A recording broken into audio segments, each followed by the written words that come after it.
And the art of punching is when you can throw two punches that sound like one. You can throw a punch, you can hear them. They were two, but they sound like fucking one punch. Oh, they don't understand. Anybody that hears this understand the art of fighting. They know what I'm saying. He threw two punches that sound like one.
Now those days are gone, it's empty, I'm nothing.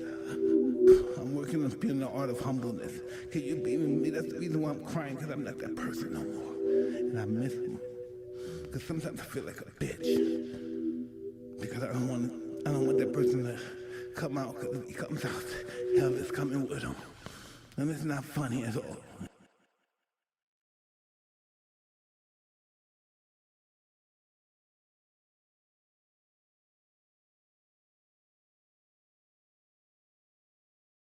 What is going on, man? Welcome back to the show, guys. Welcome to the channel. It's your boy Fade. You already know what it is. We got another true crime review video lined up for you guys. Cool little live stream planned out. Hopefully you guys having a good morning, man. Good morning to everybody. Start your day off right. Let's get ready for this 4 to 6 hour stream, depending on, you know, how the chat goes and whatnot. At the end of the day, the chat, you guys are the star of the show. I'm only your co-host, Detective Fade, in the building. You feel me? Shout out to everybody tuning in this morning. Got some cool videos lined up for you. Hopefully we all enjoy them. The first two videos are kind of what the theme around the title is. The first two videos, from the titles, it looks like it was people who murdered somebody but was unsuspectedly being recorded during the process. So let's check this out. The first video is from Red Thread Interrogations. You know, I like them over there. Teen killer realizes victim recorded his own murder. Let's check out this interrogation tape.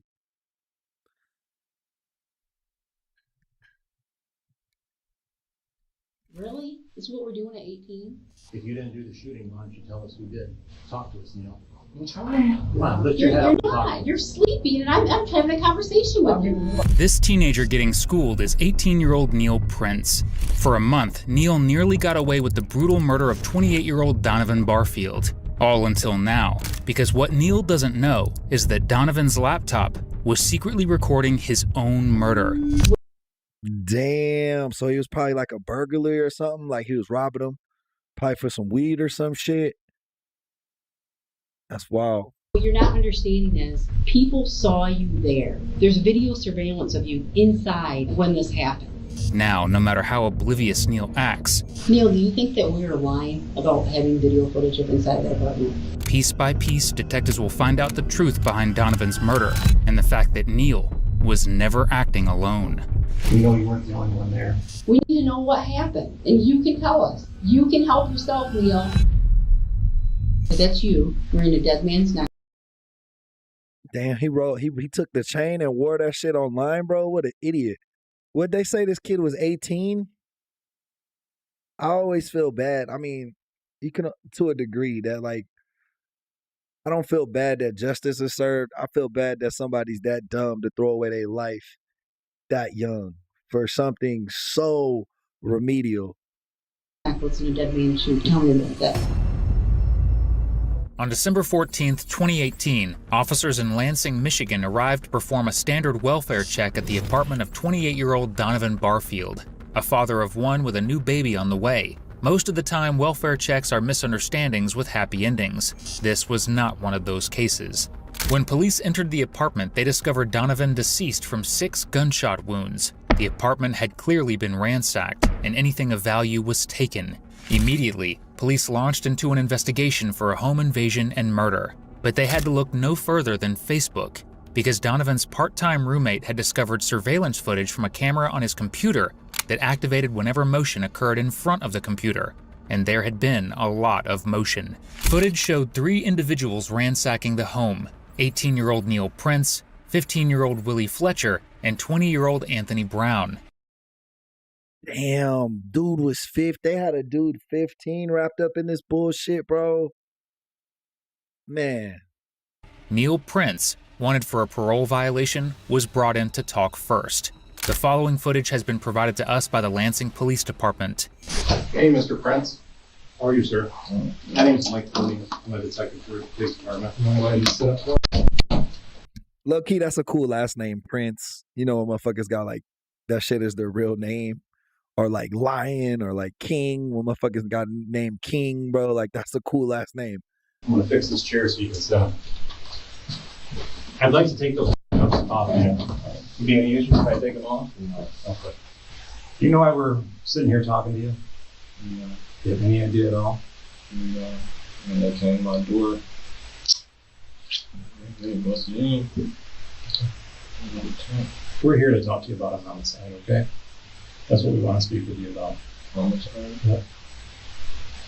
Before we speak to you about that, we have to read you your advice of rights. You ever been read your advice of rights before?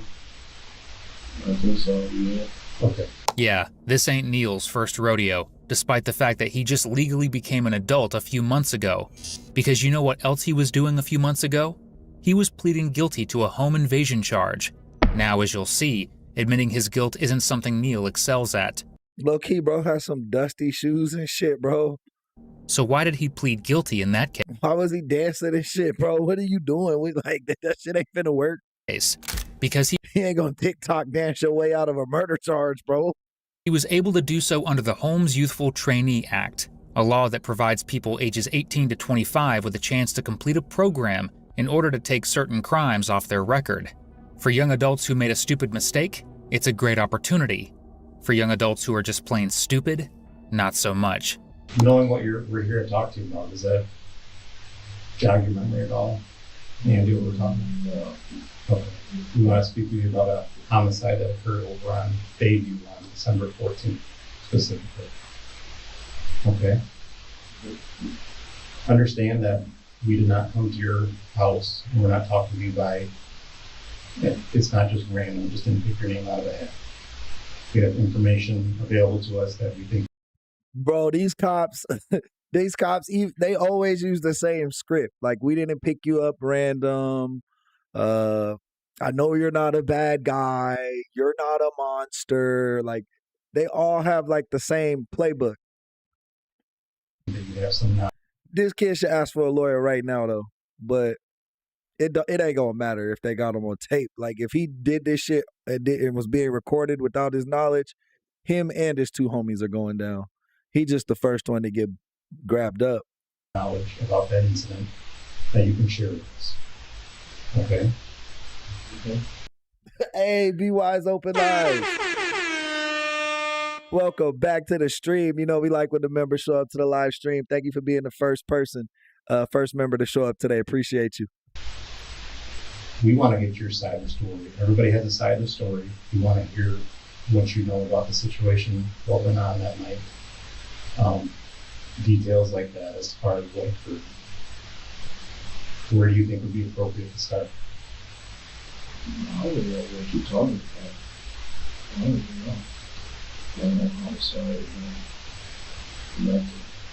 Let's start with this. How long have you lived on the North Capitol address?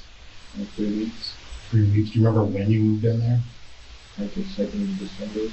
I don't know. Like the 2nd of December. Okay. Where'd you live before that? On the east side. Where? On the Woodlawn. Woodlawn, okay. Like the dead end by Morris Park, the little pool. Yeah. On Woodlawn, who'd you live with? My mom. Anybody else stay there? I'm doing good, B Wise. How's your day going so far? I gotta go do the orientation for my new job, my little part-time job I picked up to help supplement the podcast revenue. So that's cool. And then I think I gotta drop my wife or pick my wife up from her first day at her new job. She's like a substitute teacher now, so we're not sure if she's gonna work today or not. But she has to call in every day to see what school she has to be at. Do you have a bedroom in there? Yeah, Capital? No, it's a little small little place, so I usually just sleep with my mom and my sister. To be honest. Either room? Yeah. Okay. And it's a little bed in the living room, but I ain't sleeping out there. You guys haven't been staying there on Capitol very long. Anybody else stayed the night there? Any friends or anything like that? No? Seemed like you didn't think, were you just thinking about it, or somebody might have stayed there? I'm not sure. So like, we moved in like 2 weeks ago, but like, I'm in the home with people there. Have you had any friends over at that place? Nobody came to stop by, check out the new digs, nothing? You just know that you've not had any friends, but you don't know if Jayla or your mom has. Is that what you're saying? Mm-hmm. Okay, but you have not. Okay, you shaking your head no, does that mean no? Mm-hmm. Okay. Who are your good friends that you know? You know, like, you ever seen, like, when you high school, you already know, like, you separate from your parents, they go to college, go to separate ways, so. Like, you know what I mean? Not really hanging out with anybody then? If you are going to hang out with somebody, who would it be? Does anybody else use your phone? So there'd be no reason for your phone to be separated from you. You're normally, if your phone's somewhere, are you normally with it? Mm-hmm. Okay. Do you ever leave the house without your phone? No. You always take it with you. So you can have a way to everybody. Bundle up. It's cold out where I'm at. I don't know if it's cold where you're at, B-Wise, but it's cold as shit out here. Oh, no, it's not an interview. It's orientation. I already got hired, but thank you. Yeah, it's only like an hour. I think they're just going to kind of give us like the gist of the actual job. And then on Wednesday, I think I go in for actual training. It takes a phone right? Yeah. Like, if my phone will be off, like, the bill not paid, I'll leave it at home personally. But they're setting him up. They're asking him about, do he be with his phone and stuff?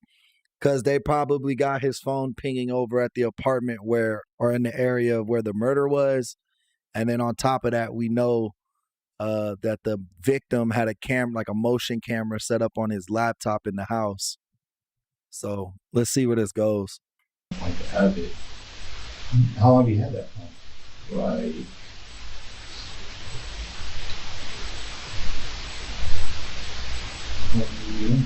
sister dated A month, 2 months, 6 months, a year? You don't have to, it doesn't have to be exact. I want to say like November when we lived in Woodlawn on the east side. Okay. Hey guys, make sure you double tap them screens. It's a lot of viewers in here right now. Let's get them likes up. Helps the channel out a lot. If you're new around here, please subscribe if you like true crime. Have you had service the whole time you had that phone?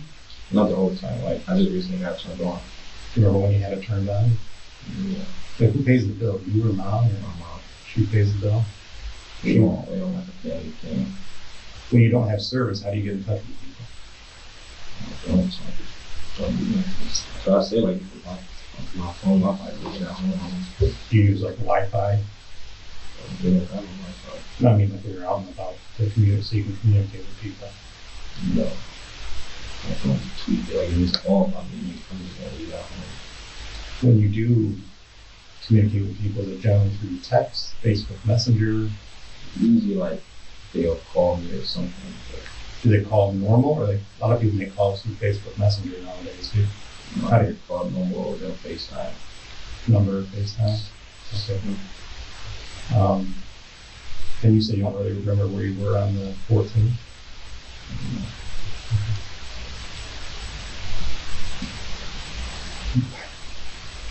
I talked to your sister. It sounds like that would have been about the same time that you guys moved in to Capitol. Do you remember when you moved into Capitol? December, like the second week of December. Okay. Do you remember that day? That day specifically, that moving and get moving stuff? Mm-hmm. No.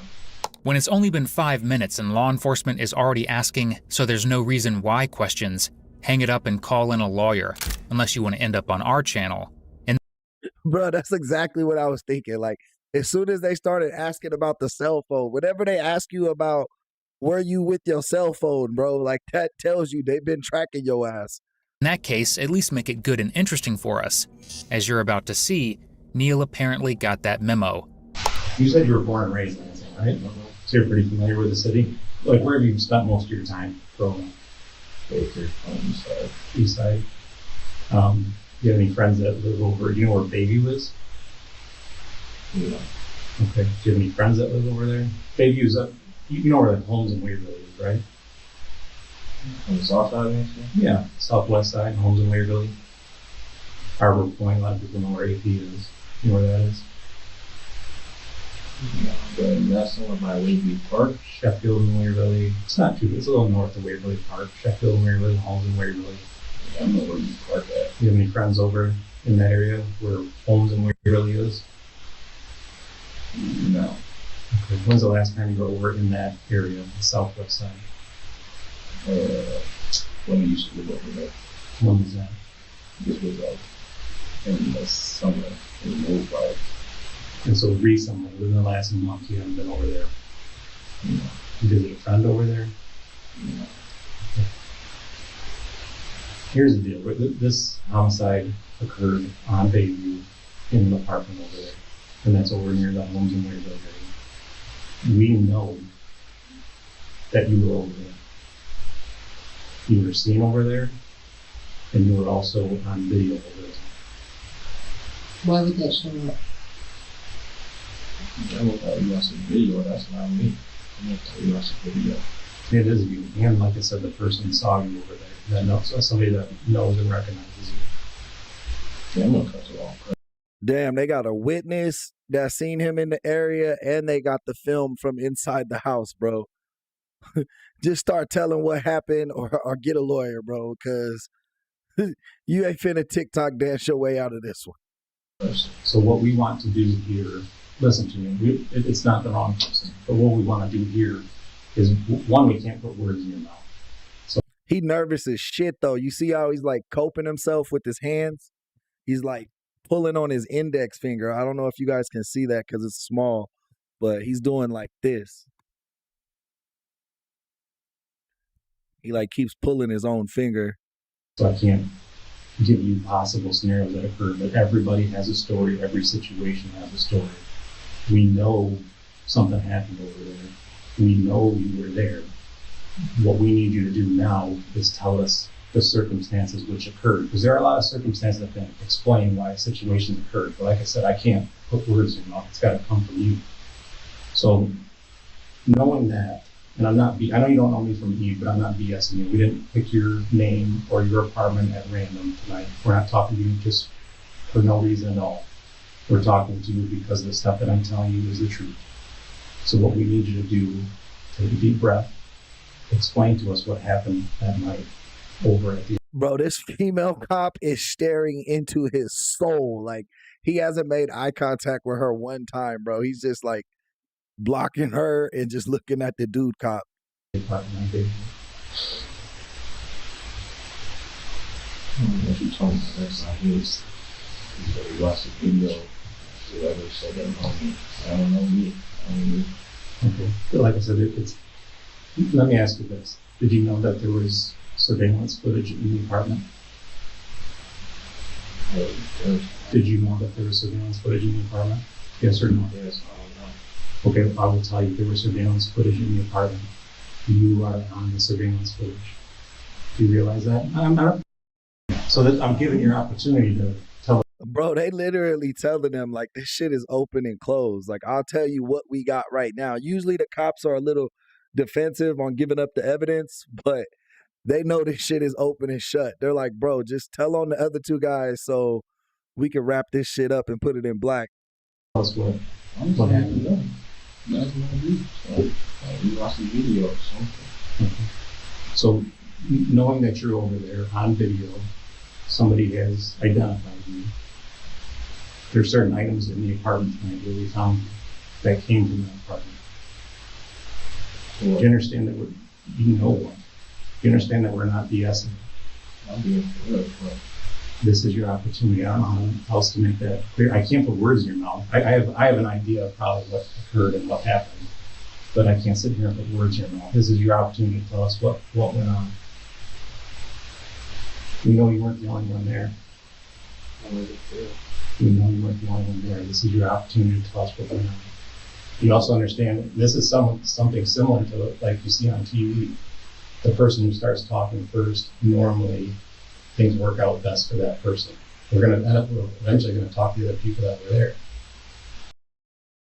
I wonder if they know who the shooter was at this point. This is your opportunity to tell us what happened. Nothing to tell you. I wasn't there. I wasn't there. Neil, do you understand the way DNA works? Okay. And you understand that we have your DNA on file from another incident, correct? Yeah, that's good. You were wrapped up in some type of burglary. You were arrested for something in the past. Okay. And then they typically take your DNA for something like that. What I would like to do is I would like to get your permission to get your DNA today and to eliminate you as one of those people who are in there. You can't just go on time for my DNA. It doesn't work that way. It has to be, each time has to be a new swab from that specific person for that crime. You can't just use it from another crime that had occurred. Is that something you're willing to do? Like me, my parents, I didn't know that. I don't know if she's bullshitting or not. I would think the police would be allowed to use DNA on new cases from old criminals, from old cases. You know what I mean? To see like, hey, did anybody get locked up and get off and now is still doing what they were supposed to be rehabilitated from? You know what I mean? I don't know. Is that the law? It might be state to state, honestly. But I would think that if your DNA's in the system, that they're able to run it across any crime scene. So I learned something new today. This isn't a fingerprint. This is a DNA swab. what is that? That is where they swab inside your mouth and get your DNA. Yeah. Is that something you're willing to do? Okay. That leads me to believe that maybe you've been in that apartment before. Okay, you've never been in anybody's apartment over there. Yeah. Okay. Then I guess I don't understand why you wouldn't volunteer that. What's the point? The point is to eliminate you as a suspect. You can eliminate me as a suspect if I do. I'm saying, though, if I do it, can I go? Just, you know. No, because I'm still missing a huge chunk of what your side of the story is. I mean, just like Detective, but listen, Detective Looney already told you. We already know we have this video. We have people who positively ID you, who've known you. Can we watch the video together? Hold on. Okay. Okay. That know you, that know who you are, so they put you there. My concern is that I don't know what happened. I don't know if you're being railroaded. I don't know if you're being falsely accused or if you were not the main guy in the group. I don't know. The only person who can tell me that in this room, not me, not him, is you. You're the only person who can help me with that part of the story. I don't know that part of the story, Neil, and I know that you do. And you have to understand, I don't know if it's a man you didn't like. I don't know if you were friends, if something accidentally happened. I do know that this is a man who had a child on the way, has another child who doesn't have a dad. I watched a mother cry over her lost son. These are the things I do know. These are things I know. Bro don't give a fuck. You're not gonna hit him with no like guilt tripping, bro. He been living with this shit for a month already, dog. Like, plus he got a criminal past. He young. He think he know everything. It's gonna take him if he ever realizes the tragedy of what he committed or helped do. It's gonna take him some years of growing up behind bars to realize the magnitude of the situation. You gotta realize, bro just turned 18 a few weeks ago. So I'm not saying she's wrong. I'm just saying that's not the right angle to play. Like trying to guilt him into it. That's not gonna work. Okay? And how but what I'm saying is you do know, and you're that piece of the puzzle that can help us. I don't know. Yeah, I know you know. I'm trying to tell you I don't know. Okay, and I understand that you're saying that. But that's not the truth. That's not the truth. True. It's not. I kind of like her style. It's more like a understanding mother than she's talking to like a detective. You know what I mean? She's not coming in as like the brazen detective. He tried to, it's like good cop, good cop. I don't know which one is bad cop right now. Maybe he was bad cop, but he just seemed to be laying it all on the line, not really coming down on him like, you about to do jail for life and shit like that. But we only 16 minutes in, so they might get a little more aggressive towards him. Bit of a spoiler alert, but yeah, it's obviously not the truth. Police not only have surveillance footage and personal footage of Neil at the scene of the crime, they had something that is objectively even more damning, at least in the court of public opinion, because Neil wasn't just involved in these crimes. Police aren't interested in his phone so they can pinpoint the location.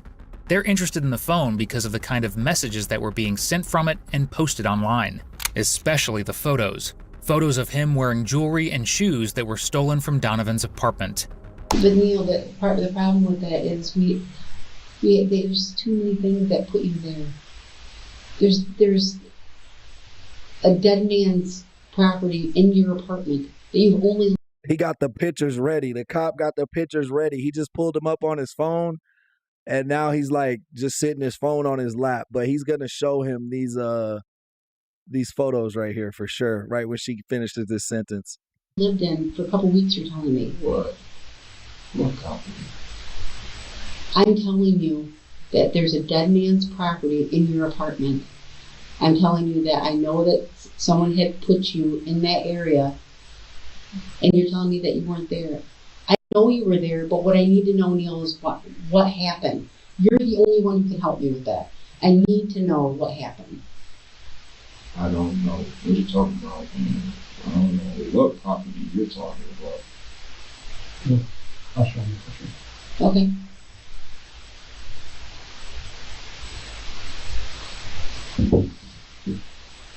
I come on Letgo. What's that? I come on Letgo. Yeah, it goes on Letgo for 150. Yeah. Who'd you get them from? They don't know. They don't have a picture on it. How'd you get them? I bought them. You had to contact somebody from Letgo, so who'd you contact? I don't remember the name. You just go through category what you want. You find it. Understand? Mm-hmm. When did you buy them on Letgo? It was back in December. You get in December and December 1. I do not know. So that's the shoes that they say were the victim shoes that they found at his house. He was posting online pictures of these shoes. So I don't know if he was trying to sell them or just stunt. I didn't really catch that, but he trying to say he bought them elsewhere and he didn't steal them from that guy. Explain to me how Letgo works. Like, so like, say I want to sell this phone, I'll take a picture of it, put details, whatever you want, and then you just post it. And how does the person contact you? like, you just go through it. It's like you can buy cars, clothes, games, whatever, and you go there, you click on it, and you just click I'm interested, or you can text me whatever you want to text them. So at some point you got to set up a place to meet them. Okay, so you have to have their phone or set up a place to meet them, right? Mm-hmm. So you had this person's phone number? Yeah. So how did you set up a place to meet them? All that go. So the messages would be in Let Go. Yeah. Okay, where'd you meet this person at? Downtown. Where? Gas station. What day? I don't remember. Would have been Hey, chat, if you guys can double tap your screens, man, get them likes up. It's a lot of people falling in now. Definitely helps the stream out. Thank you, guys. after you lived in Capitol or when you lived on Woodlawn? When I was on Capitol. Because I had also he close to like Blackmore Park, so he met in a public place. Where'd you meet in the bus station? Like, you ever been to a bus station? Mm-hmm. Like, you go out towards the end, towards, I was the number one at the end right here, and that little girl right there, he was right there. So we have to see on camera exchanging. What did he have the shoes in? Or did you just hand them to him? They came with the shoes. Okay. So we have to verify that. No box, no nothing, just shoes. Mm-hmm. Remember how we were talking about DNA earlier? Do you know a little bit about DNA? Okay, DNA is something that we all have in our body. It's unique to all of us. Your DNA is different than mine, is different than hers, different than everybody else's. So they can check DNA and we can find out who's been wearing these. Okay. Mm-hmm. Would they be able to find DNA off your shoes? I mean, we wear socks, right? Well, if the victim's DNA was in there, how do you think that's going to look? The dude that died, Mm-hmm. I don't know something. What's that? They don't look bad on me, but I probably want to do it. But see, that's the problem.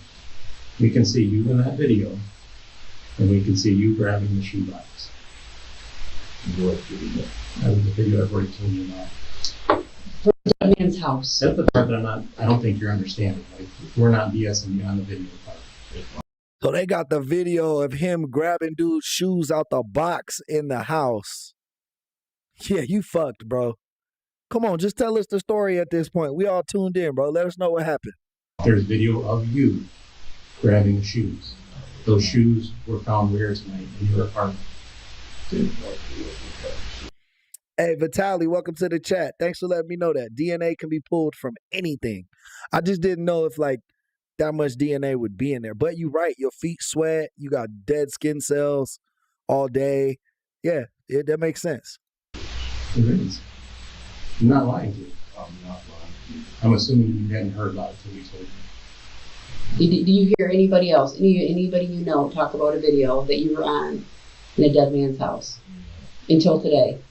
So you never even knew it existed? No. There are a few things to break down here. Firstly, when police searched Neil's apartment, they discovered a pair of Nike shoes stolen from Donovan, a sweatshirt, a brown leather bag, and a gold cross pendant. To be fair, Neil is definitely going to be needing that cross by the end of this interrogation, because police aren't buying his story that he just so Y'all ended this man's life for at most like $400 or $500 worth of shit. happened to buy Donovan's stolen items off of Let Go, a resale app. This is your opportunity, Neil. Things to break down here. Firstly, when police searched Neil's apartment, they discovered a pair of Nike shoes stolen from Donovan, a sweatshirt, a brown leather bag, and a gold cross pendant. To be fair, Neil is definitely going to be needing that cross by the end of this interrogation, because police aren't buying his story that he just so happened to buy Donovan's stolen items off of Let Go, a resale app. This is your opportunity, Neil. Tell me about that. I bought it for $20. Where are you buying that? Downtown. If they say you want to buy it, yeah, it's cheaper than $20. So same guy sold you the... No, not the same guy. How did you get that then? $20. $20. So you're scrolling on your Let Go account and you buy it, or you get, and then you say you want to meet there. Is that what you're saying? So if I go into your Let Go account, it'll have all this documentation. So he trying to say he bought all this shit off like OfferUp. He uses the app called Let Go, but basically, essentially, it's like OfferUp. I never do What's your Let Go account? How do I get into that? I'm going to take Okay, what's the big name? Did you do it through your phone? No. How do you, what device did you use to get it? Did you let go? Tablet. That was before I got the phone. Where's the tablet at? Well,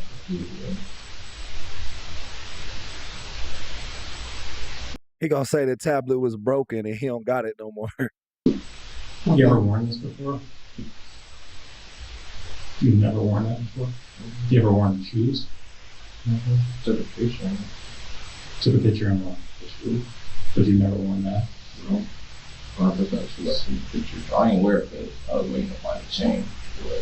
What the picture looked like? What were you wearing in the picture?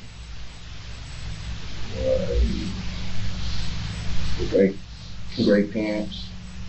I think of light gray hoodie. And the shoes. Where did you take the picture of? Yeah, hey, what up, Captain? Yeah, bro, guilty as hell. He on camera doing this shit. The victim had a laptop in his house that was set up to record motion. Like it had like a motion record feature on it. And him and his friends are all on that camera. Oh, sorry. That's real. I'm not. Who took the picture for you? You posted somewhere? Yeah, be wise. I do remember that. That's funny as hell. Are you sure about that? Yeah, I don't know if I said this to you earlier, but when we're investigating a homicide, that if you're not truthful to us, that can get you in a lot of trouble too. That's a felony in itself. Yeah, for real. I never posted it. So if I showed you a Facebook photo with you wearing the shoes and the necklace, how would you explain it? That's true. Are you pulling that out? Yeah, but it's on it. Okay. Do you I care? got the other one. Don't put it together. Okay. I'll find it. Welcome to the chat, Captain. Hey, guys, make sure you can subscribe to the channel if you're new around here and double tap those screens. Let's get the likes up. It helps the stream out a lot. Don't be a lurker. Be a participator. Hit that like button, y'all.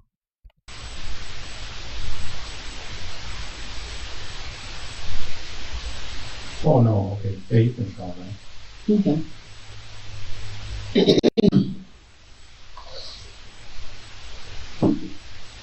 What? Okay, that's you wearing a dead man's necklace and a dead man's shoe. Tell me about that. Hold up, Chris. I don't know what Okay, now hold up before you keep speaking. Plug thought shit was sweet. I doubled back and he ain't see shit, or he didn't see a thing. Tell me about that. That's a song section. He just admitted to that murder online. He thought he was talking in code so slick. Like, bro, motherfuckers know what you're saying. So basically, the kid Donovan was probably like, he used to work his normal job and was like the local weed dealer or something. If he calling him the plug and he doubled back, that means he bought something from him and then came back and robbed him. That don't have nothing to do with the dead man. That you went back and got the stuff. Gang miles. Okay, what you're not understanding is people saw Be wise, don't let that cop mess with you. You can always laugh in here. you there. Okay, there's video surveillance of you inside when this happened. The dead man stuff is inside your apartment. What I don't understand is why this happened, how you know him. These are all the things that only you can help me with. Were there other people there? Does someone coerce you into going in there? I can't feel, like he said, I can't tell your story. Your story is your story, not mine. But there's a lot of stuff stacked against you right now, and things aren't looking good for Neil. Things are looking really bad for Neil. There's a lot of Facebook posts that have been put out there about dead man this and this and this and that. All with your name attached to it and your friends. I need you to help me. Help me figure this out. I'm trying to help you. I don't think you are trying to help me. You deny everything. I've let go of bank account. All of a sudden, I don't have a tablet. The tablet's missing. I threw it away. It don't make no sense. Why would you throw that? That doesn't even make any sense. If you have a broke phone, are you going to keep it? No, you said a tablet. You didn't say a broke phone. You said a I'm tablet. saying in general. If you got something. Okay, regardless, You have all this stuff stacked against you. Why wouldn't you want to tell why? I don't understand. Why would you want to tell you You why you were there? think about knew the shoes and necklace was throwing out, posted and wear it, and you won't even buy it? What sense does that make? Yeah, what sense indeed. And yet that's exactly what Neil did. He posted several photos of himself wearing the clothes and jewelry that he stole from Donovan. But the posts didn't stop there. No, Neil went full middle-aged. Bro was bummy. He ain't had no gear. He ain't had no clothes. So as soon as he stole a dude who was a little fresher than him shit, he wore that shit like it was brand new out the stove. Mom with no hobby all over his own Facebook wall. He posted several statuses, photos, and song lyrics. Now, song lyrics can always be up for interpretation, but Neil posted song lyrics about stealing shoes from a dead man. A bit on the nose, don't you think? Remember what I talked to you about lying during a homicide investigation? So you didn't tell us about that other Facebook account. And you said it's an old one, but it's not an old one. It's a few days ago that you posted it on. So it's the one that you're currently using. A few days ago is one that you're currently using. I don't know if you're getting it yet, but we're not. This is your opportunity to tell us. You're first at the table. Yeah, that would be a shitty police interrogation, Captain. That's wild. The world is yours. We got to hear it from you, though. We can't. We know you were there. We know what happened. We don't know why, and we don't know all the circumstances that occurred. I don't know how clear I can make it to you that we know you were there. So you saying that you weren't there, it doesn't matter. We know you were there. So this is your knowing that. In my head, if I was in your position, I'd be saying, this is my opportunity to explain to them what happened so they can understand that whatever. Like I said, I don't want to put words in your mouth, but I think you know what I'm trying to say. Your opportunity is in front of you. Don't waste it. Do you realize how big a situation this is for you? Do you realize how bad this could be for you if you don't talk to us and tell us what happened that night?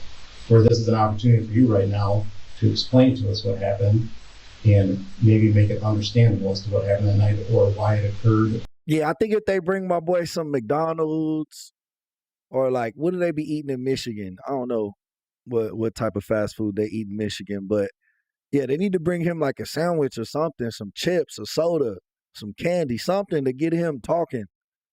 Because bro been in here stone-faced the whole time. Or something along those lines. This is your opportunity to not make this really bad for you. Talk to us. Tell us what happened. I don't know what I can talk about. I don't know how many times I got to tell y'all. But in there, But again, we know you're there. You're fucked the moment they bring you in. Like, you know what I'm saying? If you're in this room, you're probably in a bad spot. But yeah, we were talking about that earlier. They always say that shit. Like, you're not a monster. You're not a bad kid. I see correspondence on Facebook with your friends, Chris, John, all these guys back and forth. Don't be talking on the media. Don't do that. So I know that you know more than what you're saying. Okay, I already know that, Neil. I already know that part. I don't know why. I have no idea why this happened. There could be a logical explanation. You're 18 years old. Really? This is what we're doing at 18? what? Not telling our side of the story? What stories are to tell? Yeah, bro waited till he was 18 to murder and rob somebody so he could go to jail for life now. Don't know. You're slouched with your hand on your face right now. I think Hey, what up, Amelie? Welcome to the chat, love. Nice to see you this morning. you're missing the opportunity that's in front of you and the two very distinct ways the situation can go for you. One, I don't know, you're 18 years old. Think about that for a second. Think about what we've explained to you. We're investigating a homicide. Think about the opportunity that's in front of you right now. This is not the first time I've sat and talked to somebody in your position. Don't be one of the people that makes a bad decision and lets this opportunity pass you by. Be one of the people that has this opportunity in front of them and takes the time to explain what happened so the people who get to look at this and review what happened have an understanding of why it happened. If they don't have an understanding of why it happened, what do you think they're going to assume with all the things that we've told you tonight? No, fine. Okay, how do you think that's going to turn out for you? Yeah, No, I'm going to prison probably.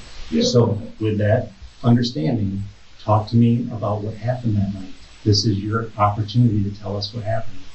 I'm sorry. You think No, just saying that you weren't there. Yo, what up, Jim? Welcome to the chat, brother.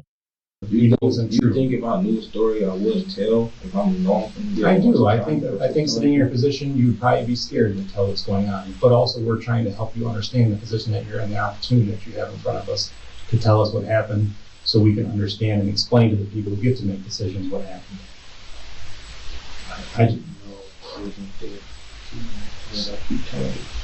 What can we do to make it? Has anybody threatened you to not tell us what happened that night? What can we do to make you feel comfortable to tell us what happened that night? Don't feel comfortable. I keep telling y'all. But that's what we don't want. We don't want you to keep being untruthful to us. I don't know how to explain it to you. We're talking to you for a reason. You're on video in the guy's apartment. There's no mistake about that. There's no mistake about the person who saw you leaving that. There's no mistake about the fact that we found the stolen items in your apartment that you're occupying.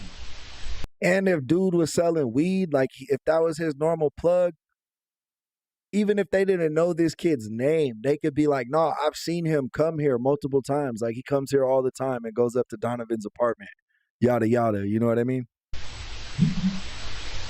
Understand, like grasp the opportunity that's in front of you and explain to us what happened that night. I don't know what to tell you, but I keep telling you. Are you doing that because you're worried about the people that you were with that night? I don't know if you worry about I ain't doing it. I'm chilling. I'm just saying. I'm telling you that. So is it somebody else that you were with that did something? How How did you guys get up to be in the first place? How did you ride your bike up there? Did they give you a ride? How did this happen? Okay, Neil, that's not the truth. So you're willing to just not tell your side of the story and just go to jail for this? There's nothing to tell. That Bro said there's nothing to tell you. He think he really going home right now. He got sad when she said, you about to really go to jail for this. that's what you want to stick with. You don't want to talk. I do go for You don't want to tell your side of the story. I do go praise for this. I know I'm gonna get out for it. Guys, if you're new around here, hit that sub button. We're on the road to 10K. We're approaching 5,500 right now. So help us out with that. And if I had to say it, so I'm not good. Who was it? That's your job to find out. I don't know. Hey, listen to me on this. You know that you were there with other people. I always thought that was a dumbass response when people be like, that's your job. I don't know. Like, bro, like they doing their job right now. They know you did it. You just won't admit it. But they got the evidence otherwise. You're not taking advantage of the opportunity. We're eventually going to catch up to those other people. What do you think happens to your opportunity when they start taking advantage of an opportunity? And like I said, I've been doing this for a while. If you think for 1 second they're not going to take advantage of an opportunity that's in front of them, I can tell you most of the time people do. And what do you think's happening to your opportunity when they take advantage of it? You gotta hand it to Neil, he's no snitch. But if he had any sense, he would be, because the footage is damning. In the footage, Neil is seen destroying the home, flipping a bed, and taking items from his belongings soon after the shot goes off. He's not wearing a mask or any kind of disguise. Which explains why, when the footage was posted all over social media, people were tagging him right away. Not the best way to get away with a crime. Oh, damn. So he knows they got the tape. If he already probably seen the tape. Amy. Shout out, Amy. You know, we like when the members come into the stream. Thank you so much for showing up today, Amy. Chat, show her some love. But motherfuckers were tagging him, bro. Like, imagine you did a crime or there's like a video of you just in general that you didn't want to get out. And then somebody posted that shit. And then all your friends on social media or people that knew you from social media were like, that's at Fade King. That's at Fade King. You'd be like, what the fuck, dog? I know I'm about to go to jail. This shit on social media. This shit on X already. Motherfuckers on Facebook is tagging me under the news's post. Neil, do you think that we were lying about having video footage of inside that apartment? You probably do, but it's not me. I don't know what it is. I know apartment. Neil, there is video footage of you in that apartment. Yeah, he should have walked in with a GoPro on his fucking head and brought the SD card down to the police department. Same, about the same thing.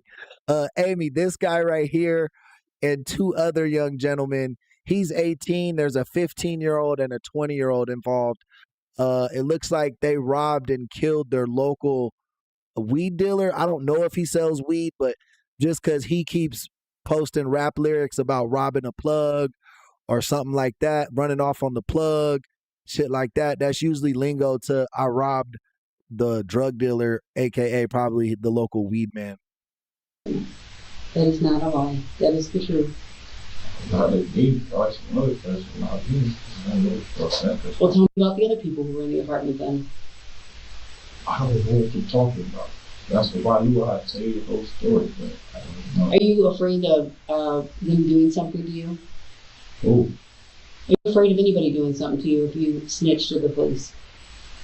there's nothing to snitch about. If I don't know. There's nothing to snitch about. Anytime, Amy, you know you a member. Members get those perks, man. I'll stop the show for all my members. Let them know what's going on. Appreciate you stopping by again, Amy. You always here showing love.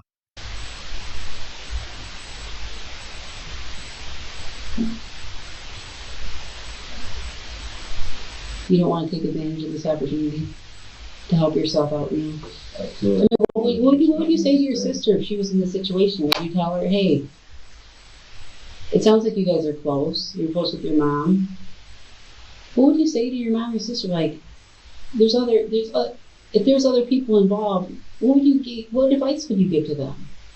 If they were sitting at this table? you right, game. You right, game. Would you explain it to them? Hey, if there's X amount of people involved, you better. Bro, I guarantee you that wasn't like the big plug. Like, bro probably broke down like an ounce. You know what I'm saying? Kept half for himself and sold the other half. So between three guys, they each probably got like an eighth. This dude got an eighth, some shoes and a chain. I don't know what the other guys got, but that shit is crazy. You know how down bad you gotta be to feel like you came up because you killed a man over some fucking shoes and probably a cubic zirconia chain or lab diamond chain? Start speaking and problems are going to come your way. Would you give them that advice? Or you'd be like, just don't say nothing. They choose to do what they choose to do. What kind of advice would you give somebody like that? You right, game. That's all I really tell someone. They know in their heart what to do. They do right. And I think you know in your heart what to do. I'm trying to tell you. I don't know what you're talking about. You said you've never been over there, right? So when we're able to use your phone to put you over there, how would you explain it? You can do what you want. I know what to do. No, I know you can do it. What would be your explanation if you... Yeah, Captain, that's for sure a coward's crime. I agree with that. I like that terminology. There's some criminals where you're like, bro, dude was cool, or I understand, or damn, that's a tough situation. And then there's most criminals like this guy that you just can't even you can't even fathom the thought of what was going through their head. You know what I mean? Your phone was over there. Yeah, there would. You'd have to provide an explanation, but phones don't walk on their own, right? That's what I'm trying to get you to understand, right? We know you were over there. We're only going to get more information that puts you over there, so I'm not sure why you're not wanting to explain your side of the story. What we have only grows from this point out.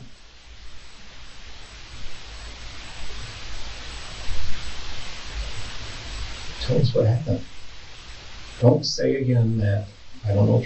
Yeah, Captain. I hate people that hurt the elderly or the disabled or children. Like, there's no pride. Like, you don't get no OG points for hurting people that can't defend themselves. You know what I mean?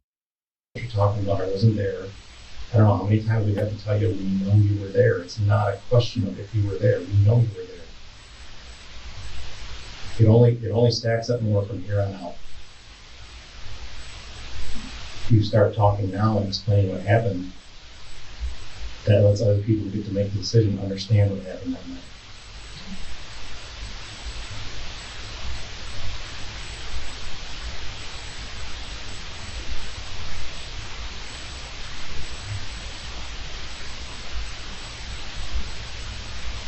Tell us who you're with, tell us what happened, tell us, there might be a reason that will be like, yeah, that makes sense, we understand that. Yeah, yeah, Amy, he ain't got nothing that can explain this shit. He ain't got nothing. He's just hoping that his silence. I will give him credit. He's staying solid. He not snitching on his homies and shit at this point. So let's see if he could stay solid once he realizes he's going to jail for murder. There is, we know that. Is there a reason why you wouldn't want to tell us before the other people talk to you, tell us their side of the story? Neil, I know this has been weighing on your mind. I can tell by, your sister can tell, she knows there's something up with you. She doesn't know what it is. And something's been weighing on your mind. And I have a pretty good idea what it is. But I just don't know why, Neil. That's what I need to know. I need to know what took place there. Did something happen where you had to defend yourself? I don't know. I mean, he spoke words, but he hasn't said anything about his two accomplices or about his activity at the house. He really hasn't said anything, but they don't need him to. I think they're just trying to figure out who the shooter was. If he was smart and he wasn't the shooter, he would just tell on one of his homies right now. But like I said, he 18, bro. He's super entrenched into that street culture, that mindset. So I don't know if he realized that getting a lawyer or talking to the police right now, truthfully, would probably benefit him more than what he's doing right now. And I know all those noises are just being repeated in your head over and over again. All that stuff that happened that night. Whatever it was. A push on a table, a big bang, something. All that keeps clicking, clicking in your head. And you just repeatedly see the whole scenario over and over again. This is your opportunity to tell us why. I don't know why. I ain't got no grief on my shoulders. I sleep good at night. I ain't got no fucking look beside it. I need to be chill.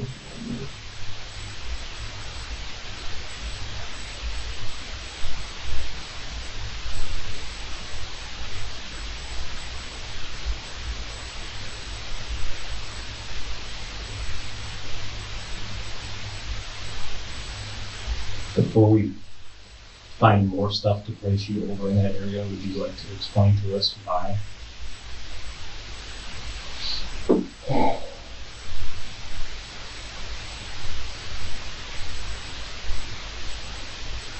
In your head somehow, are you sitting there thinking this gets better for you somehow? If they can't find out who the actual shooter was, I think they'll all just get charged with the same murder.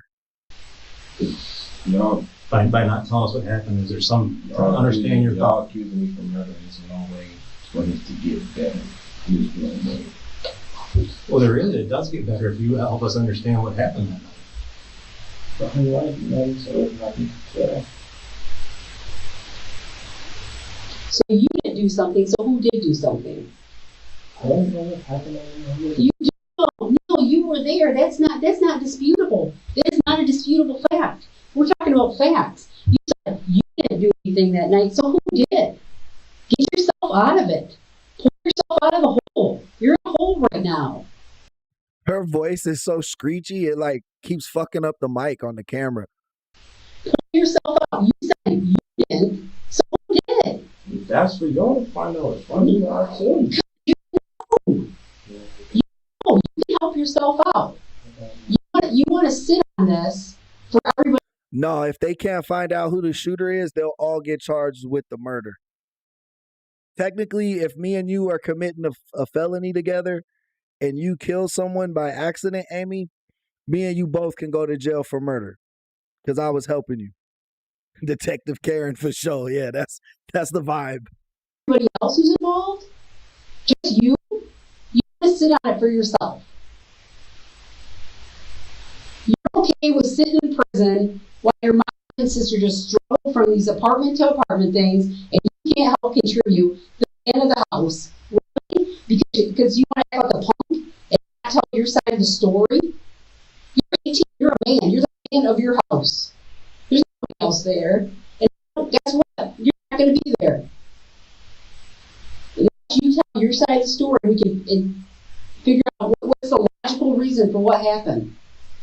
We need to know what happened. And you can tell us. You can help yourself, Neil. It's going to be.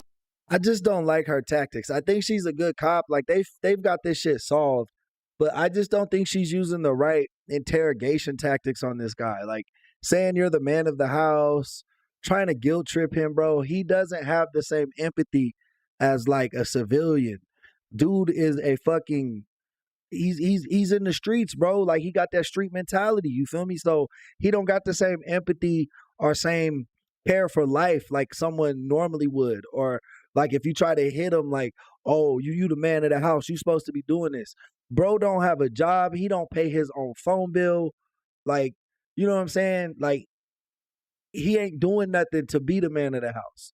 So like when you tell him that shit, it don't irk at his pride because that's not part of his pride. That's not part of his mental makeup. That's not where he gets his confidence from or like his manliness from, let's say. Pretty lonesome for your mother.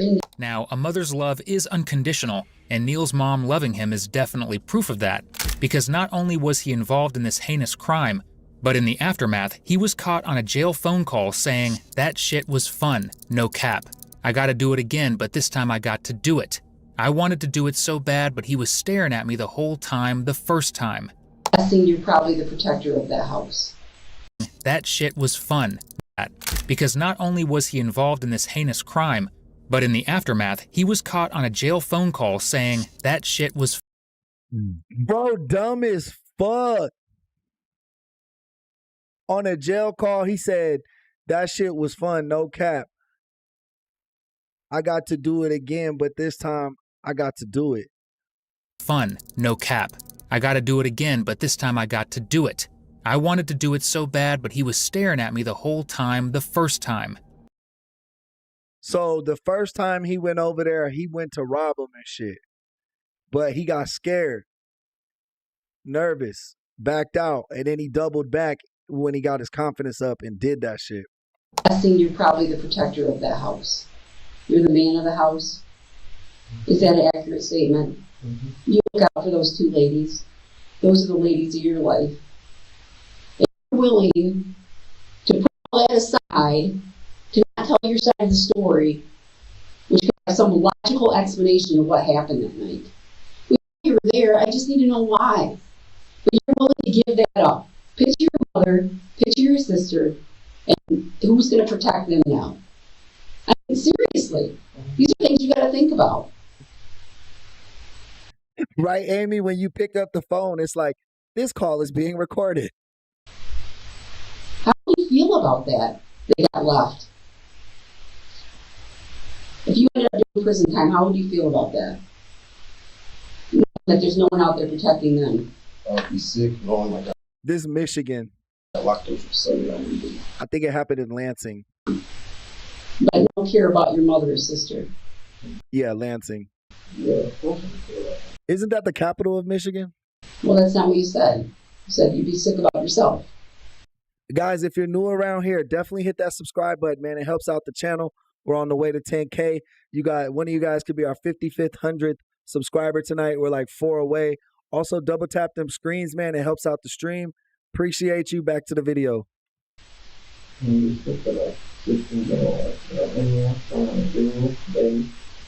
Can talk to me when they want to,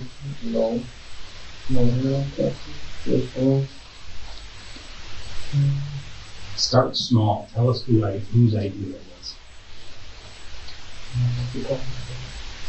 You can start small. Tell us a little bit about what happened. If you don't want to talk about yourself, tell us about who you were with. He don't want to talk because he was the shooter. Them dudes just, I know there was one guy a little bit older than him, but the other kid was 15. So the 15-year-old, I'm going to say, was just a follower. But the 20-year-old could have been a follower as well.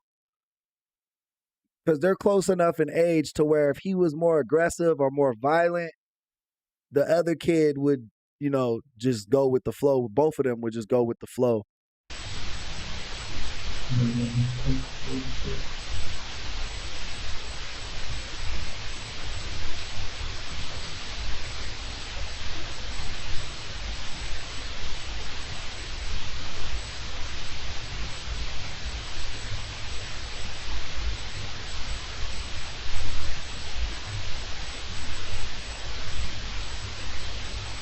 Is it because you're the shooter? Is that the reason why you don't want to talk to us?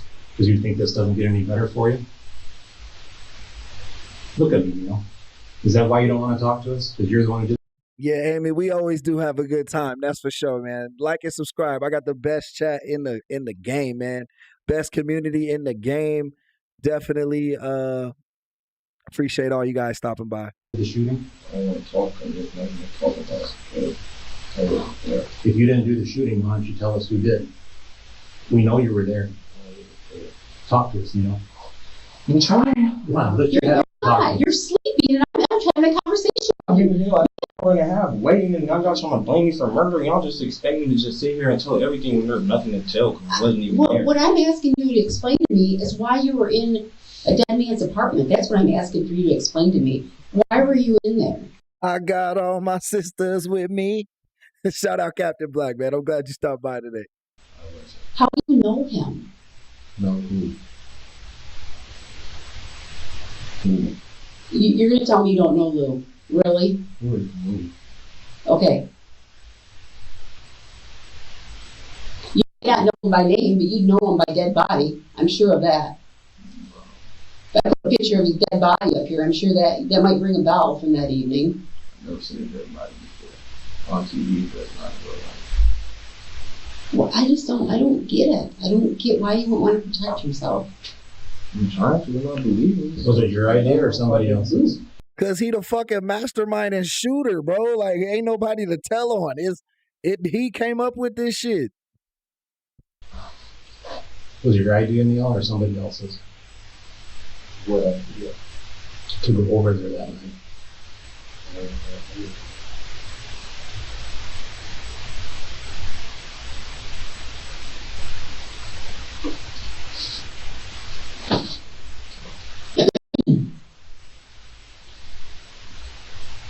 So The detective is a lefty. My daughter is a lefty. She's 18 months now, but she always uses her left hand, and I'm pretty sure she's left-handed. are you saying that we're lying? I'm just saying how long, nobody.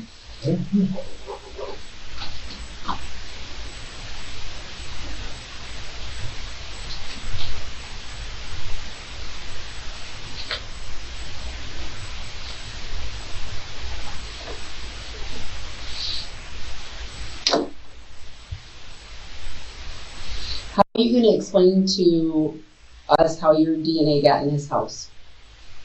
And how your fingerprints got in that house? Explain that to me. I don't know my fingerprints, my ankles are. But your DNA is. I don't know my DNA not in his house. Why would it be in there? Have you ever rented an apartment over there? Help explain it to me. Have you ever rented an apartment over on Bayview before? No. Yeah, Amy, exactly. Amy said, I don't like this detective style either. She's too much like a mother yelling about you not cleaning your room. I'd be shocked if this worked on anybody. Nobody likes being nagged by their mom. Hit that on the head. Shout out, Amy. Do you have any friends on Bayview? Nothing.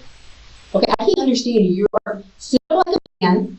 Sit up like a man so I can understand what you're saying. I can't hear you. I'm talking to you clearly. I'm showing you respect. You're not showing. Literally, Karen mom, look me in my face when I talk to you. You respect. I'm tired. I keep telling you. I just haven't seen him for like 2 hours, basically. Have you ever rented an apartment on Bayview? No. Have you guys ever stayed there? No. Okay, so your DNA should not be in that apartment of the dead man. I know it's not. And you know your fingerprints are not. Yeah. So if they're in there, then you're lying right now. Is that correct? Mm-hmm. Yeah, she fucked up asking him about DNA and getting the DNA swab. I mean, Actually, she didn't fuck up there. She fucked up when she said, "How is your DNA in the apartment?"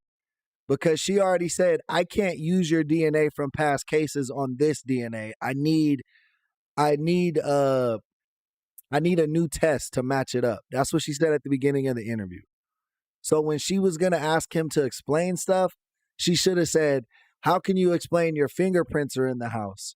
Cuz they are allowed to run fingerprints to people who are already in the system. So they could for sure be like, "Hey, we got your fingerprints and the video," and he would know they're not lying.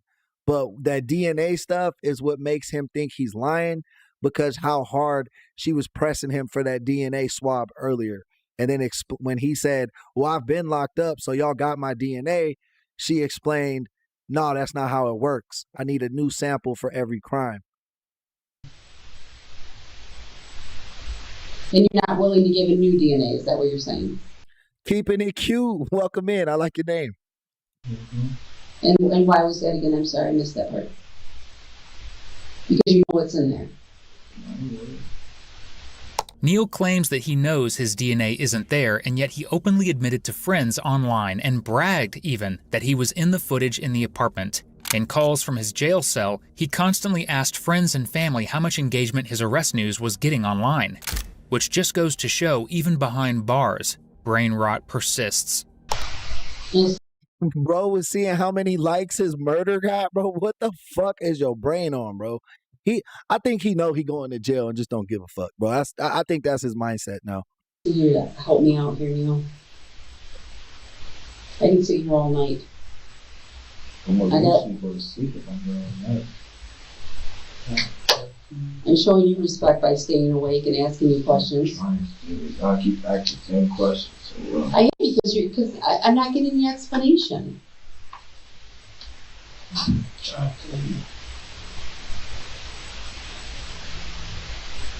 Then make sure you hit that subscribe button, cutie, because that's all we do over here. We watch true crime videos and react to them, talk about the cases, our personal lives. It's a pretty tight-knit community, man. It's a really cool chat. So thank you for stopping by. And I'm sure you'll like it around here. So stick around. Thank you guys for taking questions. I'm going to just go to sleep. I don't want to lie.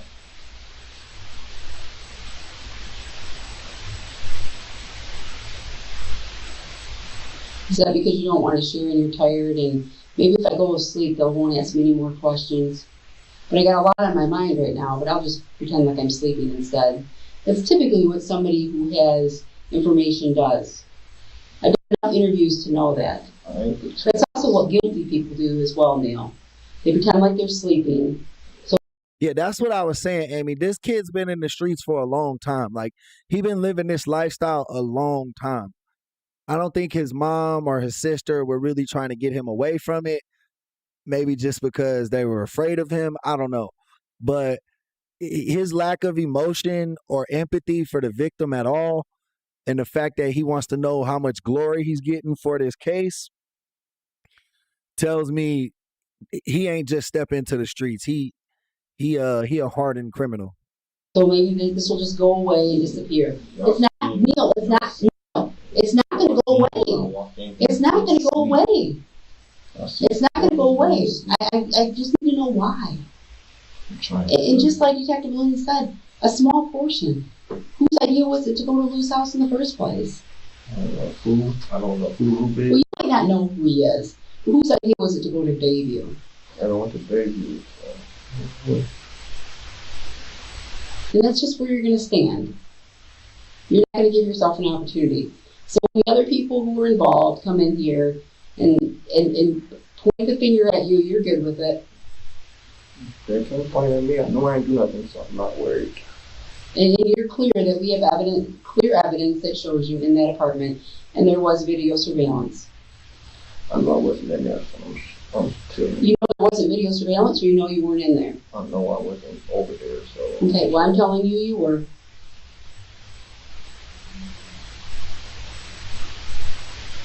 But that's the story you want to stick with. Mm-hmm.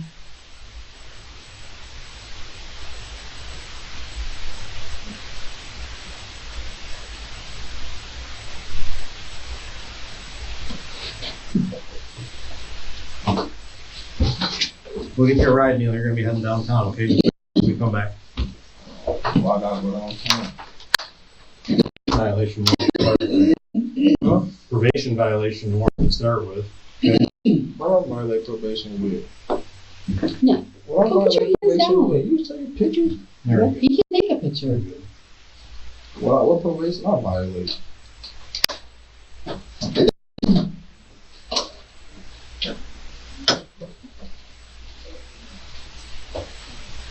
Can I get a bottle of water or something? No. That's the first time I ever seen a cop say no. He was like, "Can I get a bottle of water or something?" Dude said no. Amazing how much Neil woke up when they mentioned him going downtown rather than back in his mommy's apartment, isn't it? I'll get some water. Yeah, I'll bring you some water. Yeah. All right, let me get you some water.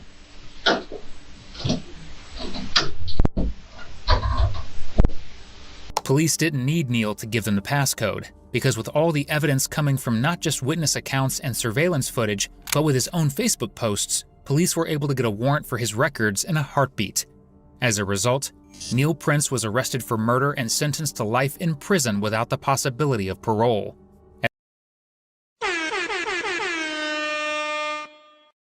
Shout out to the justice system, man. Justice was served. At the time of his sentencing, he was just 21 years old. Essentially, he threw his entire life Bro gonna spend like 60 years in jail, dog. That's crazy. Because most people die around what, like 70, 80 years old, like 80, 85 years old, right? So yeah, bro gonna be in jail forever, bro. away over a little cash and some clothing. That shit's, I told, he must have been down bad. Cause he got them shoes, he got that chain, he got a little bit of cash and some weed, and he was posting online like he got a fucking record deal. Because ultimately, though no one caved completely, it came to the surface that the entire purpose of Donovan's murder was a robbery, nothing more. 4 people essentially lost their lives over a few $100s worth of goods. Donovan was never given a chance to meet his child through no fault of his own. But the 2 other accomplices in his murder also faced jail time. Anthony Brown was sentenced to life, and Willie Fletcher was sentenced to 28 to 60 years in Willie Fletcher was only 15 too. This guy right here in the middle, Willie, he was only 15. So 28 to 60 years, that's a wild ass sentence. So that means he'll be in jail till at least about 45, even if he got out. Anthony Brown was 20, so they gave him that murder 1 charge like Neil. The fact that Neil didn't snitch on himself, and these guys probably didn't snitch on Neil, they all got those really harsh sentences. Where if Willie would have probably talked or Anthony would have probably talked, they probably could have got something lesser. Willie only got the 20 because he was 15, so they probably technically couldn't give him a life sentence. But yeah, I think all these guys were some boneheads. prison. Thank you for watching today's video. Hey, welcome in, Joanne. Nice to see you. Why would I stab him?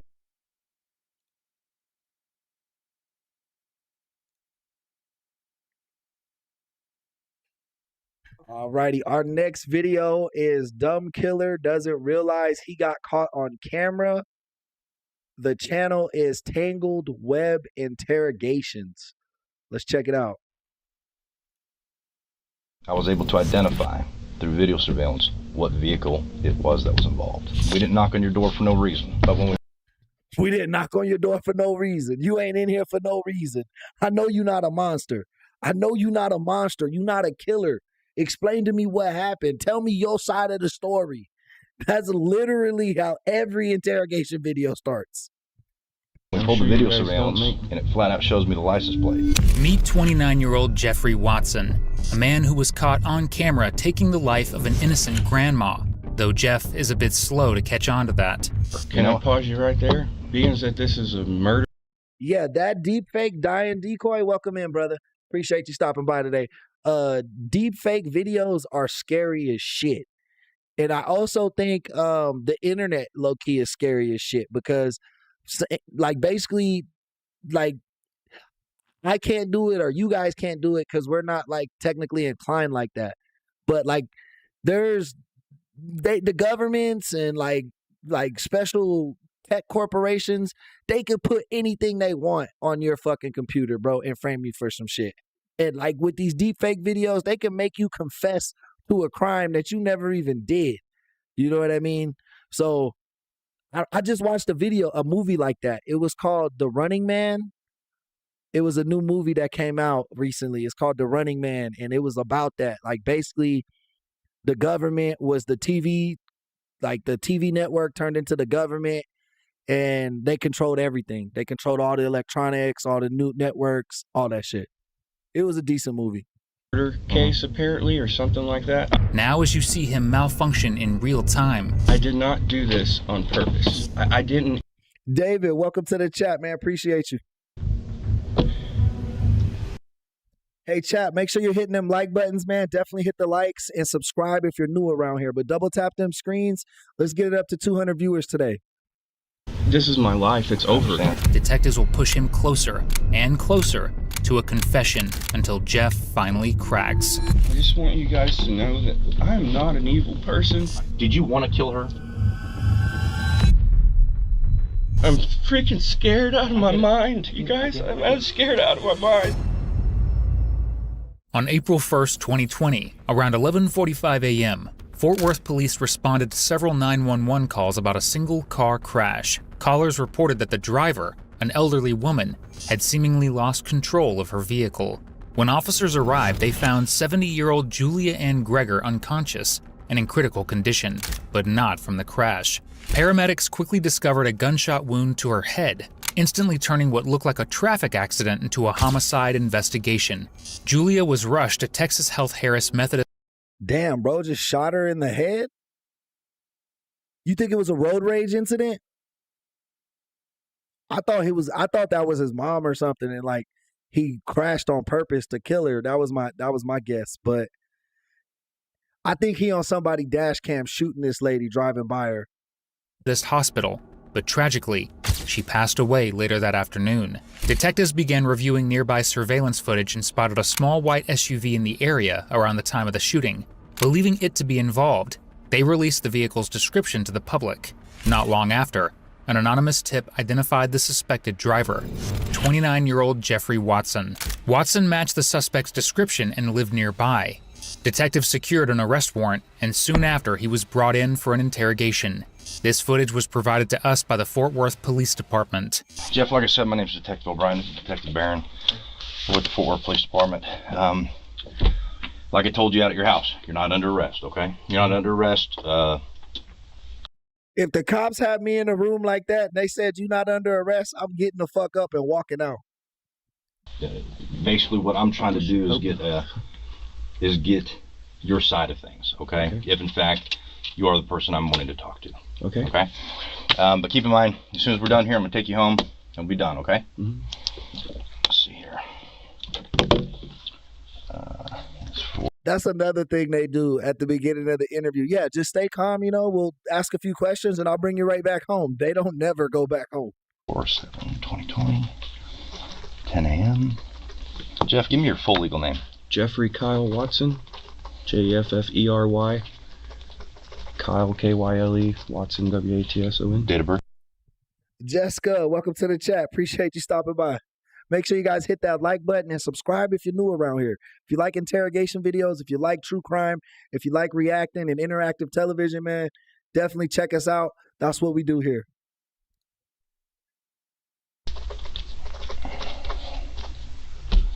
And what's a good phone number?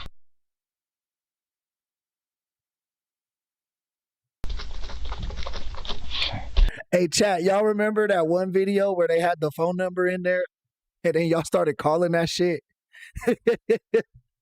Like the interrogation people forgot to bleep out the number and then everybody in the chat started calling that number. Luckily, it wasn't that guy's phone no more. It was disconnected, but y'all crazy. And that home address is? Street. Remind me again, where'd you say you work? Vivint, Vivint, Smart Home. Okay. Junior, welcome to the chat. Jessica, how's it going? Two Bedded. Welcome in. Appreciate you.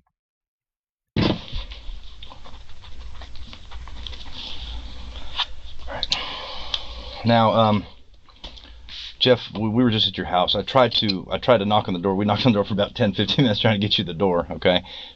Yo, Ron, good morning, brother. Welcome in. Sorry I missed you. When nobody came to the door, Yeah, I didn't hear. basically the next thing we got to do is, if I think that car's involved, then I got to go about my business. No, I okay? understand that. I just, like I said, I don't. And so since he was already there, already in the process, it was kind of like one of those things I can't just stop it once No, I it's understand. happening. But I will be fair to you. I don't have a problem. You had mentioned go ahead and search this. I don't have a problem with you consenting to all this stuff. If you're very cooperative, man, all I can see is that looking good for you. Okay. Right. Let me tell you what's going on. Okay, I'm investigating a death of an individual that happened about a week ago. Okay. Okay. Have you seen anything in the news about this? I mean, there's been some deaths in the news, like the corona stuff. There's all. I mean, I'm talking about a deal. Attention No, I'm talking about a deal. specifically. It was an older lady who was killed. No, haven't seen anything specific. Unless he'd been living under a rock, there's no way Jeff hadn't heard about Julia's death. The case made headlines across North Texas, especially during Fort Worth. This is in Texas. Fort Worth Police Department. A major car accident at 2900 West Loop. A black Toyota Camry reported veered off the roadway into a median before colliding with the guardrail. It was discovered during the accident in the investigation that the driver, 70-year-old female returning home from work, was shot in the head. during the week following the shooting. Because the victim was a 70-year-old grandmother, the story struck a chord with many, and soon enough, Jeff would admit that he did, in fact, know all about it.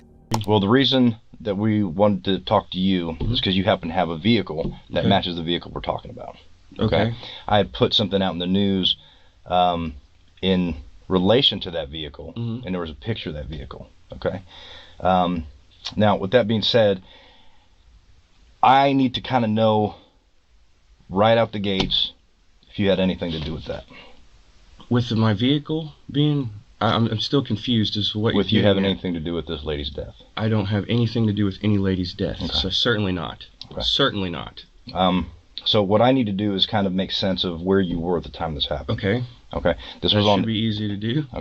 Bro, racist. He got that iron cross on his arm right there. Have you been pretty consistent working? Yeah, Throughout the day? yeah, and I have it, like I can pull up my schedule right now on whatever day to see where I was. Okay. You know. So this is April 1st. Okay. Okay. Do you mind if I look on please here do, and please see what date that was? do. This is April 1st, and this is right around 11. The police did too until they got into the car to try to help the lady when the paramedics showed up at the scene, and then they noticed a gunshot to the head. 11:40 a.m. So that would have put it like I was either on the way to my first job or at my first job at that point. I had to see what I Sure. Yeah. If don't you have a schedule, remember. that'd be great. Yeah. I can get logged in here. Nah, not like that, bro. I've seen that type of cross Rockaway Point. I've seen that with like Nazi symbolism. Like you see how I don't know, it's real small on your screens. It looks like that Nazi iron cross, bro. It doesn't look like a Christian cross. And see exactly what time I got there and where it was. What day was April 1st? Today's a Tuesday. Welcome to the chat though, Rockaway. Appreciate your input, my brother. Would have been a Thursday. Last I'm pretty sure. Let me see here. Was it Wednesday? Yeah, it was Wednesday. I'm sorry. Last Wednesday? Mhm. The 1st? A week ago yesterday. A week ago tomorrow. Last Wednesday the 1st. Yes. It's loading.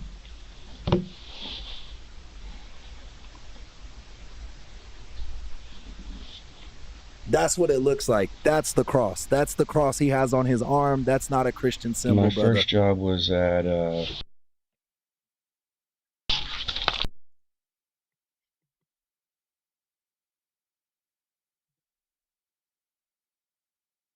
And the what time lady's was that? name At? there's Tanya. It said arrival time 11:45 a.m. And tell me about that particular. Guys, don't worry about Rockaway. I love when people are confidently wrong. When you're confidently wrong, it shows who the idiot is. Job, what that was all about.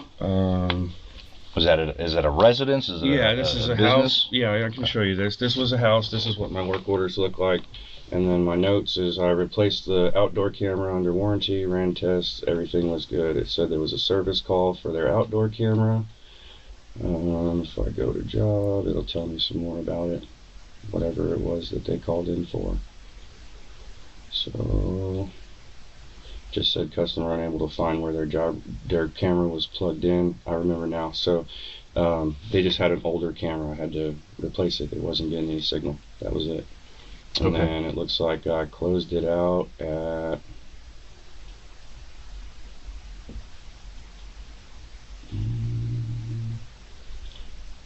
completed. No, it doesn't say what time it was closed.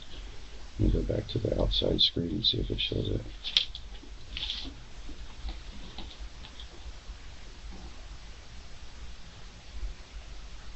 It's today's Wednesday 1st.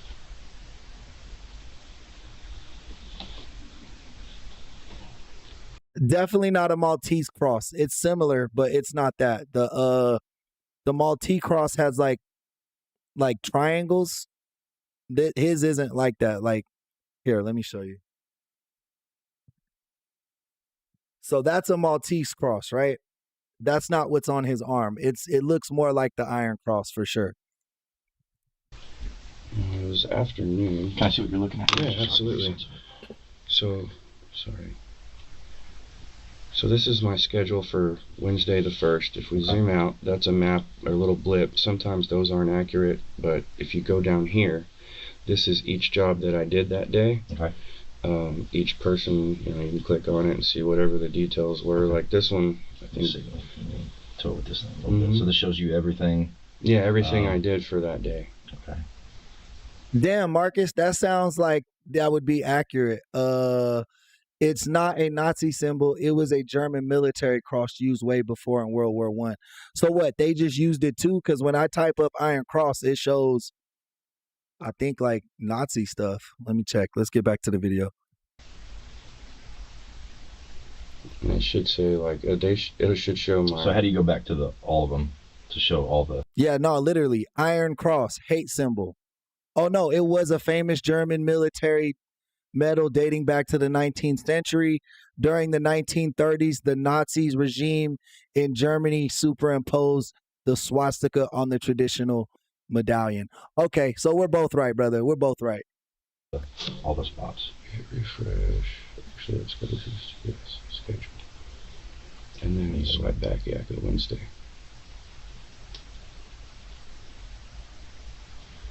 Okay. And so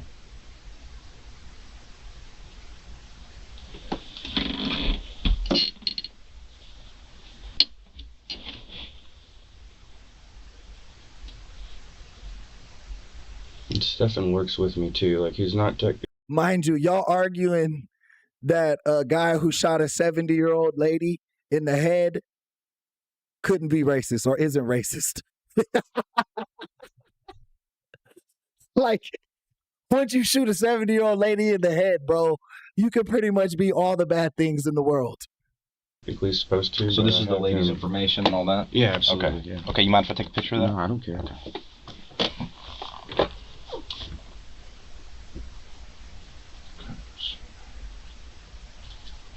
Okay, this might be helpful. But they should have me on camera there at their house, like maybe not when I pulled up because their camera was offline, but it should certainly, obviously I was in their house, they know I was there, so you could talk to them if you wanted to see where I was, but I should be on camera leaving there too, So, and let me ask you this, do you work with anybody? Was there anybody with you? I have Stefan, my cousin that lives with me. Okay. He works with me.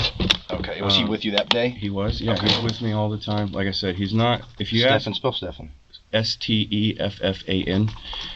He's not technically supposed to be with me. He's not. He doesn't work for Vivint.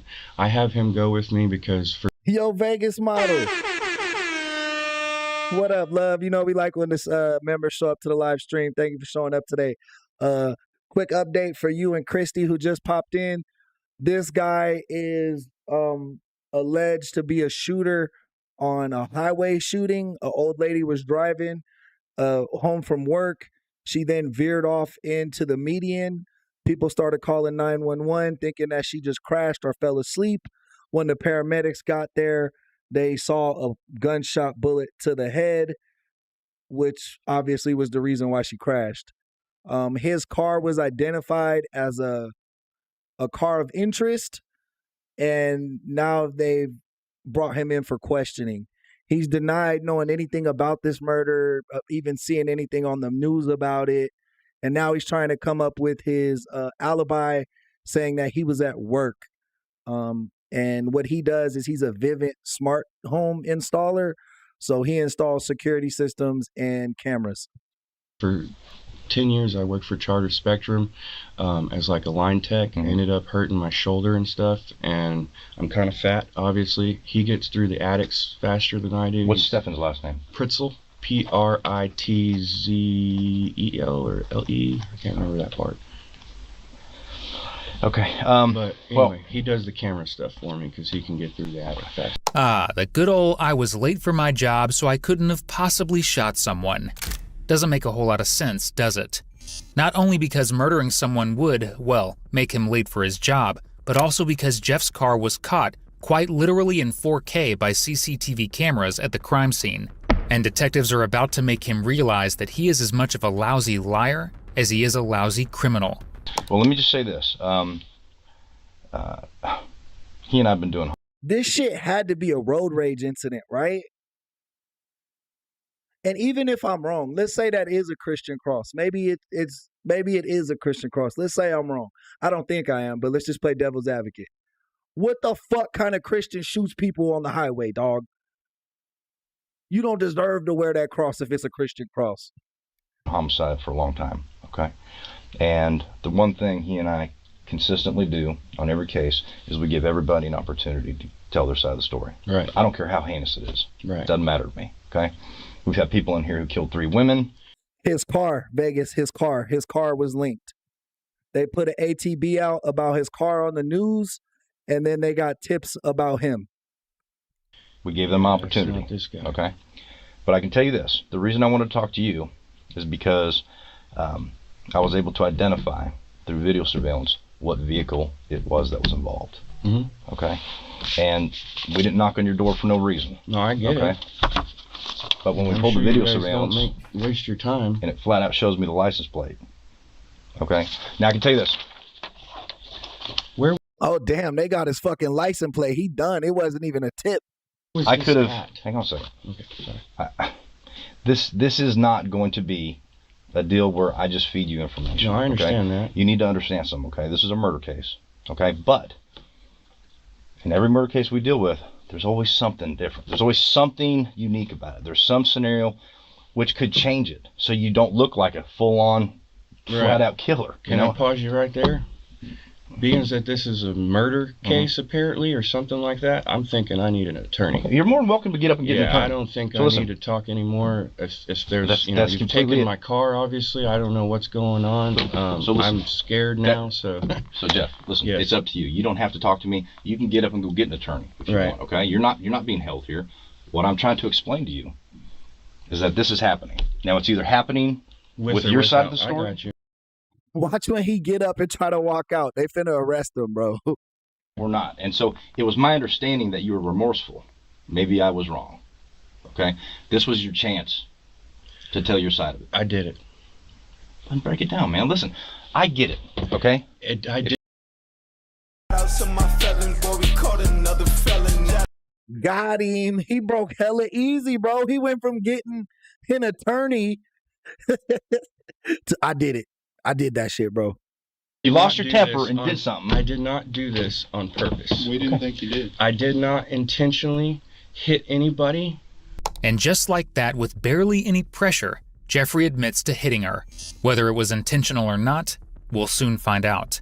This is my life. It's over. Understand. You understand that? Let's do this. Hear me, Jeff, hear me out. There's a reason why we didn't have the SWAT team kick your door in and come get you, okay? We do this for a living. We spend a lot of time looking at people and trying to figure out what You're not a monster. You're not a killer, Jeff. the hell could have I caused can't this even to live happen. with myself, guys. You know that? Like, Do you think I'd rather see this kind of person or the kind of person who says, man, I don't give a shit? You know what I'm saying? I know I'm not. I don't believe this crying and shit at all. If that was the case, if he was feeling guilty about this shit, he would have came in with this temperament. He waited until the police pretty much told him, we got you dead to rights. Now he crying, trying to admit this shit. I'm freaking scared out of my mind, you guys. I'm scared out of my mind. I didn't do this on purpose, okay? Let's do this. I did not do this on purpose. Remember when we were on our way down here and I explained one thing to you and it was about being honest? Now, here's why, okay? And I appreciate you being honest quicker than later. But, Jeff, let me tell you why it's important. You're going to tell us what happened. And the fact that you didn't lie very long tells me, okay. I wasn't trying to lie at all necessarily. Stop the cap. I'm scared. Do me a favor. Give me an opportunity to see your side. Here's my mindset right now is I didn't know I hit her. Okay? I didn't know that until I did see the news. That I just lied to you about. Okay. I did see that. Obviously, I started looking because I was scared. And what did he mean I didn't know I hit her, bro? You just randomly shot a gun out your fucking car on the highway? She didn't die from a car accident, bro. She died from a gunshot wound to the head. As soon as I realized how serious this got, like this, I mean, the worst possible thing in the world. This is horrible, absolutely just unforgivable. As soon as I realized what had happened, I haven't been sleeping, I haven't been eating, I haven't nothing. Okay. This is what I want to do, okay? I don't. If you want me to be in a position, bro, you know his fat ass been eating, bro. He lying. Where I can believe you, I need you to run down the entire thing that happened because I don't like putting. That's like saying my fat ass ain't been eating, bro. We eating, bro. We got the same body type, bro. Pieces together, what witnesses are saying, stuff like that. You were there. You know what happened. Just break it down. I really think I need a lawyer here, though, to talk through this with me. Man, because, listen, I said. Chris, welcome to the chat. Hoop Queens, yeah, he for sure an idiot. You don't kill nobody by accident by shooting your gun out the window on the highway. That's a drive-by, bro. I'm not. I know I did it. You guys know that this happened. Jeff, let me say this to you, okay? You got to hear me out here. You're not under arrest. You're free to leave at any time. If you want to go get a lawyer, you can. I'm not trying to leave. Listen to me. Listen. Amy, I think that is what he's trying to do, actually. I think you hit it on the head. Hey, listen to me. I'm trying to give you an opportunity. You just said I did it. I know. Now, instead of just saying I did it, why don't you say, man, this is what happened. So here's what happened. All right. So starting off the night before or the day before this all happened, my wife was cleaning my son's room, and we had some issues where my son has like been the perfect kid growing up. He got in some trouble because he started hanging out with this other kid. Okay. He got in some trouble. He started, they were running around doing things they shouldn't be doing, basically. They ended up buying a flare gun from Walmart and shot it at Diamond Hill at the school. Okay. So I had a,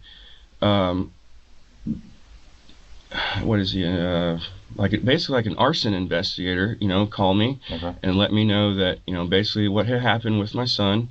And I was dealing with all that. This was, a month ago or so, or 2 months ago now. So we're waiting on that. And then, yes, I thought I took everything away from my son because I didn't want him. I felt like I gave him too much freedom, Took everything away from him. I felt horrible about it, that kind of thing. We ended up slowly giving him stuff back. And then the day before this happened, my wife. Bro, why the fuck you telling us about your son burning down some grass or playing with a flare gun when we talking about a murder, bro? This has nothing to do with what the fuck's going on. You trying to set up some sympathy? I don't get his tactic. Let's see how this plays out for him. Wife goes in his room, found a drawer full of cigarettes and cigarette ash and everything. He'd been smoking cigarettes. I was completely. Y'all dumbasses couldn't smell cigarette smoke in your house? bro, I usually vape. Like I smoke Juuls, but if I don't have Juuls, I will go back to cigarettes just to get my nicotine fix. And if I smoke one cigarette outside, I can smell that shit on my hands, on my clothes for a few hours, bro. So if I was in my room hotboxing cigarettes, putting it out in my fucking nightstand, I'm sure my mom and dad would have smelt that shit ASAP. Y'all must be chain smoking in the house? Like, what the fuck? Devastated. And I lost my temper. I was yelling, you know, I just felt like I was a complete failure. I felt like everything that I thought I was good at, I failed. The only thing I thought I was good at was being a dad. I failed. That's what I thought. And then that morning, somebody kept calling my phone. I don't know who it was. They kept calling my phone. My phone was going crazy. And I just answered it. I yelled at them. I had a horrible morning that morning. We're running late to work. I'm technically supposed to be at work at 10. Okay. We're on the way to work. We're going to work. I was in the left lane.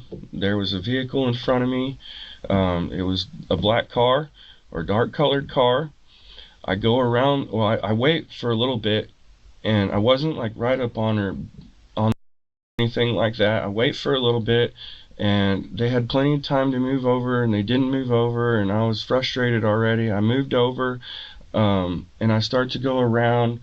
And as we're going around, I just glanced over and I see this person flipping me off. I get, you know, in front of them or whatever, and I'm starting to go, and I can still see 2 fingers now coming up. And I'm like, man, this. And I hit the brakes and I come to a stop basically. And then I'm like, this is crap. And then I start pulling off. I tell Stefan, I said, hey man, hand me that gun. I'm going to shoot her tire out. I said, this is pissing me off. I'm tired of everybody flipping me off and just. I told y'all this was road rage. And nah, he said, I tried to shoot her tire out. Get the fuck out of here, bro. You ain't John Wick. You don't even have any gun training. I was pissed and I lost it. Okay. And I don't want to involve Stefan because it wasn't his fault. You know what I'm saying? If he didn't hand it to me out of the bag, I was going to grab it. It wasn't him. You know what I'm saying? It's my gun. This is what I'll do for you, okay? If Stefan's telling the truth, that's great. If he's not, I will give you an opportunity. Well, I have a feeling he's going to try to tell you he don't know nothing. I understand that. And if that happens, it happens. And I'm telling you, I will give you an opportunity to talk some sense into him. Thank you. Okay, go ahead. So I told him, hand me that gun. I'm going to shoot her tire out. And he goes, and grabbed it out of the, like kind of picked it up out of the bag. And I. So he tried to be a badass in front of his son? That Stefan's his son? Snatched it from his hand. I looked half over like this. I saw her tire. I went pop, pop, 2 shots like that. I wasn't even looking this way. It was at what I swear it was her tire. I've never shot at a moving target. I've been to the range plenty of times. I have my license to carry that. It's not that. It's not. I was not trying to hit this person at all. I didn't know it was an old lady. I couldn't tell that. Okay. I didn't know. So how the fuck? No, he did it. He didn't tell on his son. He's telling on himself. And he's saying he don't think his son will tell on him. His son will just say, I don't know what happened.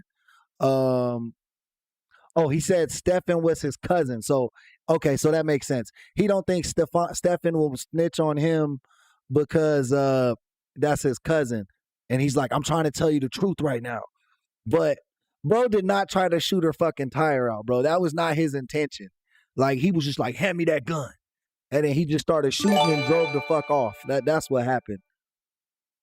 Hey, shout out for the sub, guys. Appreciate that. I'll give you the shout out when I see it pop up. I just heard the signal.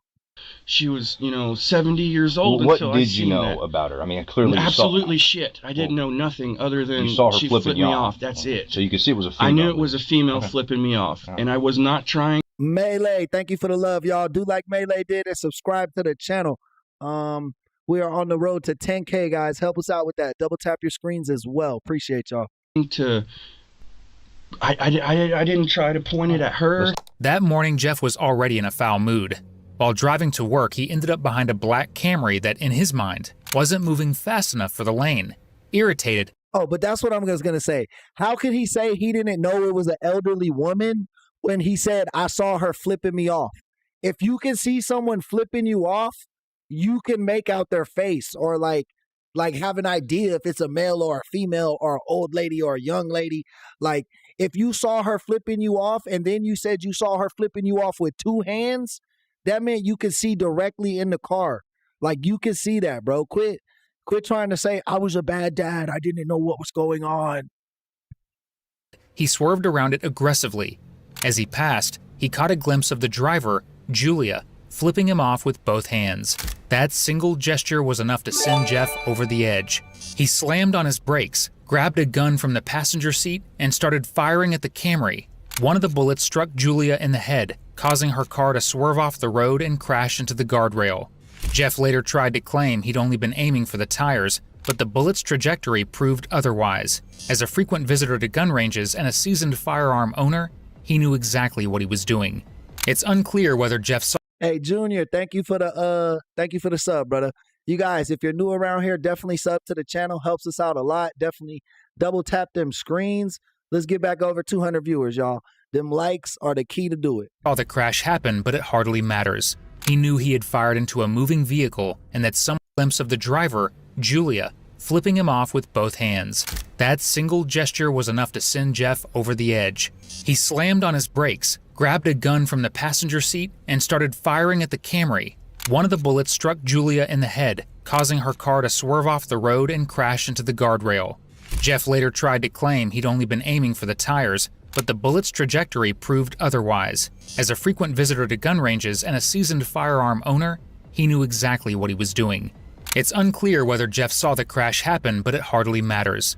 He knew he had fired into a moving vehicle and that someone inside could have been hit. Yet he simply continued on with his day as if nothing had happened. Let's take this step by step, okay? Mm-hmm. What kind of gun was it? It was a Glock 43. Where is that gun now? It's in my attic. Okay. 43X? Yes. Okay. One of the things I'm going to have to do is I got to get this is what's going on at the house right now. The house is on lockdown. Okay. The detective tried to get consent from your wife, and I think she's like, no. So what happens is everybody gets out of the house, and we write a search warrant for it. I'm going to give you an opportunity, since you're being honest about this, I'm going to give you an opportunity to consent as well. And instead of me locking the house down and doing all that, can we, like, Stefan went to, I had him put it up there because he's the only one. We're going to get to that, but we got to get through this first, okay? I understand. After you shot, then what happened? I shot 2 shots. I put the gun back in the bag, and I looked over, and she's still driving like nothing happened. I took the exit, the one exit before 30, and as Hey, Tara Marie, welcome to the chat, love. Appreciate you stopping by. we crossed the bridge, I looked kind of over the bridge, and I didn't see anything. I'm like, okay, well, you know, whatever, and we went to work. And then I didn't know that she'd been hit until obviously later that evening. And then once I saw that, Okay. Well, let's do this. I just want you guys to know that I am not Hey, what up, Gray Eyes? Welcome to the chat. an evil person, I don't think you are. but everybody else does. And that's one thing that's just heating me up, is I'm going to be labeled for this. But what I need to be straight with you. Bro, you crying for yourself. You not crying for this old lady, dog. You a piece of shit. About is this, okay? You have your gun license? Yeah. Okay. You go to the gun range a lot? Yeah. Well, no, not a lot. I mean, I've gone, obviously, but I don't go a lot. Well, I've already seen your Facebook, okay? Right. Clearly you have weapons. Clearly Yeah. you go to the gun range. The reason I'm saying Hey, it's his cousin. His cousin was in the car. His cousin was in the car with him, not his son. I misspoke. My apologies. that to you is because there's a big difference. I understand that. Hang on, hear me out. Hear me out. There's a big difference between somebody who is a cold-blooded killer and is going to shoot somebody and knows how to shoot versus somebody who just lost their temper and shot at somebody. Because let me tell you something. DMB, welcome to the chat, man. Appreciate you stopping by. The trajectory that bullet's on is not down by its tire. You and I both know that. Because I promise you, sir, hang on a when second. I reached Well, let me out, tell you what did happen. What did happen is that bullet struck her in the head. I saw it. Okay. I saw it. Okay, Produced. so with that being said, with an individual who Yeah, I think only bitch made dudes cry in front of the police. Even like I would never hurt nobody, don't get me wrong. Like I'm not an evil villain. But let's just say like anytime I was caught dead to rights in front of the police, like and I've only been arrested for like fucking weed tickets. Like I'm old now. But back in the day when I was like 18, 19, 20 and weed was mad illegal, like fucking I kept getting arrested for that shit, bro. Like they would always catch me with weed and shit, bro. Shit was crazy. But like even when they would like be like, if you just tell me some shit, I'll let you go. Like I just was like, bro, just take me to jail, bro. Not because I wasn't scared of jail. Obviously, jail is scary as fuck. Don't get me wrong. But I always understood that me crying in front of the police is not finna get me out of the situation that I'm in. So I might as well just take it on the chin and, you know what I'm saying, try to get through the other side. Because crying, doing all that shit in front of the police, all you're gonna do is get laughed at, bro. As soon as they go home to their wife or talk to their partner at the bar after they shift, they finna make jokes about you. You on their highlight tape now, bro. I would not let you put me on your highlight tape, bro. Because I was crying. Like, fuck that. Even if I'm scared, I'm not showing no fear, bro. That was the number one rule my dad taught me. Like, if you're afraid, don't show that you're afraid. That's real bravery. Being brave doesn't mean that you'll kill somebody or hurt somebody. Being brave is being able to stand up to adversity even though you have fear in your heart. That's true bravery. Clearly, there's evidence That's that what I knows how to kept shoot. telling my wife. I said, I don't know how I did this. I don't. Let me ask you this: would you at least agree it's? You know enough about weapons. Do you know when you pull the trigger, you could kill somebody? Yes, like that's what I'm saying. I knew. I knew from. I know. Did you want to kill her? No, sir. Is this a? Because let me tell you something.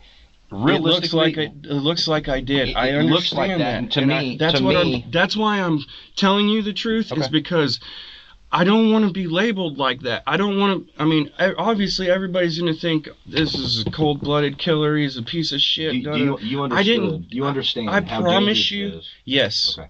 Because and I've taught my kids the same thing. You don't point a gun at something that you don't want to destroy. Okay. Well, this situation would have been a whole lot different if Jeff simply took his own advice, wouldn't it? I completely. Do you agree that when you're shooting from a moving vehicle, let's say you're shooting at the tire, that possibly it could shoot something else because it's from a moving vehicle? Of course, yeah. It could. There's no. What you mean, bro? It ricocheted off the tire and hit her. I didn't shoot her. The tire shot her. Obviously. I mean, like I said, I looked over. The quarter panel of her car was here, and I wasn't looking. I looked back at the road because I'm driving, and I just poo-poo. Okay. Where did the shell casings eject to? I have no idea. Did they eject inside or outside? No, sir. I never. Yeah, right? Like, some cold-blooded killers be getting respect depending on who they kill. You know what I mean? Like, if a killer kills another killer, then he gets respect. But if you just shoot an old lady, you're not a killer, bro. You're just a piece of shit. Never seen anything. There's a difference. I don't. Okay. Well, this is what you're being cooperative, and I'm not going to. The thing is, like, I feel like we're gonna get hung on this thing. Like, it's gonna get turned into like I was a calculated killer because I have, I've been to the range and I have my license to carry and stuff. Here's the good news. I'm telling you, here's the good news, sir. That's not what happened, though. Here's the good news. You haven't shot a bunch of people on the freeway. Okay? Never. Let me say this. Never fired a gun at anybody. What the fuck? Here's the good news, bro. You didn't light up the whole freeway. You only shot one old lady, like just one lady. You're not a mass murderer. The good news is that there's not a bunch of people who are getting killed. So my gut's saying that this is not some cold-blooded killer who's going around killing people for no reason. What made sense to me was a road rage situation, and we've had that before. That's what happened. I lost my temper. And this isn't the first person that. Oh shit! Jonathan just blessed us with the GOAT trophy. Thank you for that gift, Jonathan, and thank you for help sponsoring today's episode. Guys, you can also be a sponsor for today's episode. We got Cash App, Venmo, Super Chat, gifts, whatever floats your boat. If you can afford to do it, please do so. And if you can't, just double tap them screens. Let's go.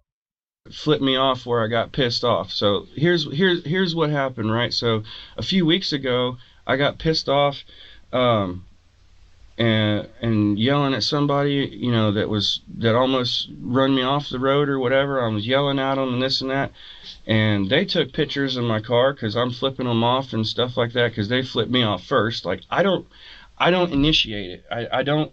Tiara Marie. Not only does she have a pretty name, but she drops that GOAT trophy, man. Thank you for the GOAT trophy. Appreciate the love, Tiara. Thank you for helping sponsor today's episode. Chat, show her and Jonathan some love. Yolanda, welcome to the chat. And gotta sound the horn for that member, Jonathan, man. Thank you for stopping by. You know we like when the members show up to the live streams. Thank you. Show them some love, chat. Try to initiate stuff. And in this case, my temper did get the better of me for sure. And I thought, you know, oh, I'm going to teach this person a lesson. You know. Jeff did initiate things, not once, but twice. Back in 2003, at just 18 years old, he was charged with burglary and resisting arrest. Then, I told y'all he was a street thug, bro. I told you those was gang ties. Those was gang tats. That wasn't no Christian tat. In 2008, he was charged again, this time for aggravated assault with a deadly weapon. Bro, how is this man still on the streets? How is he still on the streets? He showed a pattern. He showed a pattern of criminal, of being aggressive, of hurting people, aggravated assault with a deadly weapon, and this motherfucker still got a gun? How is that possible? Weapon, specifically a firearm. He served time for that felony and was legally prohibited from owning or possessing any gun afterward, which means that even having a firearm in his car that day was already a crime, long before he ever pulled the trigger. Can I ask you something realistically? Because people that are going to look at this are going to see two different things. And I understand that you shooting the tire out is not the same thing. Just hear me out, Jeff, okay? Because I want to make sure that I'm giving you the information, because you're being straight with me, I'm going to be straight with you. The people who are going to make decisions on this, they're going to ask one of two things. Hey, Blanca, welcome in. Tell them Blanca sent you. Appreciate you stopping by the chat today, brother. One, did he try to shoot her in the head and kill her? Hold on. Or two, did he try to shoot her tire out? And if he did, does he not know that that could also cause an accident and cause her to die? You know what I'm saying? Yeah, bro. Even if you did hit her, she's old as hell. She was 70, dog. A car accident could have wiped her out. A fall to the ground can take her out, and you out here shooting guns. Talk about I didn't know it was an old lady. I just saw the fingers flipping me off. Let me ask you this, because this is what they're going to ask me. Do I think he'd ever do something like this again? I would never. Why? I've already told my wife I didn't want any guns. I would have taken them all and sold them all, you know, and got rid of them all. Not Tara, welcome to the chat. Adam, how's it going this morning? Because not because I'm in trouble, but because I haven't even been carrying one since then. Because I don't want the gun didn't do it. I know the gun didn't do it, but you understand that if the gun wasn't there, that wouldn't happen, right? And that's basically what I've. Judy, shout out Ireland. My Ireland fans, man. I appreciate you guys tuning in, man. Shout out the UK, shout out Ireland, shout out Australia, all my overseas international viewers. Shout you guys out. The conclusion that I've come to in this instance, that if that wasn't in the car, if I didn't have that in the car, we wouldn't be sitting here right now. Let's do this. Since you are being cooperative, okay, I will give. Welcome, Tara, to the chat, y'all. You know we like when members show up to the live stream. Thank you for showing up today, Tara. You the opportunity, if you want, to show these people who are going to make decisions on this how cooperative you are, okay? This is what I need. I need to download your phone. I need to search your vehicle. I need to search your house and collect that gun, okay? It's up to you if you want me to do it through a search warrant, or it's up to you if you want to consent to it. If you consent to it, I can tell you this, put yourself in their shoes. Are you more likely to believe the person who's like, hey man, all right, I screwed up, boom, here it is. You know what I'm saying? And I've told you everything. I understand that. Are you okay with me downloading your phone? Yeah. Okay, are you okay with me searching your vehicle? Yeah. Are you okay with me searching the house? Yeah. So this is what we're gonna do. I'm gonna get paperwork done for all three of those items. I'm gonna take you back to the house, and I'm gonna let you talk to your wife, okay? And I think it's probably since I already know what's in there, it's kind of silly to put me through the time of doing a search warrant to where it just makes you look like now you're giving us the finger, okay? This is what Yolanda, welcome to the chat. My bad, I didn't see you in here earlier. Appreciate you stopping by. I want to do. Listen, Jeff, I appreciate you being straight with me, okay? You could see how that wouldn't have gone good for you, right? No, I wasn't. Okay, listen, man. I haven't made any decisions on this. This is what, especially now with this thing going on with this virus, we're not just chucking people in jail like this. No, I okay? understand that, but that's where I deserve to be. Let's do this. Let me get done what we need to get done. I'm going to talk to people who are going to make decisions on this, and there's a very strong possibility I'll probably call you back and want to talk to you again, okay? Because if they have questions for me, I'm going to have to ask you those questions. Is that fair? Okay. The thing I really want you to understand, sir, is I did not mean to hit her. I did not. Like, if I would have known I hit her, I would have never been able to even go to that next job or finish work that day, nothing. Like I had to call in the next day to work sick because I'm sick. Like, I'm sick to my stomach. I understand. I can't eat. Well, doesn't that at least right, at least look a little bit better than somebody who's saying I don't give a shit about what happened? It all looks horrible. Period. What's your code on this?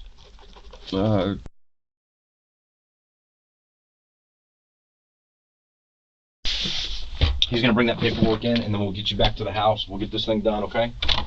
Hang tight for me. Shortly after this, detectives returned to get Jeff to sign warrants giving his consent for officers to search his belongings. And Jeff, in all of his genius, will give one final hurrah to prove his innocence. I just don't want. I didn't do that intentionally. Is what I want y'all to understand mainly.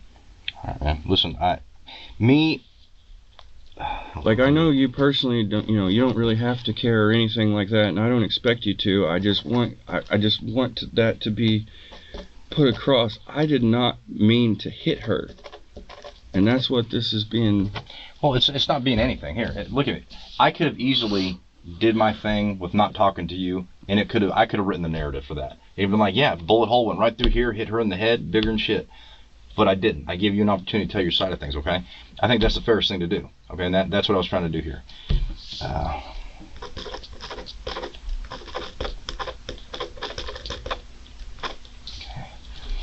This is for your phone. This is for your vehicle, and then we'll do the car. We'll do the house when I get out there. I'll tell you what. If you want, I can ask because I don't know for sure. It sounded like Stefan was being honest, but I don't know for sure. If I find out he's not, do you want to talk to him? Yeah. Okay. Stefan, Jeff's cousin, was not only present in Stefan a meth head for sure. the car, but he had also helped him hide the gun after shooting. So now, officers decide to call him in to help locate exactly where it was hidden. So where do you say you put it? He didn't put it anywhere. Where did you put it? In the attic. We're at in the attic. There's a crawl space. You go up. From where? The closet In the living room. There's the living room. There's a closet in the back, or a den. In the attic, there's a crawl space. It goes over to the left, but it's an add-on, so that part of the house is separate. Once you go through there, it's down and to the right. Like. Did you drop it in between the walls? No. Is it in the insulation? It's in the insulation. Okay, so basically, you draw it for me.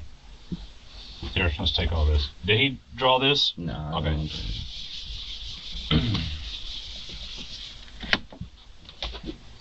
Living room. Where's the front door at? What's that? The door that we come. I ain't lying, bro. Look at his hairstyle. Look at his tattoos. Look at his fit. His face all sunken in. Man, what's that room considered? Living room. Living room. So is this the living room? No, the den's at the back where the. All right. I didn't mean to give you an art class room. That's wild. These detectives got their guns on them in the interrogation room. Most police departments don't have the gun in the interrogation room.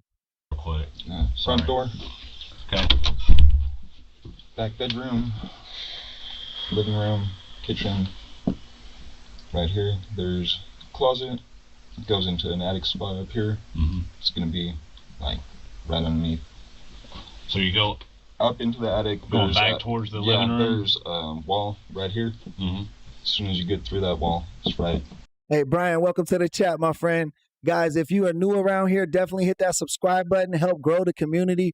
We are the friendliest, coolest, best true crime community on YouTube. One of the fastest growing as well. If you want to help us reach that 10K, hit that sub button. Also, double tap those screens, please. So you have to go here and go through the wall? Yeah, and then it's underneath. Like I said, it's an add-on. So what's it under? Is it just an insulation or is it under underneath? insulation? Okay. Hey, let's go talk to him real quick, and then we'll get out. Guys, we'll bring you both back out there. So if we have trouble finding you, can show us. Come on. I'm back in this other room. Love you, bro. Jeff was charged with first-degree murder. Rather than face trial, he entered a guilty plea in November of 2022 as part of a negotiated deal with prosecutors and the victim's. If he don't get life, bro, I'm going to be mad, bro. I can't give a horn unless he gives life. I hope we get to hear a horn right here, because if this motherfucker got some bullshit-ass case with his record, if he got some bullshit-ass plea deal. Family. In exchange, he received a 20-year prison sentence. That's not enough, bro. That's not enough. Jeff looked to be about my age, like 35 to 40 type range. So there's a good chance he'll get out of jail if he only got 20 years. Plus, he could get out with some good behavior and shit.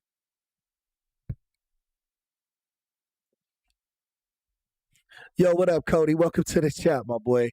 Yeah, I'm on here wasting time, brother. That's all I'm doing.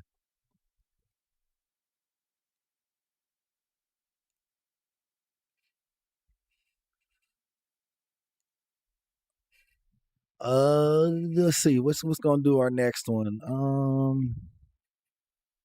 Ooh, this one looks good. The moment he realized he's going to jail for killing a cop. Let's check out this video from Police Insider. Help! Help, I've been shot! On February 8th, 2024, a usual traffic stop in Blount County turned into a nightmare. When 42-year-old Kenneth DeHart was pulled over by an officer for driving in the opposite lane. Oh, I wonder, is this the one with the female cop?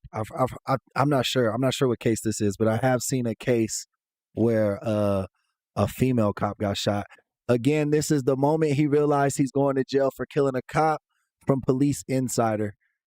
Do me a favor, brother. Pull into the driveway. That way we're all the way out of the road. Okay?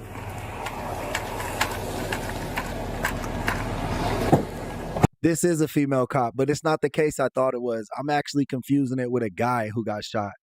I just heard her voice. Hey, love, what's good? The top mod is back in the building, man. Appreciate to see you. Hey, man, welcome in, Height Love. Show him some love. You know we like when I can't fucking speak. I'm sorry. You know we like when the members show up to the live stream, man. How's it going today, Hate?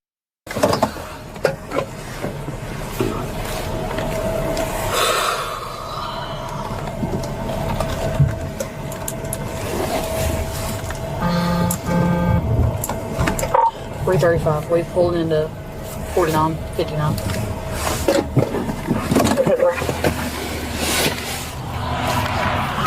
Hey, you know what's funny about Cody talking shit is Cody has a fucking YouTube channel, and he has like 13 subs, and he made 5 videos. So he's hating because he can't do what we doing over here, y'all. Don't pay him no mind.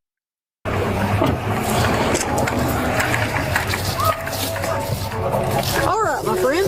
Now that we're out of the way there. I'm sorry. That's all right. My name's Shelby. I work for the Blount County Sheriff's Office. I stopped you not because you were all over the road. I'm sorry. I didn't notice it. I just put my hair up. Putting your hair up. Hey, Becky, thank you for the subscription, love. Thank you for becoming part of the team, man. We appreciate you stopping by today. Yeah. Okay. Have you had anything to drink or anything? Oh, tonight? hell no. Okay. No. I'm really just like leaving. that? No, I'm just leaving Suburban. Okay. Just got back from Gatlinburg Pittman. Cool. Just got a phone with my son. I said, son, you should have came home because he hurt his knee real bad, the GP game. And I literally just got the phone with them. Okay. Did you go to the game? Yeah. Okay. We literally just got done. Okay. They're still there. I literally can show you. I just got the phone with my son. I believe you. And, Where you headed to tonight? I'm on my way home. Where you live at? Alcoa. Alcoa? Yes, Okay. ma'am. Go for it. You care to see your driver's license, registration, proof, insurance, please? All right. Thank you. All right. Thank you. I'm sorry about that. I didn't think I was swerving. Yeah. Well, you went across the line just a little. Mad Dog 2020, welcome back, man. I haven't seen you in a little while. Appreciate you stopping by. I did see you in the chat earlier. My bad. I should have shouted you out sooner. Bit, and I thought, well, maybe I would just put my hair up. I'm sorry, I got hot. I just put my hair up. I got you. Yeah, you were like just you were go all home, the way get in the completely in bed. the other lane. I called my mama and say, "Mama, I'm not gonna make it tonight. I gotta go get clothes. Like I'm just dealing with a lot. I promise I didn't do nothing. I'm sorry." Okay, I'm sorry about that. I'm sorry you're going through some He do sound a little intoxicated. He sound like his speech is slurred. stuff. Oh, it's a lot going on. Yeah. But I literally just got the phone with my son, just talked to the guy that's painting, sent me a picture of some. Hey, Clay, that's a fact, Clay. Thank you for the love, man. Appreciate the support. Thank you, and welcome to the chat today, Clay. Good morning. Lights that he sent me. Okay. That I literally just got the phone with him. Okay, good deal. Rob Paint Mama's house. He just sent me this. I got you. And I called him back, but I'm on Bluetooth. Okay, you're good. Do you have your registration insurance? Yeah, I'm in my mama's car. I'm in her car. My truck is at her house. I'll show you what I just done so you can know what I'm doing. I ain't lying. I just left to take a video. He already lying. You see why he keep bringing up the phone and trying to change the subject? Basically saying this my Meemaw house, like this ain't my car. And then talking about some work he did on her house. Like none of that shit has anything to do with this officer asked you. Yeah, I'm coming forward. Come on. Hey, Floridian. What's good, man? I haven't seen you in a minute. I hope you're feeling okay, bro, and I hope your day's starting out well. You know we missed you around here, Floridian.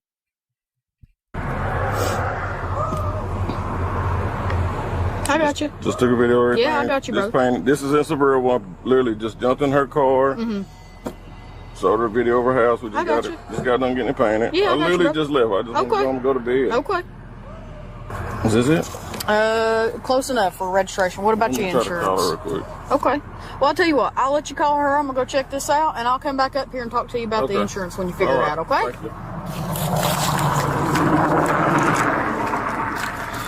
Kenneth was compliant at first, but his slurred speech.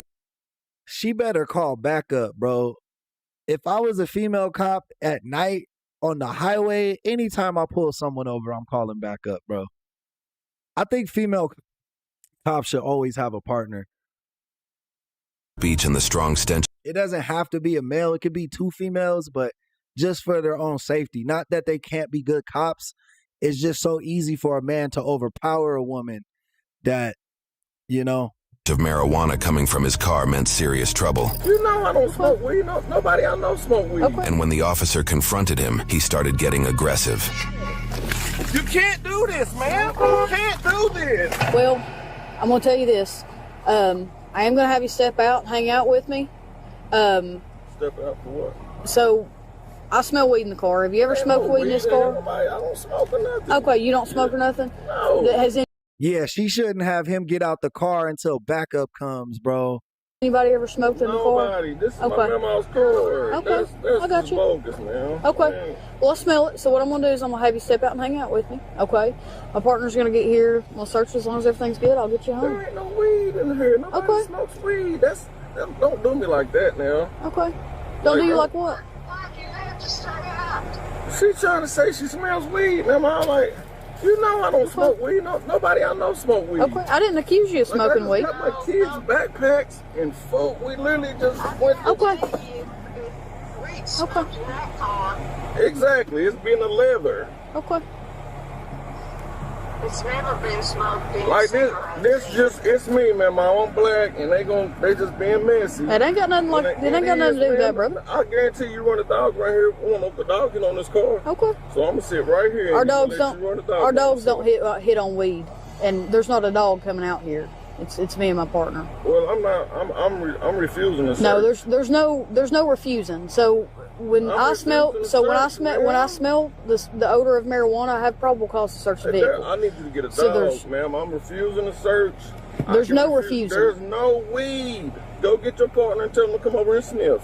Okay, my partner is not a dog. My partner's a person that's on the way. Let your partner come sniff. I'm refusing to search. That's fine. You can't refuse a search. Why can't I refuse a search? Because I've got probable cause to search the vehicle. Yeah, I don't like that, bro. I don't like that cops can. I didn't think that they could use marijuana scent as probable cause anymore. We seen a whole case. What was that one case where the dude sued the fucking police department and they strip searched him in front of the fucking convenience store because he was smoking a Black and Mild and the cop tried to say it was weed, but it wasn't shit, and they searched his whole car, looked through his ass, grabbed his balls, like literally sexually harassed dude over a fucking Black and Mild. So I'm with her. He did sound intoxicated, but she shouldn't even have told him she smelled weed. She should have just had him get out for a DUI check or something when her partner got there. Because of the smell. Why they trying to be messy for no reason? I'm not trying to be messy with you, brother. I'm trying to make this easy. Okay? I'm just refusing to search. I love you, Mama. I just need you to step out of the car, Kenny. I'm refusing to search, man. Okay, so here's what's going to happen if you don't step out of the car. We're going to have to drag you out of the car, and then you're going to go to jail. I don't smoke marijuana. So you can either step out of the car, or I can pull you out. You can step out the car. No, sir. You will get out of the car. Y'all treat me as racism, man. It's racism. I don't care what color you are, dude. She gave you a lawful command. I don't smoke marijuana. She said she asked you to get out of the car. Get out of the car, bro. Y'all said it smell like weed. I need you to get a dog, please. No, we don't have to have a dog. Get a dog. When it smells There like has weed, been brother. no Get out of the car. marijuana in this Okay. car. I'm gonna tell you one more time, Kenny. Get out of the car. I can't, ma'am. You I'm can't? recording this. Okay, I'm you can telling record you right it. now. That's fine. I'm recording too. I've recorded this whole interaction. Go ahead and get But out I'm of the car. not doing nothing wrong. You were on the wrong side of the road, Kenny. I was not on the wrong side of the road. You were driving on the wrong side of the road, brother. I'm Get not out on of the the wrong car. side of the road. Get out of the car. Get out of the car. I'm not. No. You're about to go to jail for refusing. No, you can't do that. You're about to go. You can't do this, man. You can't do this. Get your hands off of me, man. Please. Please get your hands off of me, please. Go ahead. Please. Get out of the car. I'm asking you. Get your ass out of the car. Get out of the car now. I'm not doing nothing wrong. Out of the car.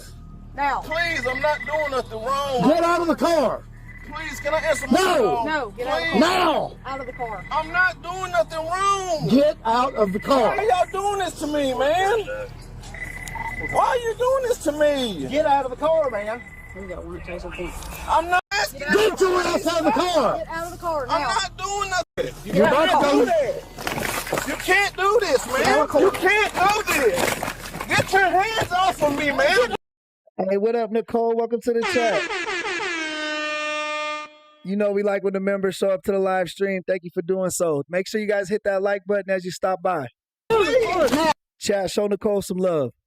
Please get your hands off of me, Go ahead, please.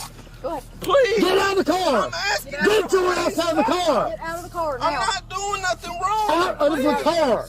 Now. Please, I'm not doing nothing wrong. Get out of the car. Please, can I answer my No. call? No, get out of the car. Now. Out of the car. I'm not doing nothing wrong. Get out of the Why car. are y'all doing this to me, man? Hey, good point. That shit might just stick to that fucking fleece sweater. Tommy, welcome to the chat. Whiskey, good morning, love. How's it going today? Why are you doing this to me? Get out of the car, man. We got one taser point. I'm not forward. Taser deployed. Out of the car. Get out of the car, dude. Boy, they lit his ass up. They lit his ass up. Get out. I didn't do nothing. Get that seatbelt on him. Go Please get the seatbelt. don't do this to me, You're about to get it again. Please. Please. You're about to get it again. Stop. Let me talk. Well, it went straight through that fleece. It shocked the shit out of him, boy. My man, oh my God. Get him out. 335 shots fired. I just got tased.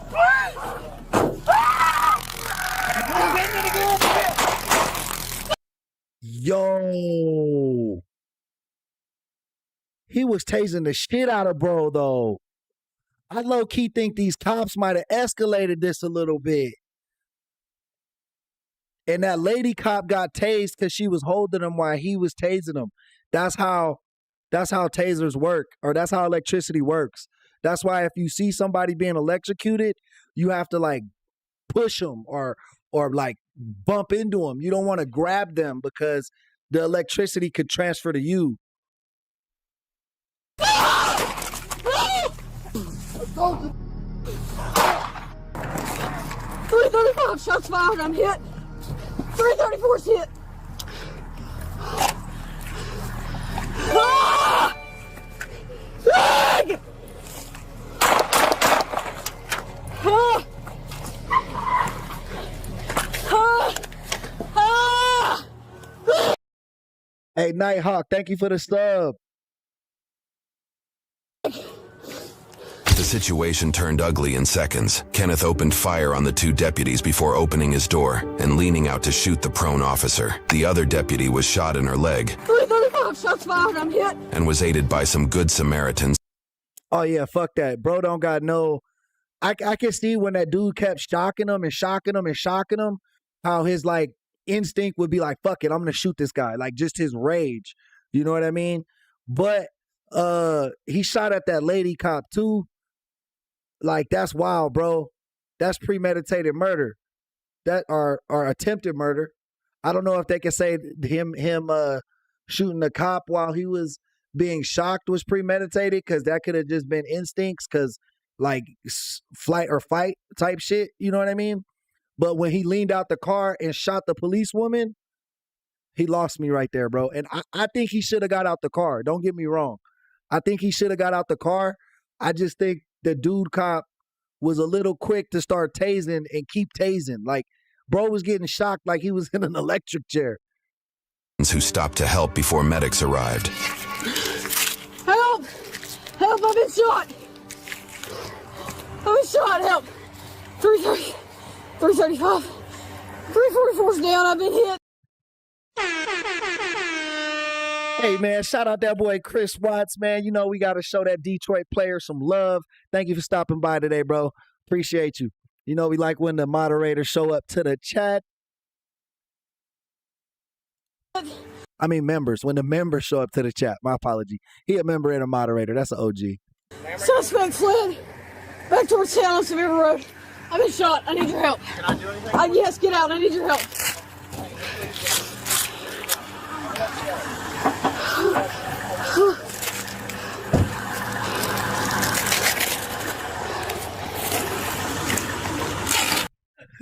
Bro, that shit, I promise you, that was the most intense 30 seconds of any stream we ever had.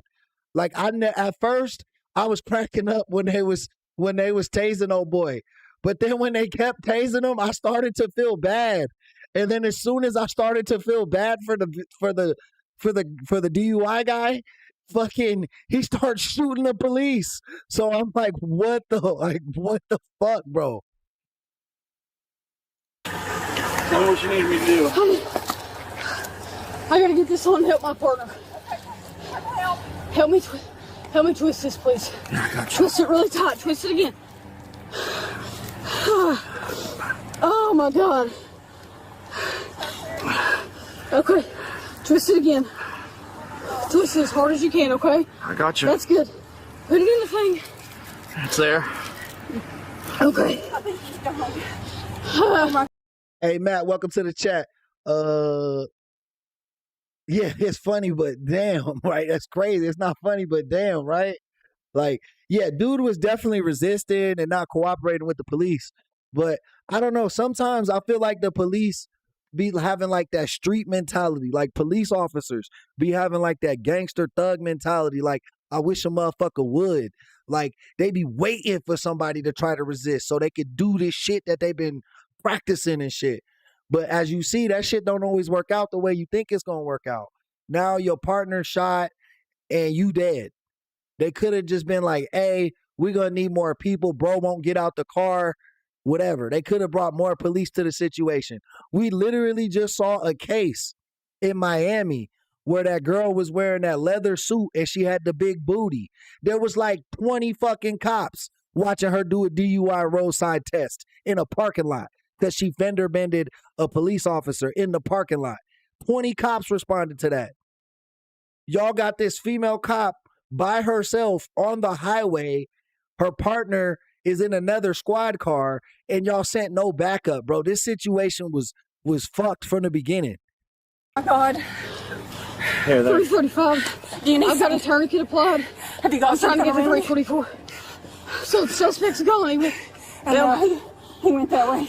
I gotta get Yeah, I think the weed was some bullshit, COD man XL. I think the weed smell was some bullshit. He definitely had a slurred speech. He might have been drinking. He said he was working and then went to his son's football game. So he might have been drinking. I think they should have went along the lines to see if he was impaired for alcohol. He probably wouldn't have resisted as hard. But when they said he was smoking weed, dude was very adamant that he did not smoke weed. So that probably pissed him off because he knew he didn't smoke weed. I gotta get to my partner.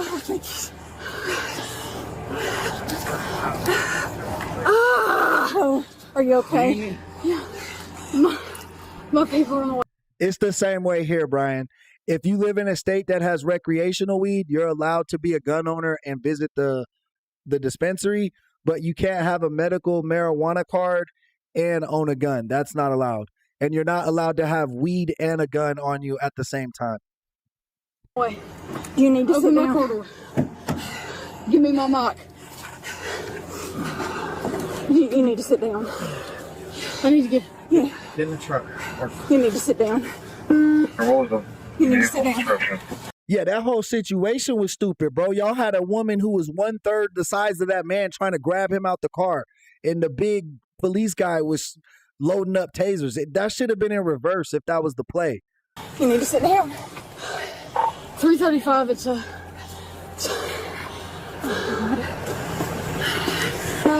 My vehicle is going to be a 2011 blue RX-5 Lexus.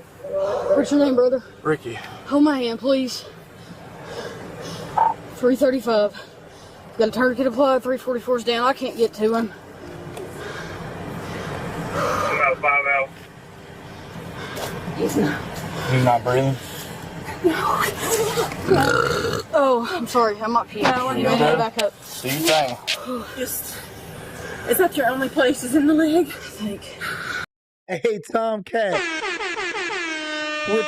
With the GOAT trophy for the chat, man. Appreciate the love. Thank you for helping sponsor today's episode. Guys, you can help sponsor today's episode too. We got Super Chat, gifts, Venmo, Cash App, whatever floats your boat, whatever you can afford to donate. It helps keep us on the air. Appreciate the love, guys. Thank you for keeping us here. That's all I feel.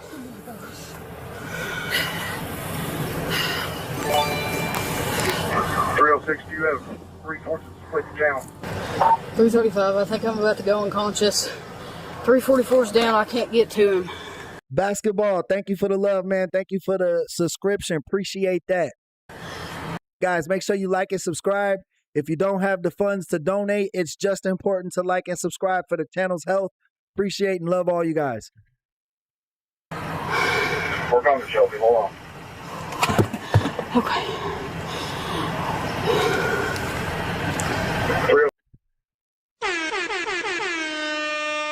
Tara Marie with her second gift of the day. Thank you for the mystery gift. Let's open it up and see what it is. 6 John Center, open up channel 2 for everybody else. Get that vehicle description out on channel 2. Stand for.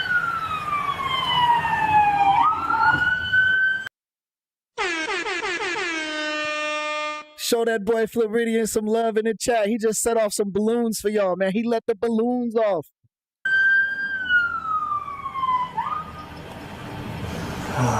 Thank you for helping sponsor today's episode, Floridian. Much love. Steven, thank you for the subscription, brother. Appreciate you.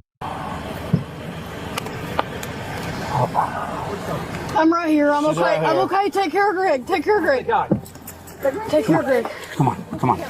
I can't, brother. I can't. I don't think I can walk. Come on, help me get her in the car. In your car? Yeah, my car. Brother, I need help. I need help. I can't walk. Well, you got a tourniquet on? Yeah. All right, where are you shot? Just on the Hold leg? on. Hold on. Let me help. I think that's her only. It's her only. Wait, right here.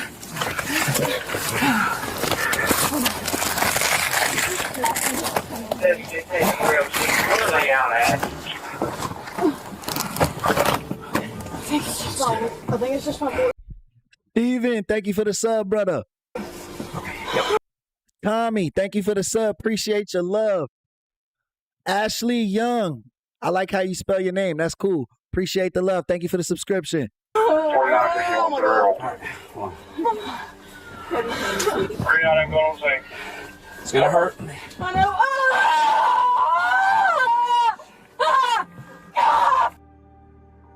know. Oh my God. I got. Have a good day, Donna. I can tell you new around here, but thanks for stopping by. I'm getting her to the hospital. The Blount County mayor issued a $10,000 reward for information about Kenneth, and he was arrested after a 5-day manhunt. His girlfriend and brother were also charged with aiding Kenneth during his time out of custody. Damn, so he got away for a little bit. The cops were acting dumb. Like, I think everybody was wrong in this situation. There's no right or wrong. The cops didn't handle the situation right, and this guy was an idiot and shot one of the cops and then killed the other. He shot both cops, killing one of them. And then he was on the hunt. He was on the run for like a week. My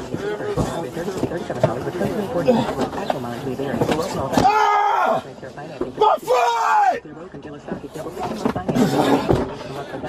Actual down payment may vary. Subject to residency restrictions. Credit approval. Not all buyers qualify. Dealer contribution is actual price at that dealer. Contact dealer details. Manda, thank you for that 100. Thank you for keeping it 100 in the chat. We appreciate the love. Remember, guys, we're doing a Thanksgiving Day stream. Y'all can chill with me and my family. We're going to cook a turkey, eat dinner, hang out all day together, man. If you don't got no one to spend Thanksgiving with, spend it with me and my family here at the Fade Family Reunion, man. That's what's going to be Thanksgiving, the Fade Family Reunion. If you don't got nowhere to be on Thanksgiving, come spend it with us. You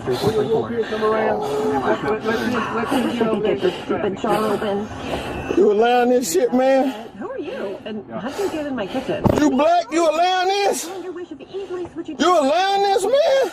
Honors the time spent with your previous insurer. Great, but what does that have to do with getting this jar open? Nothing. So you can't open them. This is straight talk. You black, man, and you like watching this shit.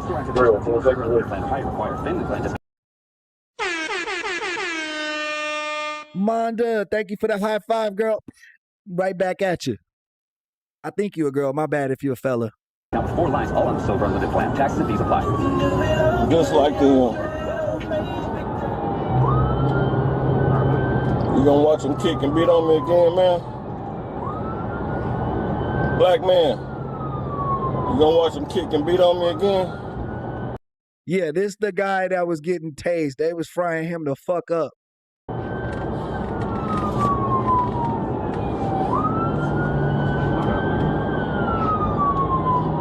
Man, I live with y'all self doing this to black people, man. Beat my glasses off of me, so I ain't allowed to have I can't see.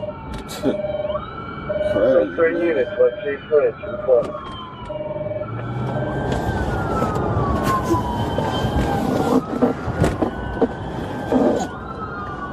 Damn, man. Diane, thank you for the sub. Ah!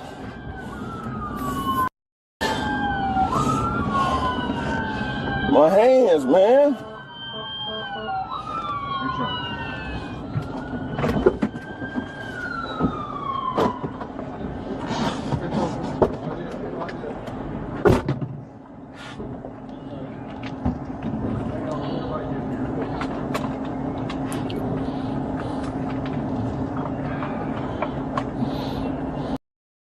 Misunderstoodish. All you got to do is double tap the screen. If you double tap the screen, it'll like the video.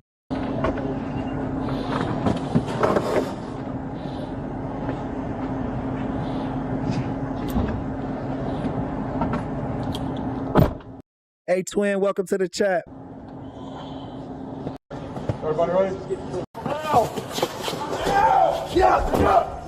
Kenneth was charged with attempted premeditated first-degree murder, felon in possession of a firearm, aggravated assault against a first responder, evading arrest, aggravated assault, resisting arrest, and failure to maintain a lane. The state prosecution also wishes to pursue a death penalty against him. YouTube thinks you'll love the video on screen. Oh, yeah. That he in Texas, he for sure deserved capital punishment. He for sure deserved capital punishment just because of the way that shit played out. But at the same time, them cops didn't handle that shit correctly, bro. Like, that shit wasn't handled correctly from either side. It was like the police were acting like thugs and he was acting like a thug. Two wrongs don't make a right. You feel me?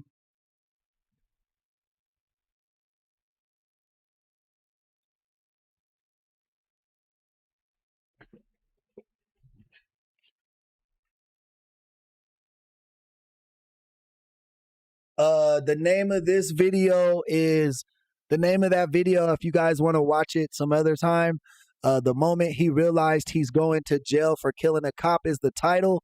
It was from the channel Police Insider. Oh, this one looks good. Unhinged woman arrested for assaulting officer with a bike. This is coming from Blue Line Lens. Let's check it out. On September 24, 2025, police responded to a report of a verbal dispute between an Uber Eats driver and a customer. The female driver left the area on her bicycle before police arrived, and when officers located her, she failed to stop despite repeated instructions. Here are the events that occurred. Roger, it's activating. Yeah, Jake said that shit's funny. He still had the lane violation. Like, they kept that shit on there. After all the shit that happened, they kept that lane violation too, bro. You are not in trouble right now, but if you keep running, you will be obstructing my investigation and you'll be arrested. 27. Stop right now. Okay.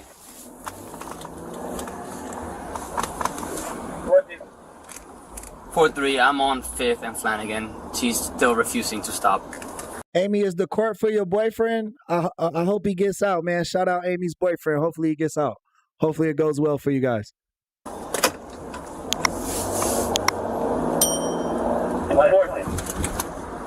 I received you have bike 1 route.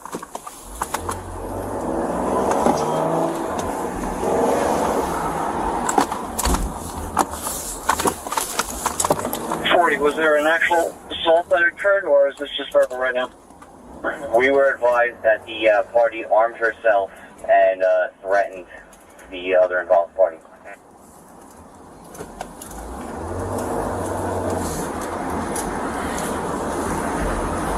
At 197, the victim's claiming that she had a bike lock in her hand, which she did when I was talking to her. Victim states that she threatened to hit him with it. Never got physical when they got verbal. Dude, stop!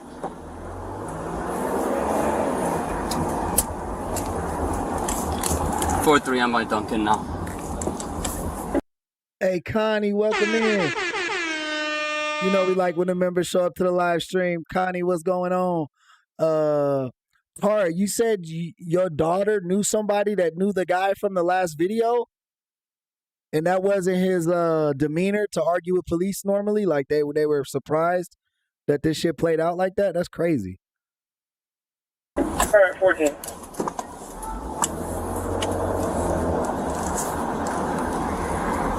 .45, 197 is staying with that party at Osprey Cove. I'm heading over to the front to get the threat with you with 43.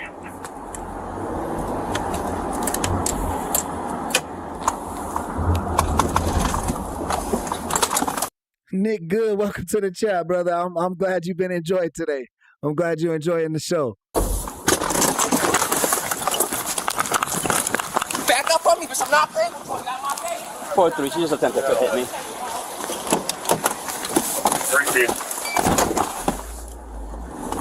And Tara, that's why I said I didn't like the way the police handled it. Like, when he shot the dude cop after being like tased like 6 times in a row, you know what I mean? Like, to me, that was fight or flight. That was fight or flight type of instinct. Like, You're not thinking in your rational mind when someone keeps shocking you repeatedly. But you know what I mean? At the same time, the cops just did so many things that didn't seem like accurate protocol to me. But what made me think that what made me knew that he was gonna get capital punishment or have the chance for it was when he shot back out the car of the police officer who was retreating from the situation. He shot her in the leg. So to me, like that made it premeditated. Like if he would have only shot the one cop and drove off, he could have argued like murder, like it was the circumstances. You know what I mean? That's why I said both sides fucked up for sure. Dude deserves his punishment. But I mean, obviously RIP the police officer that passed away. He, you know what I mean? He loses big time too. But that lady cop, like, I don't know. They need to kind of watch the way she handles those type of situations. Units backing them up. Step it up.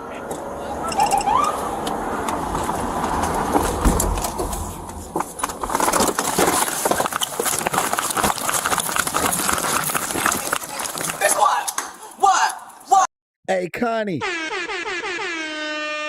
Thank you for that latte, girl. I'm going to drink it with my pinky up. That was good. What? Get out my face. I'm not arrested for nothing. Bye. Right by TV. They're coming up towards that one. What's up? I'm not playing with you. What's up? I'm not playing with you. What's up? Drop it. Drop it. What is wrong with you? What's up? What's up? I'm not playing with you. What's up? What's up? What's up? What's up? What's up? I am not playing with you. You approach me, I'm gonna beat your ass. You better drop that. No, I'm not. Bitch, if you approach me, I am not playing with you. I don't give a fuck. Oh, bye. Bye. She finna get tased. Bye. This lady is crazy as shit. She has like a Joker tattoo, like that line down her face, like on her eye. It's like a clown type of tattoo. Bye. You are now under arrest. Bye. You're not going anywhere. Bye. Bye. Bye. Bye. Bitch, get out of my way. I'm not playing with you. Get out of my way. Drop it. No, bitch. Get out of my way.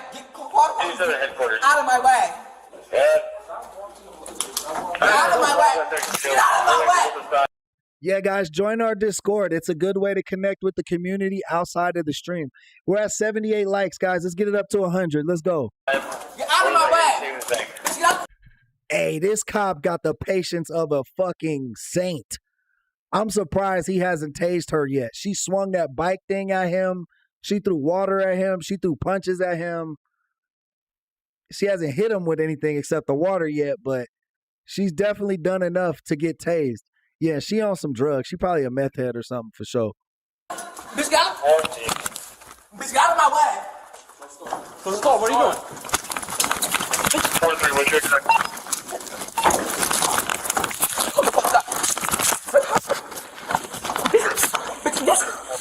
Get the fuck. Bitch, get off of me. Fuck, leave me back. Get your ass off of me. What are you doing?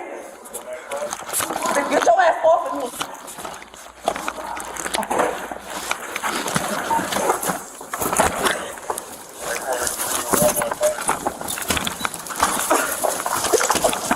Get it off of me. Dude, this is an easy one. Stop.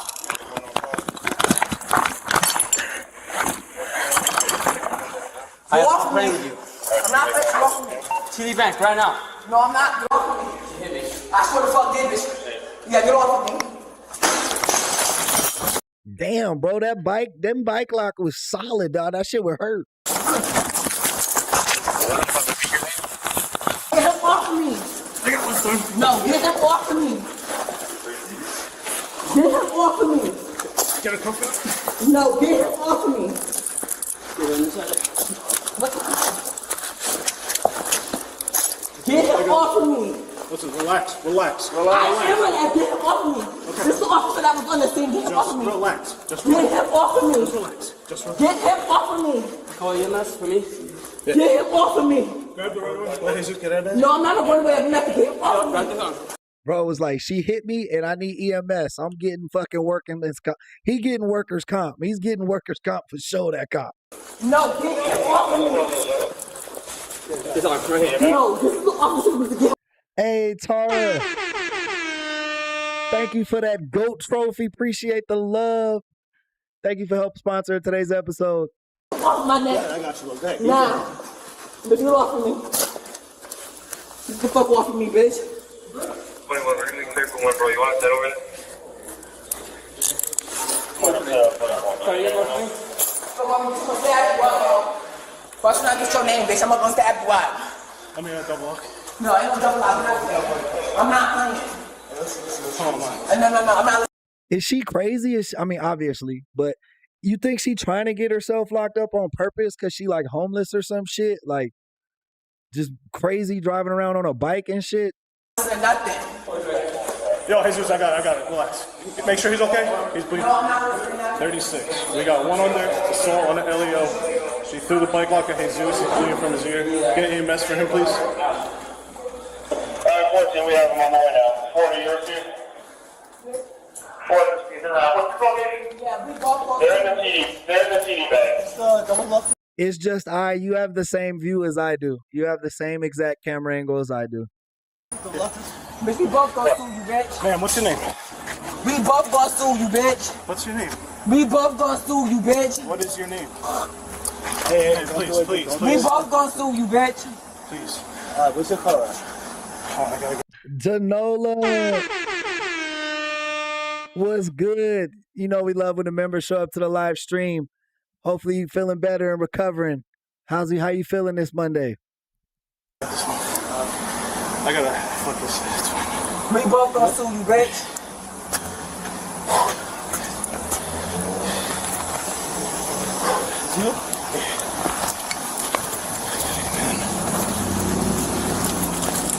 Hey Rob, yeah, I thought we was all playing here. They gotta let her go now. She's not playing no more. Yeah, bitch, we both gonna sue you, faggot. It don't matter to me. Bye.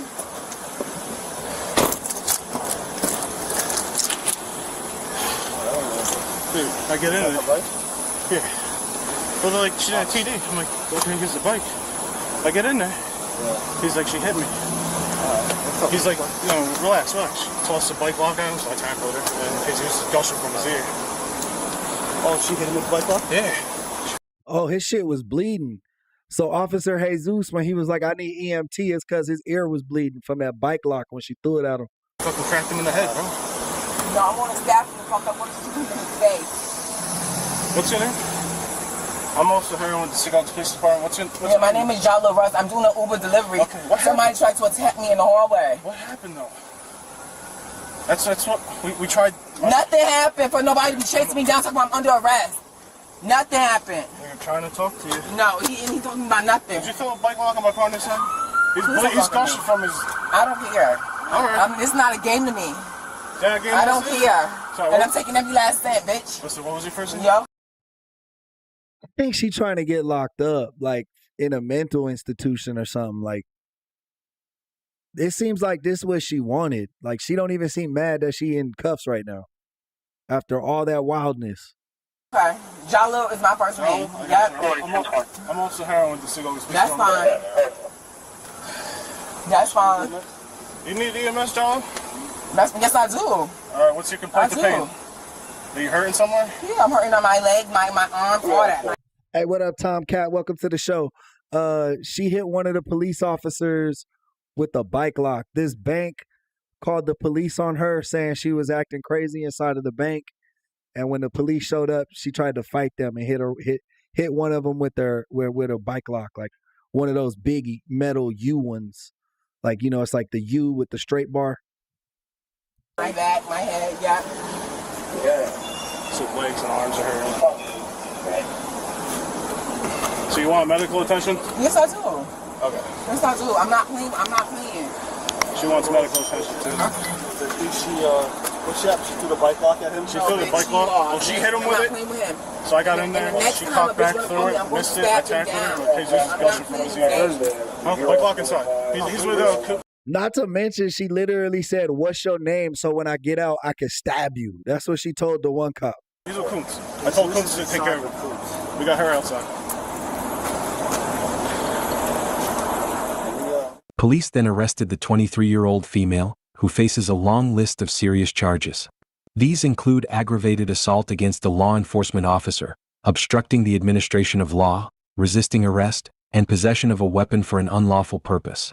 After being issued a complaint warrant, she was taken to the Hudson County Jail. Please leave a comment, and of course, Diane Decoy, that's a good one, bro. don't forget to like, share, and subscribe for new videos.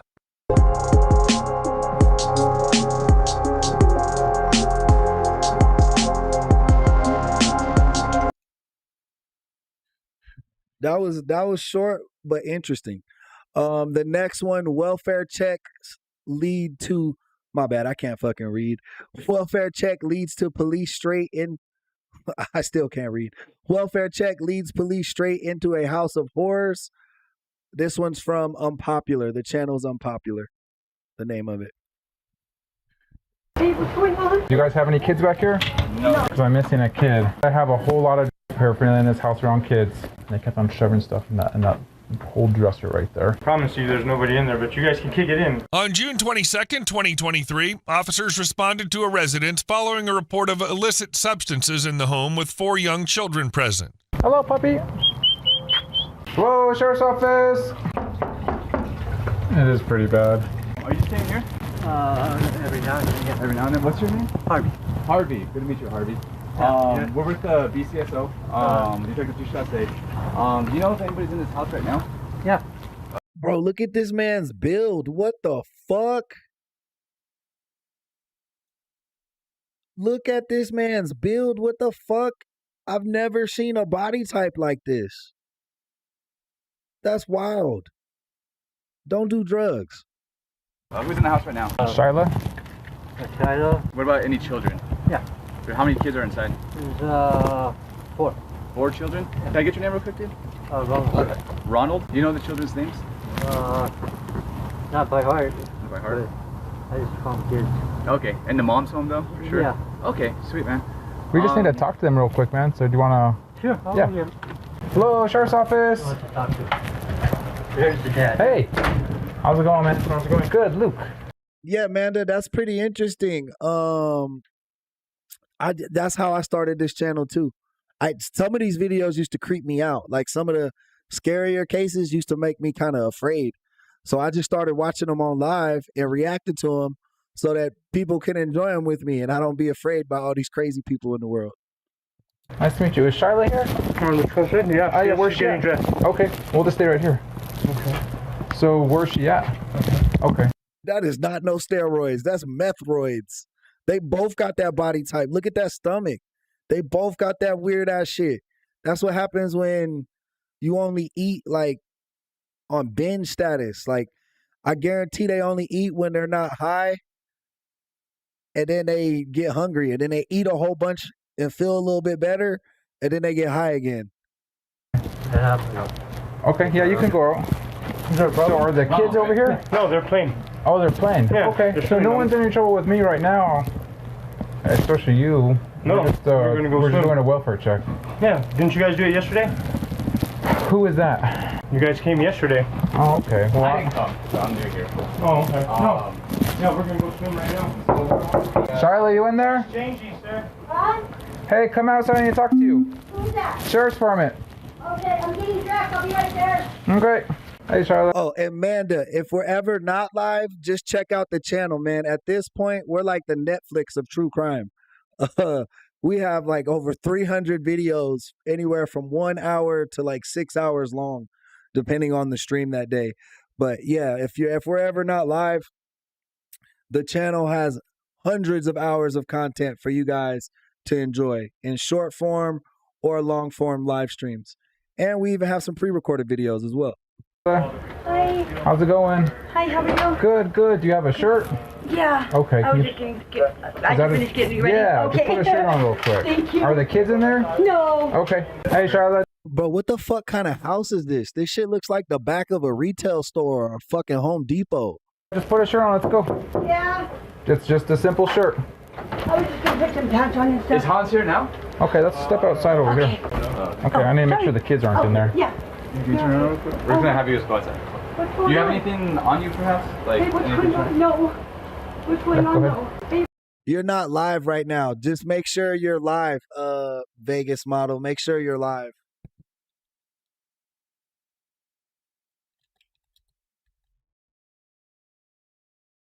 My bad. I gotta type that.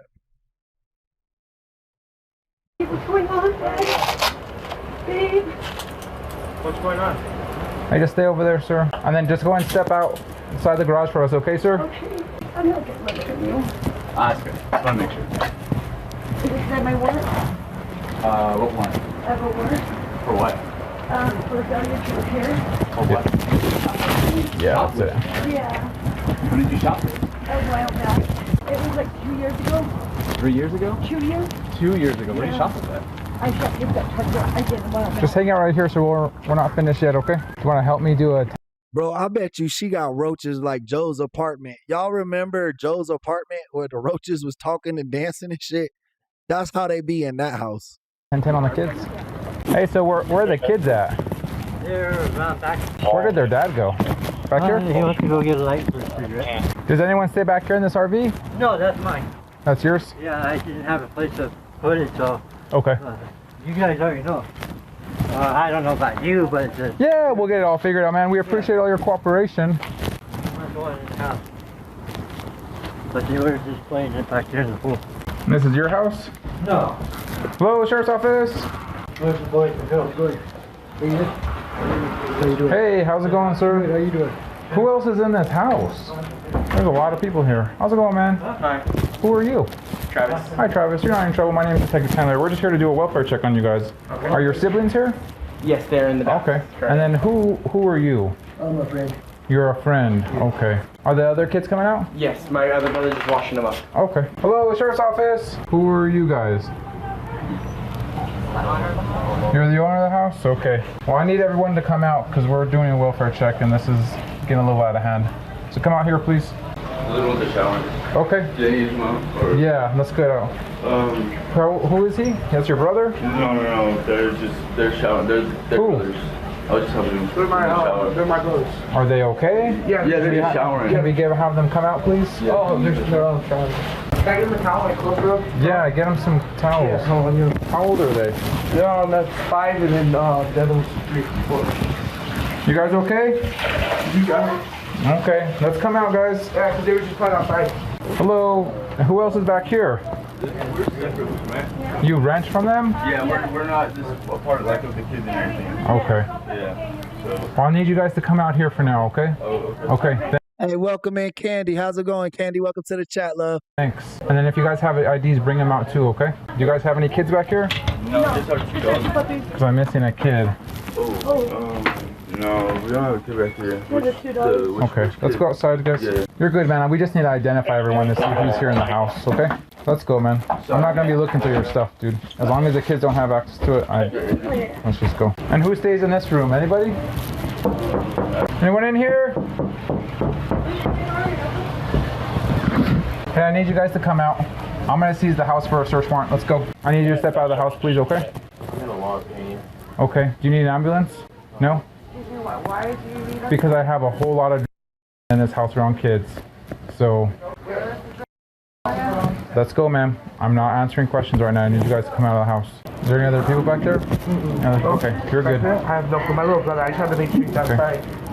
Sorry, sir. Let's have him hurry up, okay? Yeah, I'm sorry. Thanks, man. Hurry up, dude.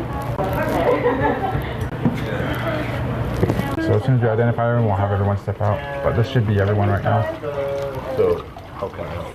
Just stay here with her. Okay. Thanks, man. I'll be right back. So you just said the tinfoil is just in the trash can in the room? Do you know if Francisco does that? No, I don't. Was he in the report at all? There's a lot of people in there right now. There's about, I think, 12 people inside right now. Yeah. So I'm going to start CYFD out. There's in the center room. It's a big old heaping pile of burned tinfoil. That's the only thing that I saw.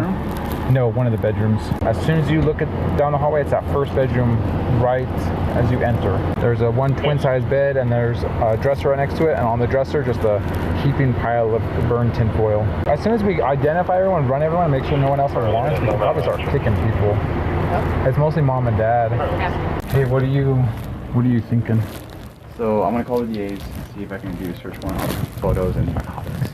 I think so. But you said auto theft. I think we should get property. That, and then who was my here?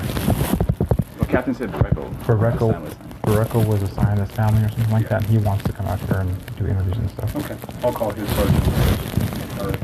And they said just to call. I just talked to Nico about that. I'm not trying to touch you, but he said just to call Barreco directly. Because they already coordinated that. Okay.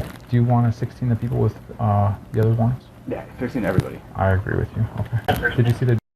Yeah, there's a few people. So mom says she's parents are fence. She knows the fence is in the house. She's putting his kids in this situation, but they also didn't have a home. Now the people who are responsible. Two-person. Yeah. So, hey, Rodney, welcome to the chat, brother. Appreciate you stopping by. My bad, guys. I had to go grab some water and take a pee real quick. Let's go. Hers in this room, knowing kids stay in the house are still. I think the dude only has a. Who is responsible for the child? People using, or the mom is trying to do what she can. The way I look at it is both. Anyone that knows the children were here, the doors were unlocked, the kids are out of an age that they can open doors, have access to it, and the parent has immediate access as soon as you walk in the room. I think that constitutes. Did they tell you who stayed in this room? Did anyone? So basically, the cops are saying they found drugs in an area in a common area where the kids would have access to it. That's the bathroom? No. Oh, the middle room. The kids were in the shower. Actually, this is the weird part. So when you're 16 here, the kids were in the back. And as soon as I came back here, the kids were no longer in the back. I think Dad rushed them inside to take a shower. Because they were all in the bath, just tinfoil. So when he was back here, when these two couples were back here, I told them leave, and they wouldn't leave. And they kept on shoving stuff in that whole dresser right there. And in the bag, and then this yellow container right here. Oh, yeah. Oh, there's a pill down there. Yeah. But they were the ones that have warrants, I think. Oh, okay. So we know they were sitting in this room. And I saw them both in here too. And then we still have that front bedroom where the mom and dad were staying in. Yeah. So that was locked. I left it open, so it must have been the So we're gonna have. He tried to bathe the kids while the police were there? You think that was doing some inappropriate shit to the kids? That's why he was trying to wash them up? Or that the kids had drugs on them? They do drugs. They let the kids do drugs. I don't know. That's a wild one. Have to. Or we can ask for consent from that guy. Say, hey, you have We're gonna do a search warrant anyway, if it gets approved. Okay, let's go. We still want to make sure no one's in there though. Did Dad lock it in? He must have come back here and locked it. There's a way to get through here to the house, isn't there? Yeah, same way that we. Or is this connected to the house at all? No. Technically, yes. Bro, look at this house though. This shit is big and it's a lot of land. They probably, how the fuck did they accumulate all this shit? No door that goes to. I mean, none of it's nice, but it's still a lot of stuff. You ever look in here? Francisco, let's talk to you, man. Let's just talk outside away from the kids. Well, their grandma's outside. She can take it. All right, dude. Outside. So we're gonna seize the house for a search warrant, right? So we can't say we're gonna get a search warrant. We're just saying we just want to make sure no one's in that back bedroom. Yeah, no, we were just changing in there. Would you mind? Would you mind letting us just see, just so we can make sure the house is safe? Yeah, but I don't. You don't have the key? No. Oh, who would have a key to that back bedroom? We should open. You can go through the roof too. Well, I don't want to go through the roof, man. Yeah, there's nobody in there. Watch, come on. Yeah, so don't worry about it, dude. I don't want you grabbing anything. No. No. You're good. There's no matter. I'm just gonna show you guys. You're good. There's nobody in there. You can look through the roof. I promise there's nobody in there. I don't even know how to lock. So you don't have a key? No. So, okay, who would have a key, man?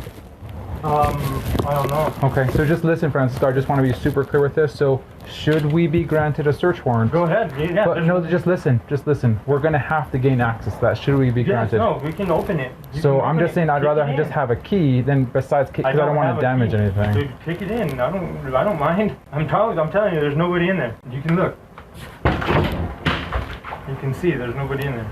Okay. I promise you, there's nobody. I don't even know how it locked. All right. I promise you there's nobody in there, but you guys can kick it in. It's not we stay inside the house. We're just in there? Changing, yeah. Okay, who normally stays in there? It's a room for everybody to use.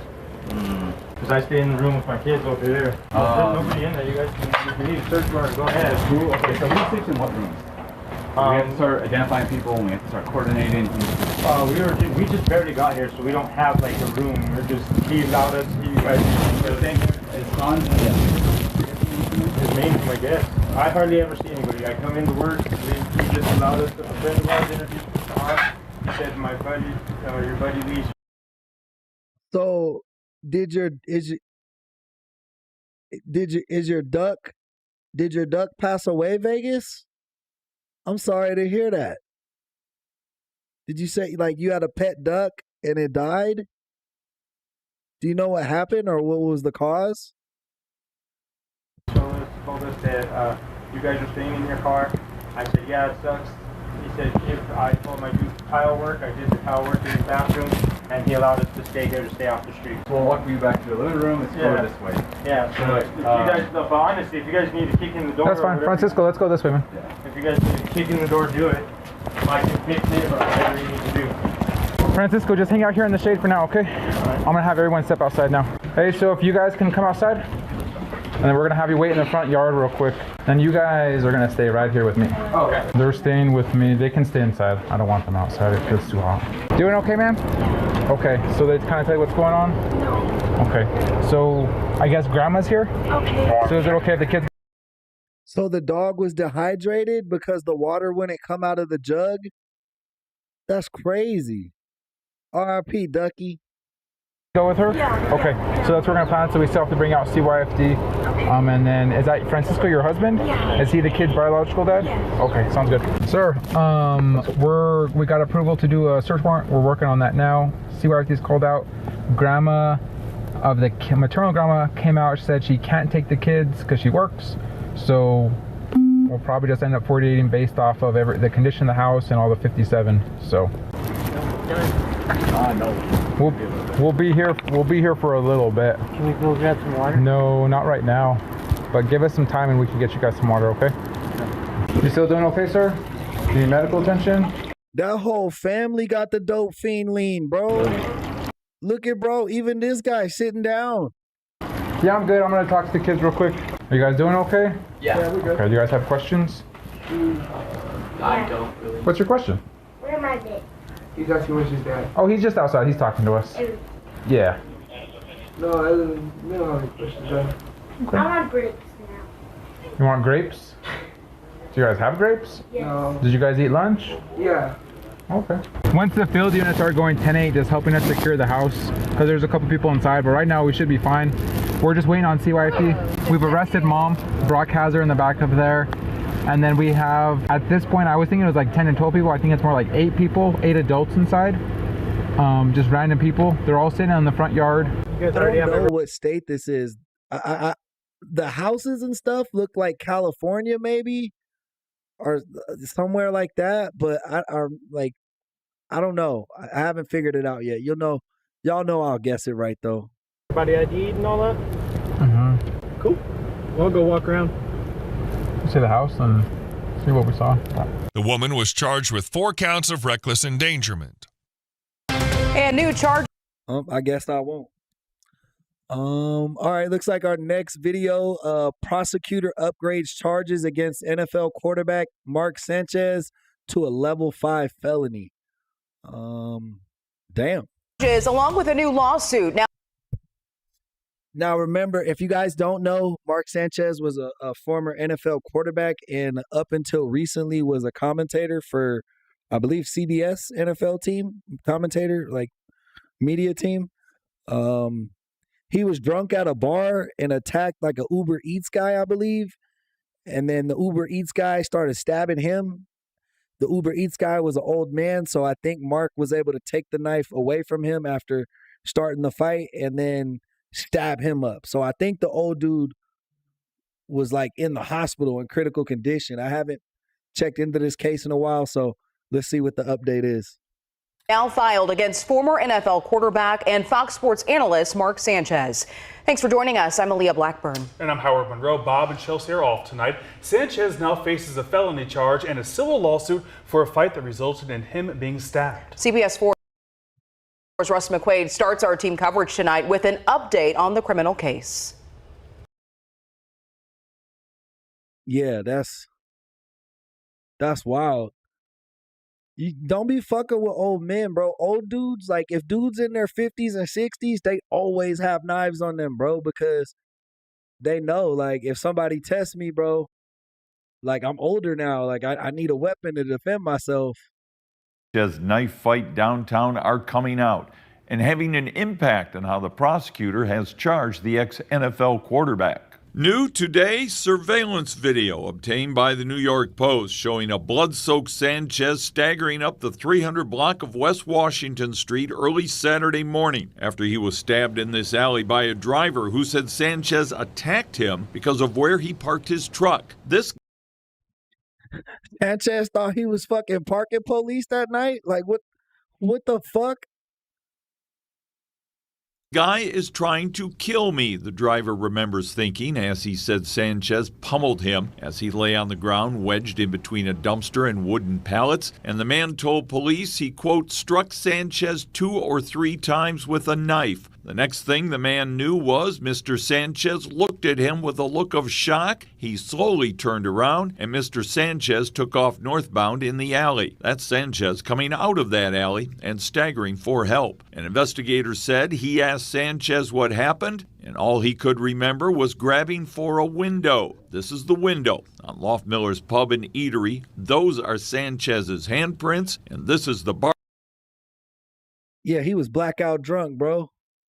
He was blackout drunk, raging about something, and just took it out on some fucking guy who was parked, probably just to get out the car. I remember hearing the old guy was an Uber Eats delivery driver. So he probably was just parking there to like run up in the apartment building or the business, wherever the fuck he was dropping the food off at, you know? And then Mark Sanchez, drunk, stumbling around, just starts beating the shit out of this old guy. Bartender who helped save his life. Brought him inside, laid him down, and we called 911, put towels over the injuries that he had. These are the other images from the weekend. The man who fought with Sanchez, hospitalized with a deep cut to the face. God damn, bro. Them ain't from no punches, dog. Sanchez had to cut him with something. Look. Bro, bloody as hell. And his account that led to the prosecutor filing a felony against Sanchez, quote, when asked to rate his pain on a scale of 10, the man stated it eventually reached a 10. Sanchez was in town to cover the Colts-Raiders game for Fox Sports, and now investigators will attempt to find out where he had I said CBS. It was actually Fox, my bad. Been in the hours before. My bad too. I got to keep cutting this up. I don't want to let him talk too long because this is a newscast, and newses be really like grimy about their copyright strikes. So I got to be careful with this one.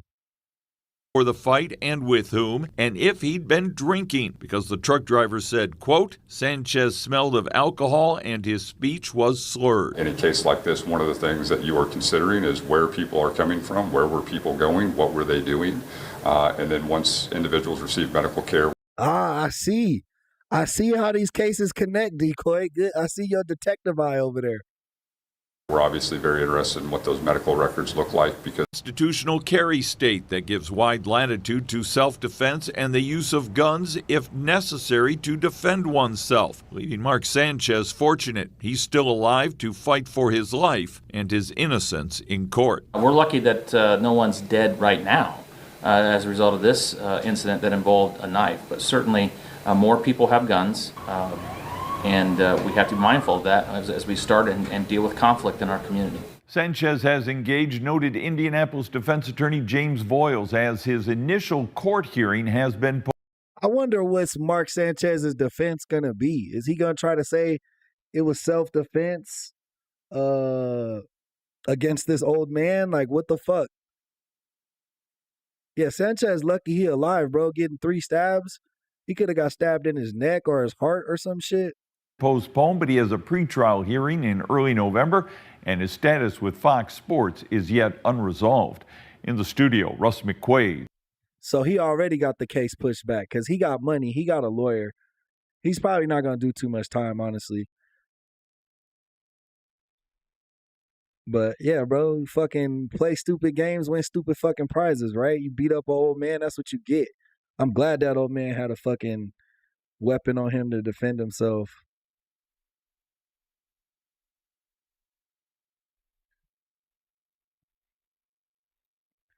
All right, our next video sounds wild as fuck. It's from Insanity Body Cam. Man kills detective after sneaking gun into the interrogation. What the fuck?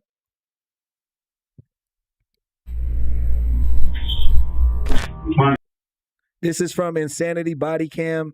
Man kills detective after sneaking gun into interrogation room. Yeah. That happened a few months ago in Indianapolis, Vegas model. That wasn't in Vegas. That was in Indianapolis. Yeah, so we're doing a cigarette and we got to talk to my girl for 1 second and I'll figure out whatever you want. This is the moment a handcuffed man in custody caught 2 DEA agents off guard. Was he our guy? Right there. That's our guy. Stupid mother. Why the would you do that? What officers didn't realize was that he had warned them about this exact moment years earlier. And just hours before this, they'd made a critical mistake that made that note said, I will go down in the streets. I will not go back to jail. it all possible. Oh, he thugging. He had the little LL Cool J pulled up his one pant leg type shit. In the early hours of May 16th, a Callaway County father heard what sounded like a gunshot outside his family's home. Concerned, he stepped out to investigate only to find a vehicle blocking his driveway, with a fully loaded assault rifle clearly visible in the back seat. Afraid that someone dangerous might still be nearby, he immediately called the police. An officer was quickly dispatched to the scene, unaware that this call would soon lead them to one of the county's most wanted fugitives whose deadly revenge plan would cost an officer his life. What we got here? Well, first of all, we got a plate that doesn't belong on this vehicle. Well, there's a machine gun or something. AK-47 or whatever, fully loaded magazine. Left. She came over and said something to them. Doesn't know whose vehicle it is. It's got this rifle in the back. Yeah. The plate doesn't come back to this vehicle. I see an Fake, but when deputies My bad. I just had to fast forward it because if they show like assault rifles and shit being handled in the video, it could fuck up it could flag us. ran the vehicle's identification number, it revealed something far worse. The car belonged to a notorious criminal, one whom the DEA had been chasing for months. Gary Rowland, a 30-year-old parolee with multiple outstanding warrants, who had been quoted saying, Dude is a fucking criminal delinquent. "I'm never going back to prison alive." Knowing that Gary was likely in the neighborhood, officers narrowed down their search, and through CCTV and witness reports, they were quickly able to locate him in an apartment complex nearby. They moved in and made I would never want to live in these houses this close to these apartments. That's just, look at how nice these houses are. And these look like some low income homes. Hell no. the arrest without an Hell no. incident. If I live in these type of apartments, I want to live around other apartments like that. I don't want it to be that drastic where these people got money and these people don't across the street from each other. That's gonna cause crime. Before Gary was transported to jail, however, he surprised deputies by offering critical information about local narcotics and firearms trafficking in exchange for a reduced sentence. So instead of going to jail, they took him to the police station for questioning, unaware that this decision would lead to the murder of one of their colleagues just hours later. But even if they were, bro kind of looked like Nikola Jokic, the Nuggets basketball player. But what I was gonna say is, wouldn't they have patted his ass down before they took him into the station, or after they put cuffs on him? This is Gary, and he's just been brought into the interrogation room. What the officers don't realize at this moment is that due to an incomplete search, he's managed to sneak in a knife and a loaded pistol, both hidden in his waistband.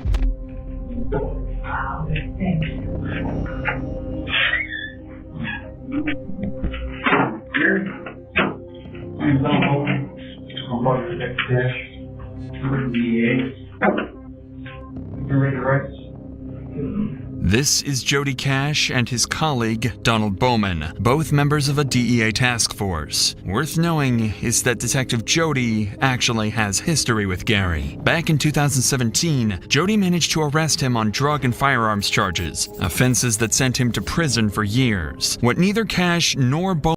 Hey, Cincy, welcome to the chat, man. Appreciate you stopping by and chatting today. Yeah, I feel like we had to drink a cigarette and we got to talk to my girl for 1 second and I'll tell y'all whatever you want. I don't know about your girl, but I can definitely help you with some drink. I don't smoke, but I can smoke around the cigarette. Naturally, officers wanted to hear everything Gary had to say, so they let him take a smoke break. But this would turn out to be a mistake. Oh, yeah, that's their biggest mistake, because bro got to get uncuffed to get smoked. Gary is then escorted outside of the building for his cigarette break. When they return to the room, surveillance footage shows that Gary has pulled his right pant leg up to just below the knee, making the weapon much easier to reach. Then... I told you what I tell you about that LL Cool J fucking shit. I noticed that shit right when he walked in, bro. Right when he walked in.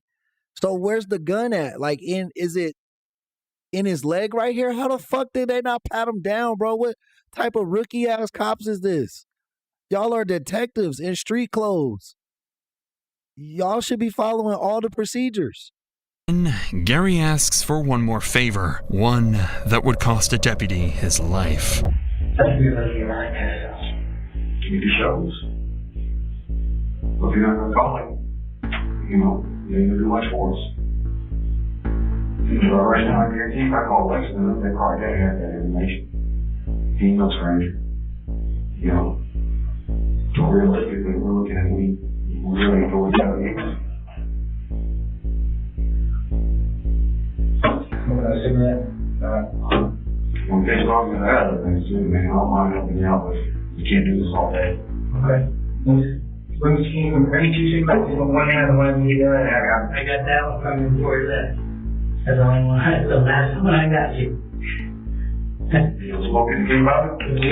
Believing they're on the verge of obtaining crucial information, deputies Cash and Bowman grant Gary's request again. They follow him outside, but this time, they won't be coming back. Gary is standing in front of the building, with Deputy Bowman to the left and Deputy Jody Cash to the right. A colleague can be seen arriving for his shift, walking into the building, completely unaware of the tragedy that was just seconds away. And as soon as he makes it inside...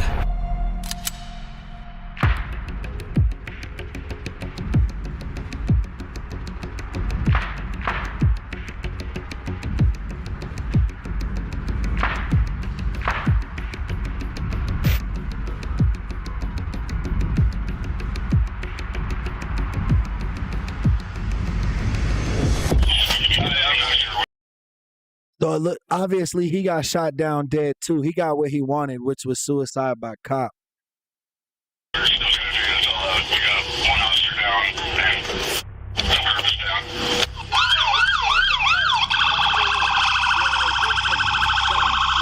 Nick, someone did Good luck to you and your nephew, Danola. Didn't search him. It was in his waistband. Someone didn't search him. It was in his waistband. I hope it hurts. Hell yeah.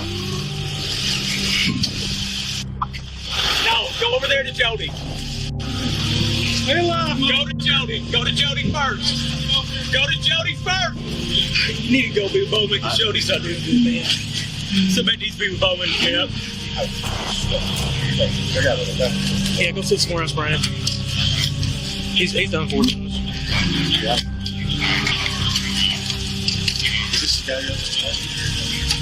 I guess we didn't search a bit enough. He had a gun on his waistband. Now the cops gonna say we didn't search him good enough. I don't think they searched him at all because he had a fucking sweatsuits on. Like, if you would have just touched his waist, you would have felt the gun. It ain't like he had like a puffer jacket or something. Stupid motherfucker. 44-year-old Jody Cash was transported to the hospital in critical condition, but tragically, he succumbed to his wounds shortly after. And R.I.P. Jody. Bro, you can't be too friendly. You can't be too casual with these criminals. I mean, you don't gotta fucking beat on them or tase them to death, or you know what I mean? But you have to search them. You have to handcuff them. You have to make sure that they're restrained for their safety and yours.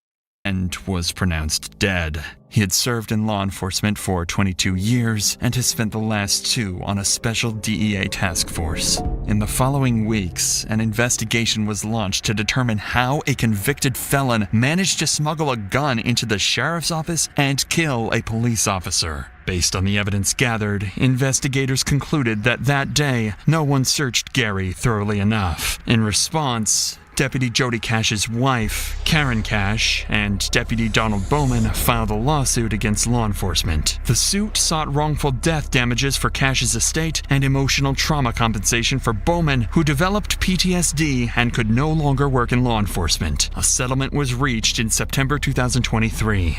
As for Gary Rowland, I don't know.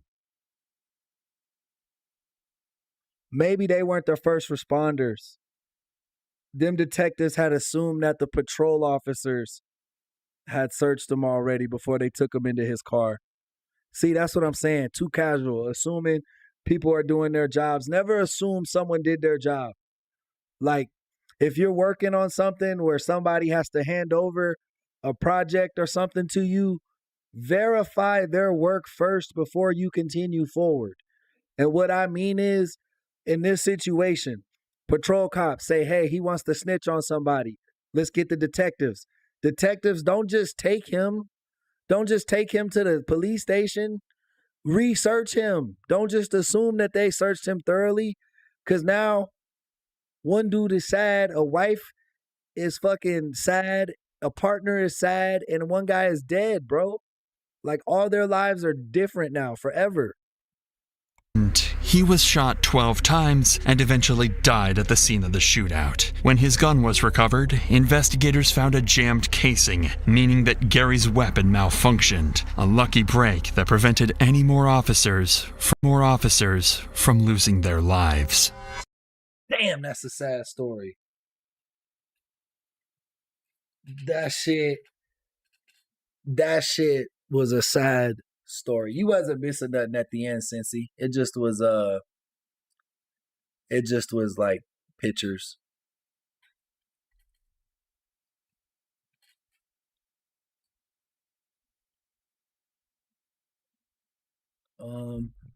This one, cop realizes he instantly ended his career. Let's check it out. I hope we didn't watch this one already. Did you show someone a badge? You a cop? You rolled. Yeah. I didn't go that fast. Hold on, no. Oh yeah, we did see this one. I don't need a beat. We watched this one like 2 weeks ago.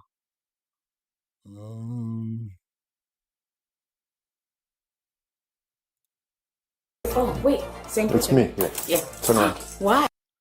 All right. This video is from Law and Crime Network. Family freaks as they're arrested for girl's body in-box murder. Let's check it out. Put your hands behind your back. You're under arrest. For what? Hard. We'll explain to you. We'll explain Can in you a grab second. my phone? 72 gunshots, Westman. Welcome to the chat, because that was the police returning fire to the guy that killed the cop. They said he got shot 12 times, but the officers that came out the building to aid in the issue shot 72 shots at the suspect after he killed the officer Jody. We have brand new body camera video of the moments a family is taken into custody. They face charges in connection to the alleged murder of their 12-year-old girl, whose remains were found in a container behind a vacant home. Jacqueline Mimi Torres was allegedly murdered roughly a year before her body was found. Now her mom, aunt, and her mom's ex-boyfriend are all facing charges. Jonathan? Yes. Hello. You all right? I'm all right. All right. You're messed up, my dude. Messed up is putting it lightly. The shocking moments the suspects are taken into custody, one even flashing a smile. I'm not safe. We also have several alleged lies by the victim's mom caught on camera, and authorities just released the young girl's cause of death. We're on the case presented by Law and Crime. I'm Chris Stewart.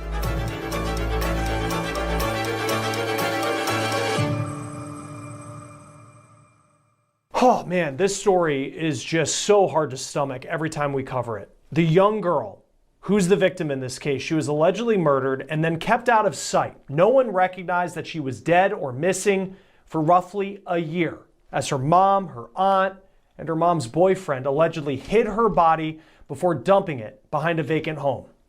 They came and got the dogs? All right, so he's not here at all? We can check, right? Is Jacqueline here? Your sister's here? Where is she? Hey guys, if you've seen this case, no spoilers, chat. Okay. Now, before I show you all the new body camera video that Law and Crime just acquired from police in Connecticut, let me remind you what these suspects are accused of. This is Jacqueline Torres. She is the victim in this story. Her family, her friends called her Mimi. She was just 12 years old. On October 8th, police say they found her body in a container behind a vacant home in New Britain, Connecticut. Now, what law enforcement... God damn. My pops is from Connecticut. Damn, bro, that poor little girl. Have learned since her body was found, it's sickening. Jacqueline likely died in the fall of 2024 while her family was still residing in Farmington. Evidence indicates that Jacqueline was the victim of prolonged physical abuse and malnourishment prior to her death. That was a news conference per WTNH TV in Connecticut when law enforcement dropped a bombshell that they believe that young girl, Mimi Torres, was dead for roughly a year, but her mom, her aunt, and her mom's boyfriend allegedly hid her body until they decided to put it behind that vacant home weeks ago. Now, according to arrest warrants that we obtained here at Law and Crime, police say that Jacqueline Torres...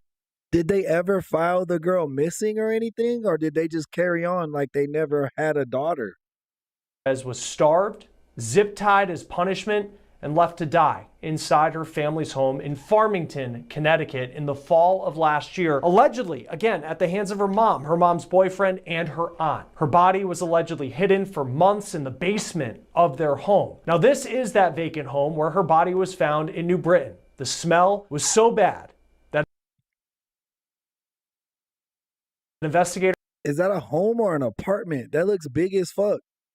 Say the adults in the home, they actually started staying at hotels. They allegedly moved Jacqueline's body to a storage bin lined with trash bags, sheets, and even white powder to try and mask the odor. In putting this story together, I put Carla Garcia's name into truthfinder.com, and it told us a lot about her past. When we typed in her name, we saw people she was associated with. One of the associated names that came up was Jonathan Nanita, who is one of the people accused in this terrible case. We also saw her criminal history. And it turns out back in 2018, she was convicted of third-degree assault. She spent a year in prison and then was sentenced to 2 years. Mimi, where do you live? What country are you in?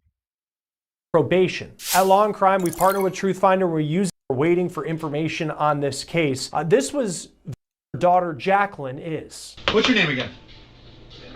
Rosie Garcia. Garcia? Miss Garcia. I just wanted to talk to you quickly because I'm Barcelo. They call me JB. You've been here for a minute, I know. I've been here for a minute. I wasn't out. You're good. I wasn't out there, so I hear that it was kind of like a hostile situation, and maybe you wanted to get out. Oh yeah, I've heard Switzerland's pretty good. Like, isn't that like one of the safest countries in the world? But y'all don't have a lot of people. Out of there to a. It's easy to be safe when you don't have a lot of people. Safer place? Does that sound right? All right. As of right now, you are not under arrest. We brought you here to get you out of that dangerous situation and bring you somewhere safe. I'm not safe. Well, I'm saying right now you are. But if I leave her, I'm not safe. Right, I understand what you're saying, but you're not under arrest. I don't want to go because I'm not going to be safe. Okay, you don't have to leave here, but I just want to make you aware that you're not under arrest. I know I'm not under arrest. Okay. I didn't do nothing. Exactly, okay. I just want to make it clear. Yes. Okay, thank you. If I did, I would tell you. I really don't. If I killed a kid, I would tell you I didn't. Like, that's a terrible defense, bro. Like, what the fuck? I'm scared for my life. I can't leave here, but I don't want to be under arrest. Like, what is she? I don't get what's the point of this conversation. Here, I'm ready for anything. We would like to talk to you, but... To talk. Okay, good. So just hold on for like 2 seconds, and then we're going to get you right out of the box. You better go get them. Okay, you're going to give us all the names, okay? And then we'll figure it out. I will, because if them niggas come on me with guns again... Yeah. Okay. I have kids. Okay. Yeah, we're gonna.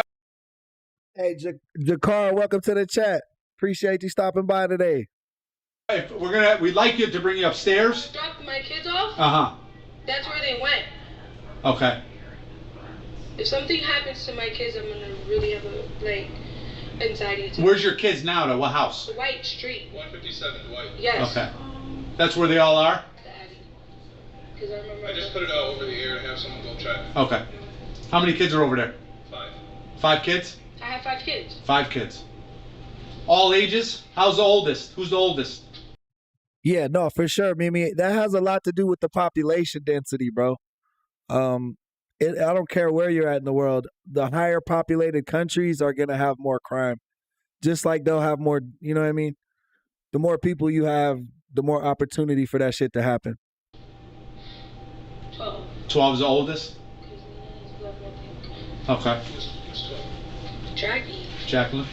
Now, there you hear Carla Garcia claiming to police, right to their faces, that her 12-year-old daughter, Jacqueline, is at a home on Dwight Street in New Britain. And that is allegedly a massive lie. Now, the tone in... I think homeschool is a good thing, Mimi. I think homeschooling could be a good thing if you're qualified to teach your kids. Her voice stands. But like me, I wouldn't homeschool my kids. I can't fucking do algebra and shit. Once they got to like 4th or 5th grade, I don't think I could beat Are You Smarter Than a 5th Grader? So yeah, I wouldn't personally try to homeschool my kids. I'm not educated in that manner.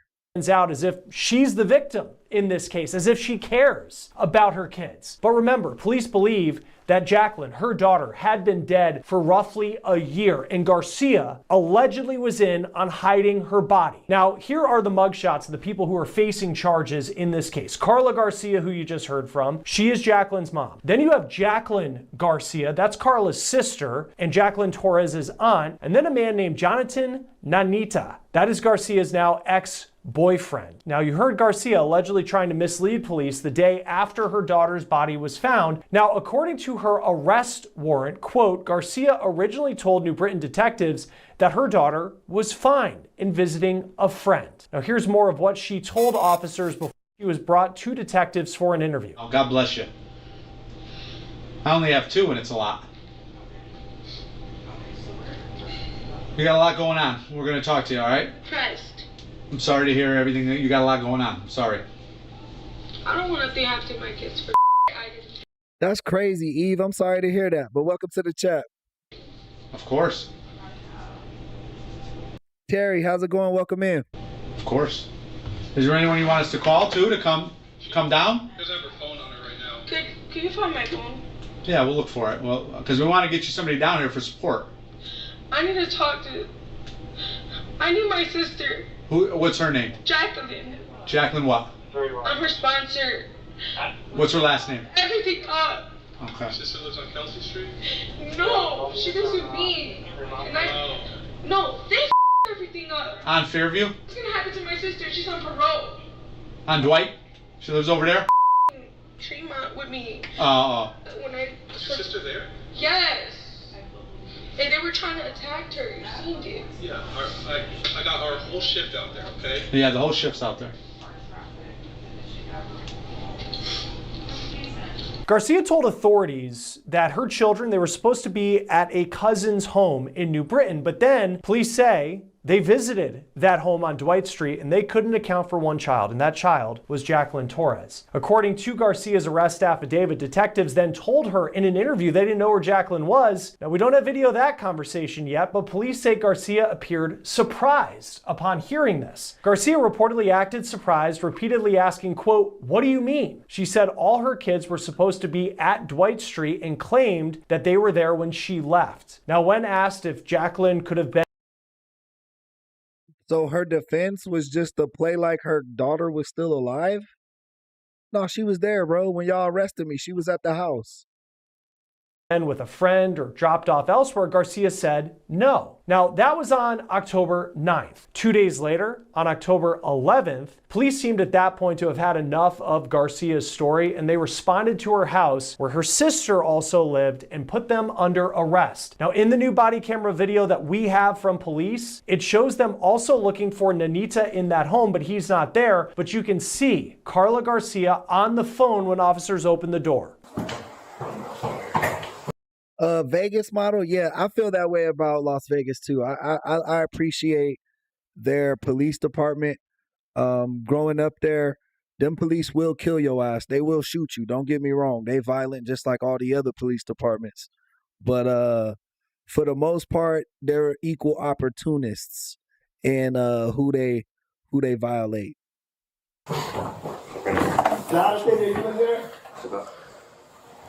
Shit, I remember when I was in high school, it was like this 30-year, it was like a 20-something, maybe a 30-year-old white dude.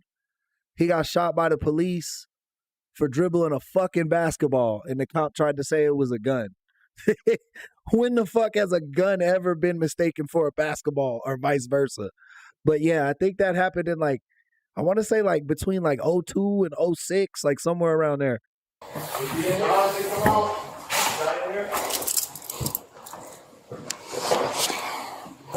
Got her. Maybe got it. We'll grab one.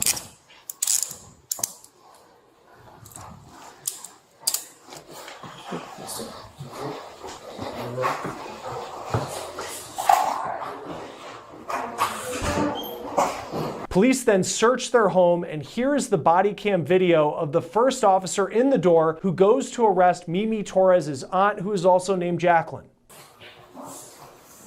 How you doing, Jacqueline? I'm good. How are you? Oh, wait. Same It's picture. me, yeah. Yeah. Turn around. Why? Put your hands behind your back. You're under Big back, big back. arrest. That whole family is big backed. What? Hard. We'll explain to you. Can you grab my phone? Yeah, we can grab your phone for you. It's in the room. Here? No, not that one. I appreciate you being cooperative, okay? Let me... I'm just wondering. I'll explain everything.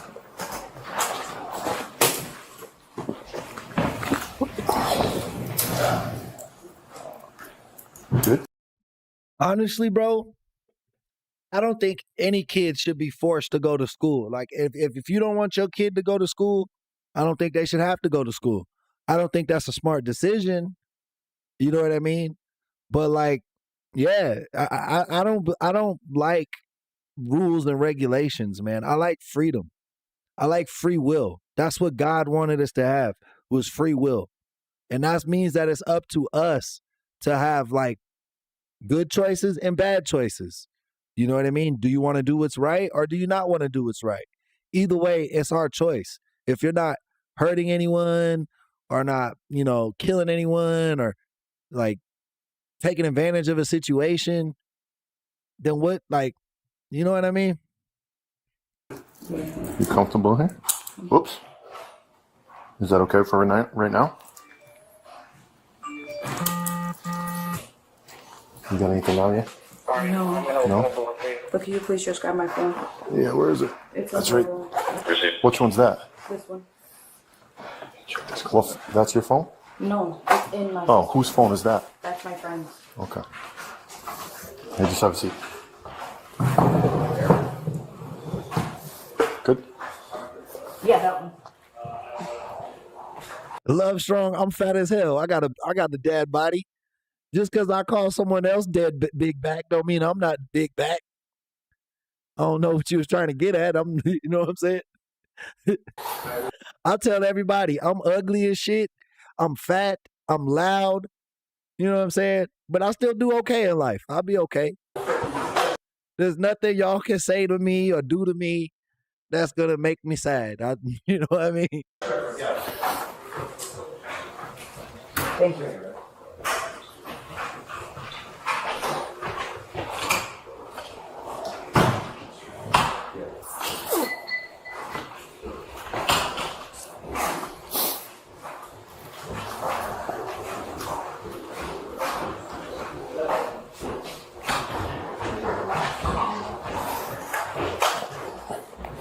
Somebody took the dogs?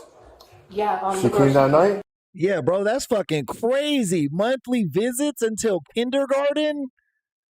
Well, hell no. Hell yeah, she was. Did she bring it back to the Yeah, she did. She brought the puppies back? Yeah. All right. You got shoes on, right? Yeah. Okay. Wait, it's gonna be cold, right? A little bit. Can you get my sweater? Yeah, for now we can get you one. My sweater's in there. Yeah, where is it at? Wait, where's my black sweater? No, it's not that one. It's a Nike one. It's not. Yesterday the password was Gretchen that she gave me. So it's the same stuff.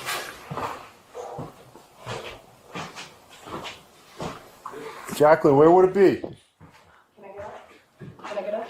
Well, it's not in here other than the closet. What do you need? My sweater. Sweatshirt.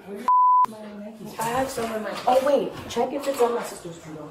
On the bureau?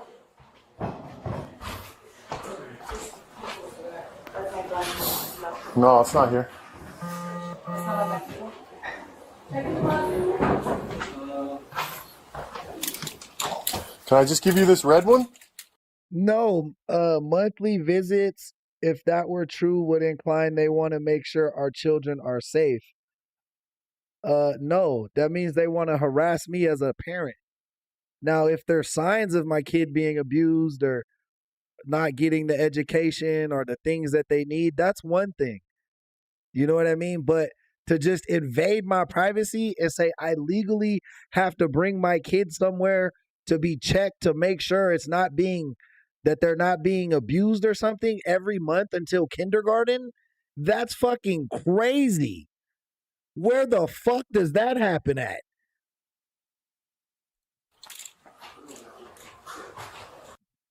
Like you already have like when you got a newborn, you got to get all the vaccines and stuff. So like you already going to the doctor every 3 months, every 6 months. You know what I mean? Like my daughter's 18 months. They said she won't have to come back until after she's 2 now. You know what I'm saying? Because she just got her last vaccine. Like, you don't need to show your kids to the government one day every month. That's fucking wild. That's wild. Is this all right? No. What do you mean no? What do you mean no? Now you're being picky. No, I'm kidding. Just put it over me. Yeah. What do you want to like put it over your Yeah, head? put it over my head. I don't want nobody to see. No, Amanda, I thought she said that in some countries that's required. I know that's not required here in the States. I have a baby now. I've had 3 kids. I never had to take them to the doctors every month. And they got all their vaccines and did all their doctor's checks according to the doctor. No, we're going to transport that.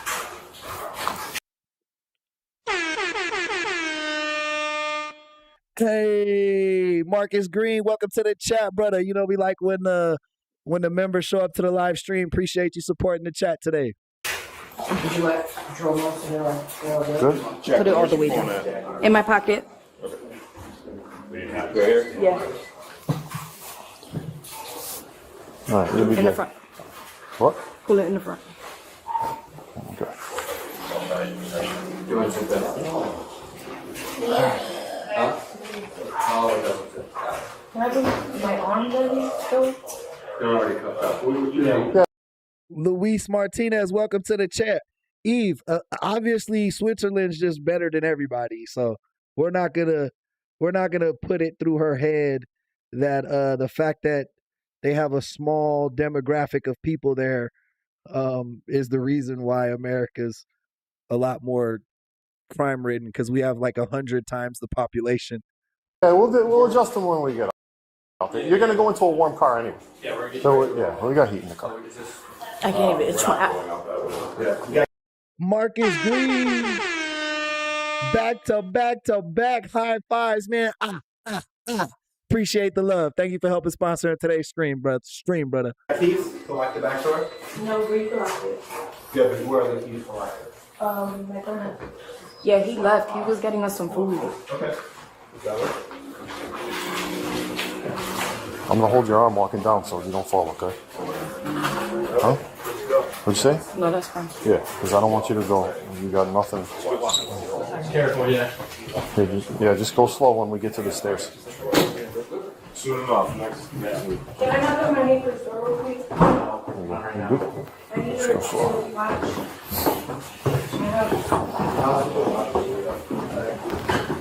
Yeah, probably.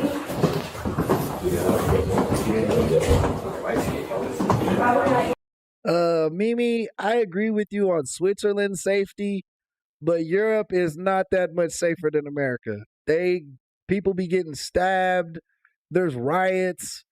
There's like Muslims and there's Muslim people and British people who hate each other because of the difference of religions.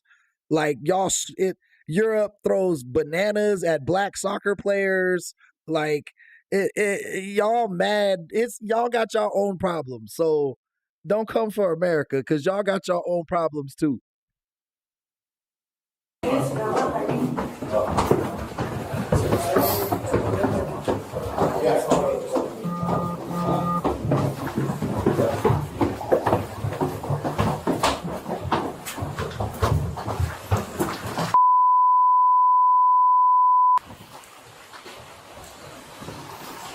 We're in front.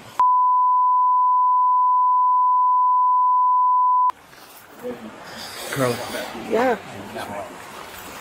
No, Mimi, you're wrong. If you look at your stabbings in Europe, it's very similar to the shootings in America.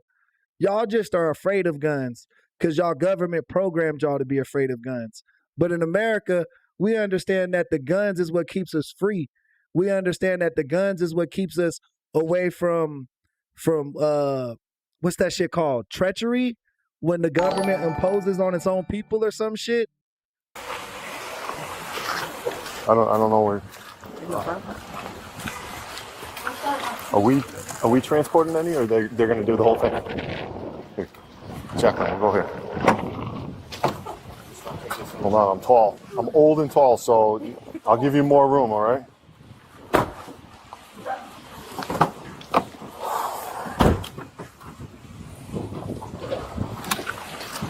Now you can just see the Garcia sisters, though shocked that they're being arrested, they're also very calm. They seem to believe that they're in control. They're even casual, smiling at the officers when they arrived at their house. Now, the third suspect in this case to be arrested is Carla Garcia's ex-boyfriend. His name is Jonathan Nanita. Now, you heard police asking if he was home the night they arrived at Carla and her sister's house where they were taken into custody. This is video of Nanita in court after his arrest, and we also have video of him being taken into custody and what seems to be a very physical altercation with.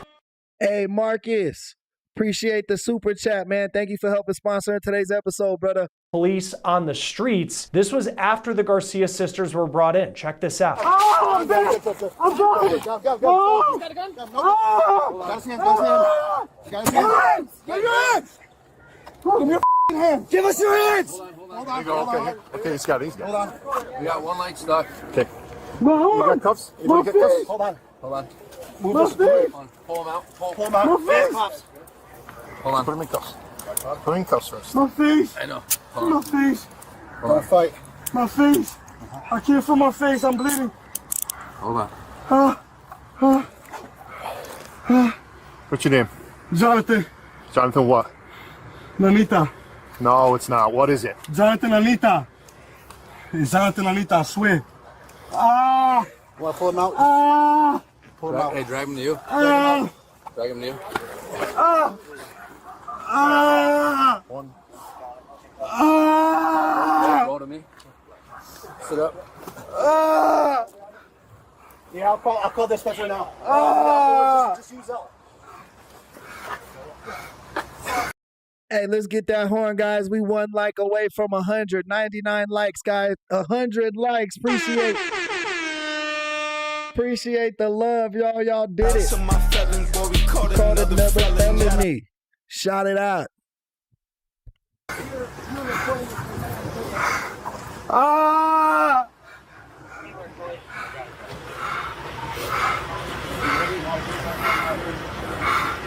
Look at me. Let me see your face.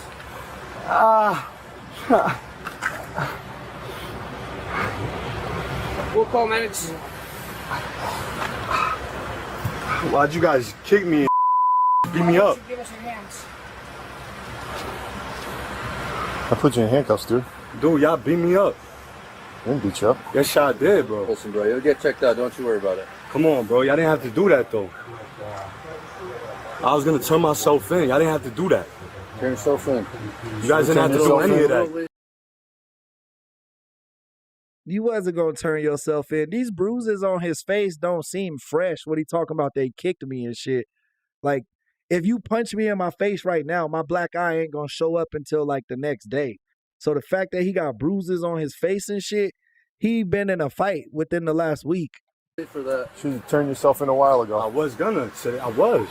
You guys didn't have to do any of that, man. I didn't even do that to that girl, bro. I didn't. I'm over here trying to clear my name. Shut the f up. You'll have your time to talk, buddy.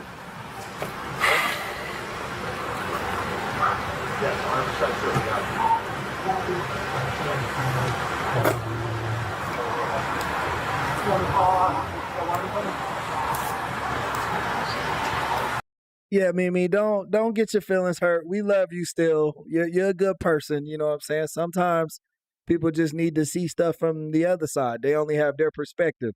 But we do like to joke and be sarcastic here, so don't get your feelings hurt. Stay around. You'll be all right.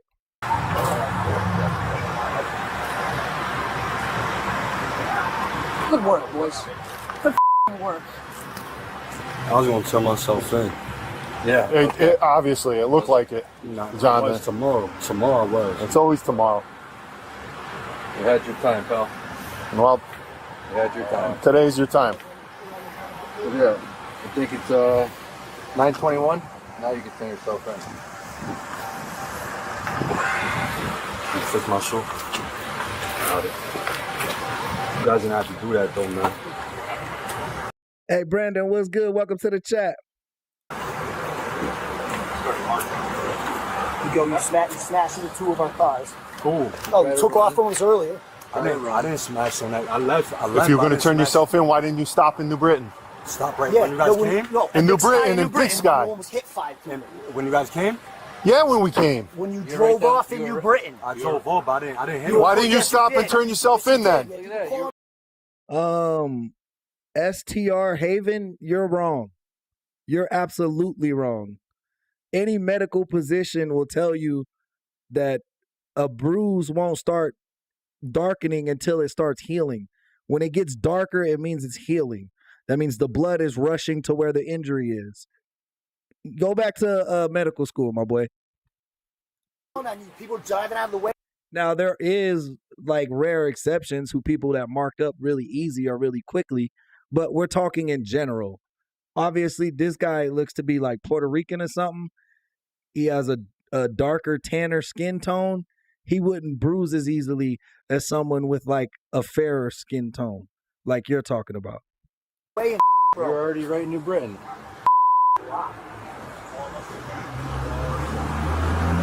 I got a better opinion. Can we throw him in the car? I didn't do that, man. I'm innocent. Melissa, welcome in. Welcome in. Appreciate you showing up today. Oh, we got Yeah, we got. If you have an iron deficiency, it happens quicker. You're dumb. So you're saying most people have an iron deficiency? Get the fuck out of here, bro. It hurts, man.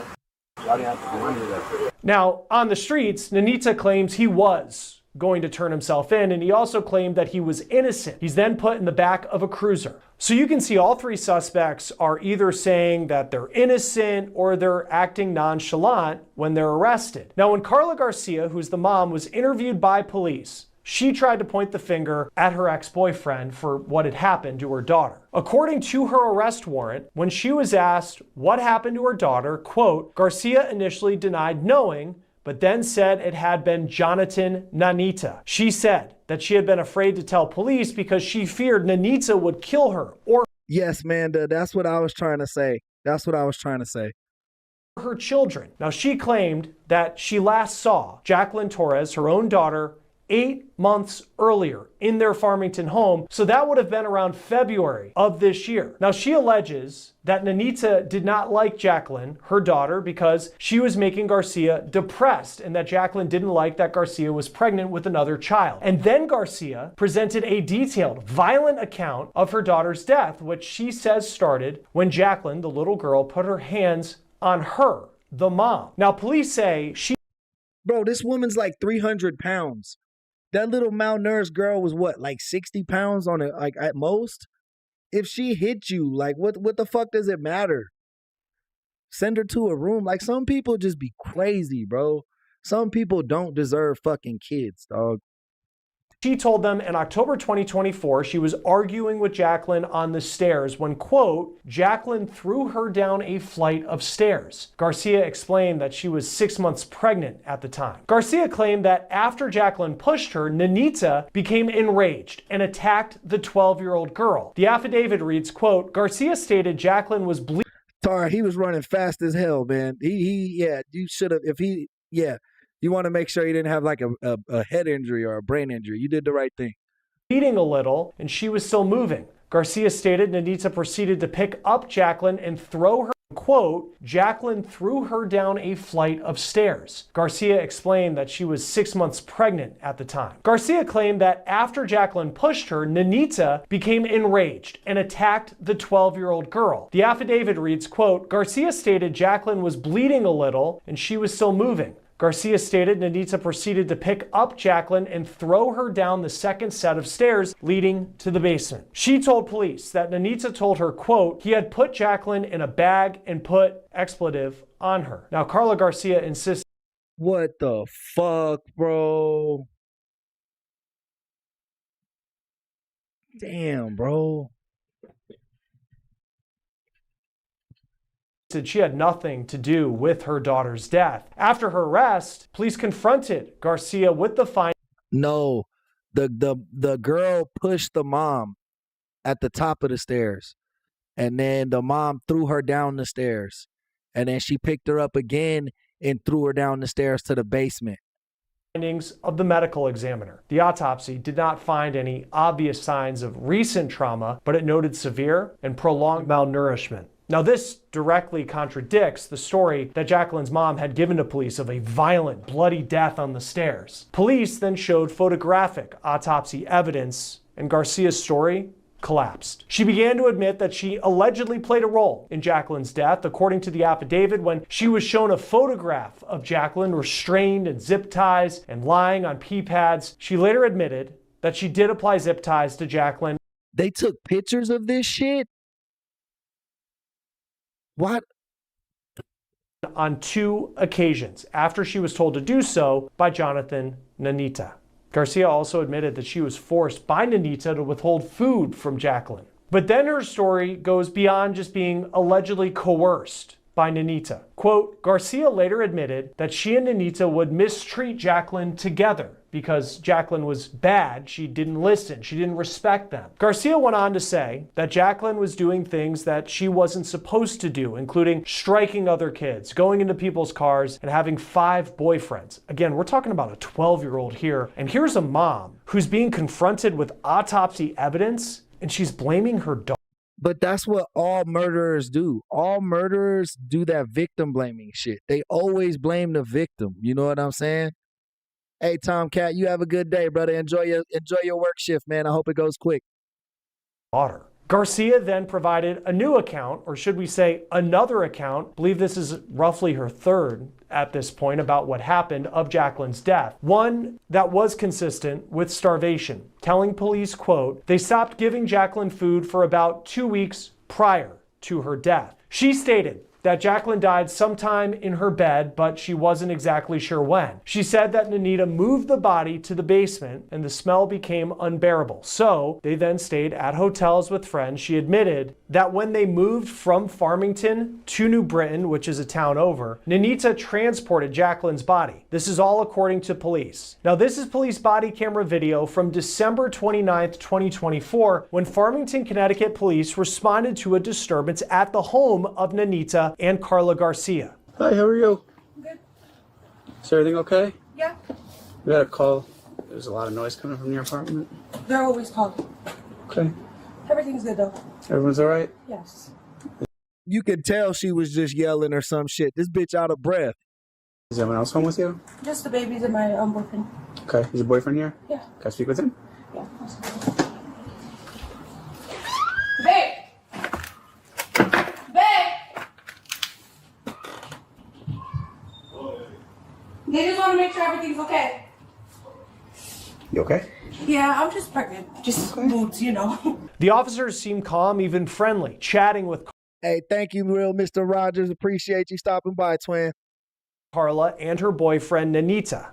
Yeah, my wife's pregnant, so she just be having mood swings. And I'll be trying to calm her down. Okay, things happen. I'm at the end, so it's difficult. All right, well, I haven't met you guys real quick. I'm just going to write your names down, say I spoke with you, and get out of here, okay? Okay. Now, this interaction with police happened allegedly weeks after Jacqueline Torres was killed. Her body was allegedly still inside the house as officers were talking. Now, as Carla Garcia gave her statements to police, which certainly changed multiple times, it appears that she is trying to pin things on her ex-boyfriend, Jonathan Nanita. And as she's doing that, he was giving his own version of events to police. Now, police say Nanita, who you saw being taken into custody very physically by police in New Britain, Nanita says that he admitted to moving the tote that was found behind the vacant house, but he framed it as he was just doing a simple favor for Garcia. He told police, quote, Garcia contacted him and asked him to dispose of the tote that was outside her apartment building near the garbage. He drove to Garcia's apartment on Tremont Street in New Britain with his current girlfriend, then placed the tote in his truck, and per the instructions of Garcia, he... So bro wasn't this child's father, and he had already left this girl and had a new girlfriend supposedly, and you still was helping in on this shit? This whole story just don't make sense, bro. Like, man, where were the schools at? Like, where was this girl's schools at? Where were her counselors? Where were her friends? Like, this shit is so sad because nobody paid attention to this girl.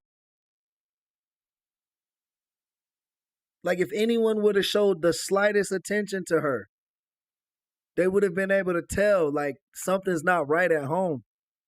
He drove to a nearby cemetery to hide the tote. Now, Nanita stated that Garcia helped him load the bin into the truck. She denied that. Police then asked Nanita what was in the bin, and this is what he reportedly said. Quote, he first stated that he did not know who was in the bin. The officer asked Nanita again, who is in the bin? And he shrugged and said, I haven't seen Jacqueline. An officer then asked if he knew it was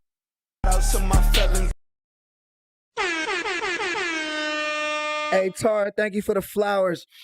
They smell so fresh, man. Appreciate the love. Thank you for helping sponsoring today's episode. was Jacqueline, and he nodded yes. Now, while Carla Garcia described a violent, bloody attack on Jacqueline, Nanita claimed that he was merely a witness to the aftermath of an unknown event and that Garcia and her sister were present and responsible. He allegedly told detectives that he walked into the Farmington home and, quote, saw blood all over the walls along the staircase. Nanita stated that Garcia and 4 of the kids were upstairs in a room, but Jacqueline Torres Garcia was missing. Nanita stated that he panicked and left the apartment without knowing what happened. Now, he claimed he returned the next day to find the blood cleaned up, and he never saw Jacqueline again, and that was that. He denied ever harming Jacqueline, and police say he suggested during his interview that it was Garcia who was responsible, his ex-girlfriend and Mimi Torres's mom. Now, as for Jacqueline Garcia, that's the victim's aunt, the woman who seemed so shocked that she was under arrest.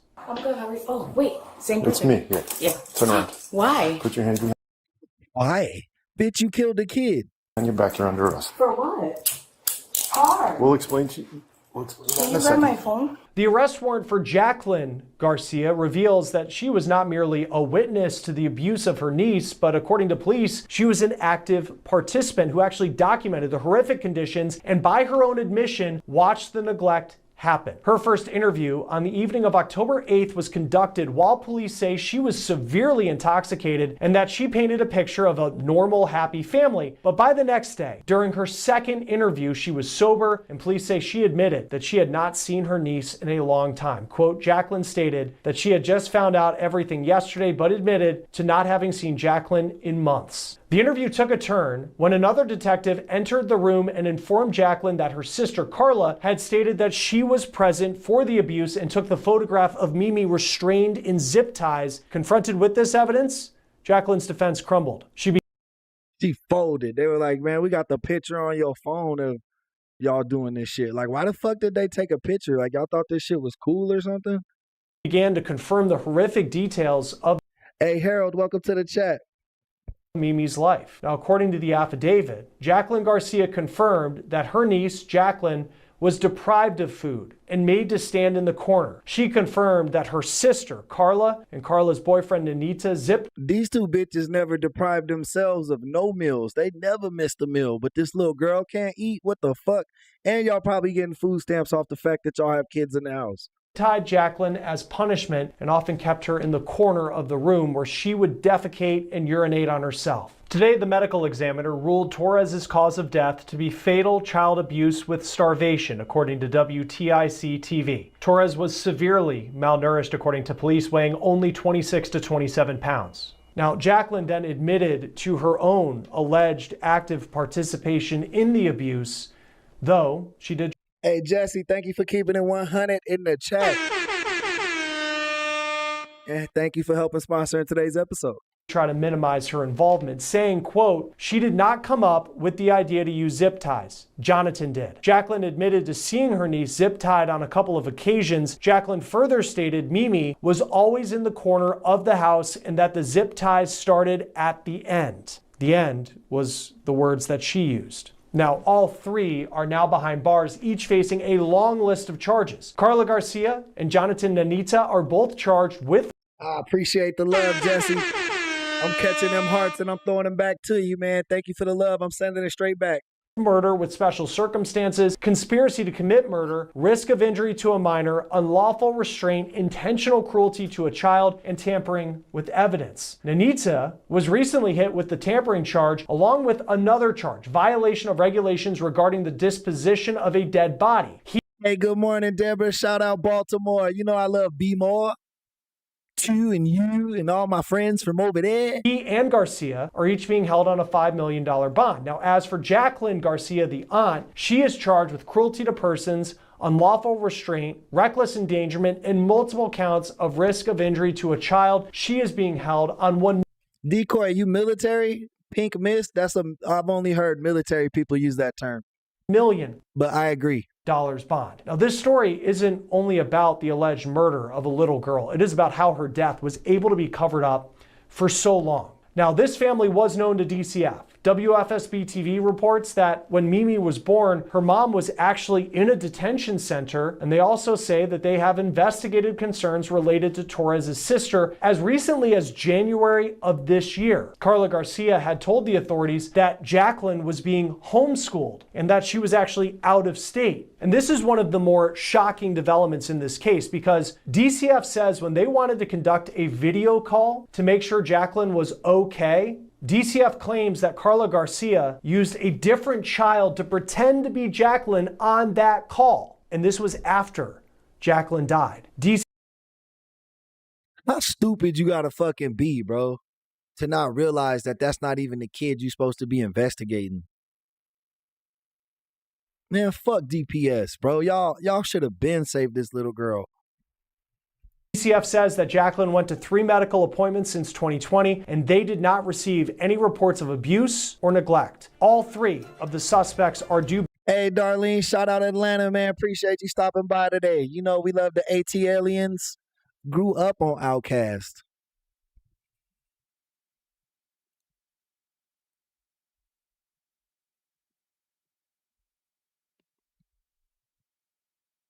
Wait.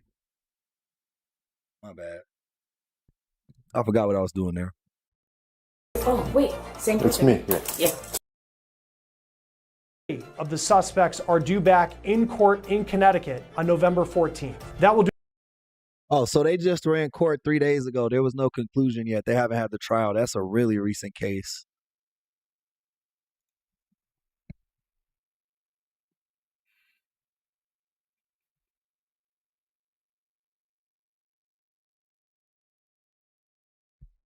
Yeah, that's what I was thinking, bro. Like, she had to be tiny. Like no one at school didn't realize, like, hey,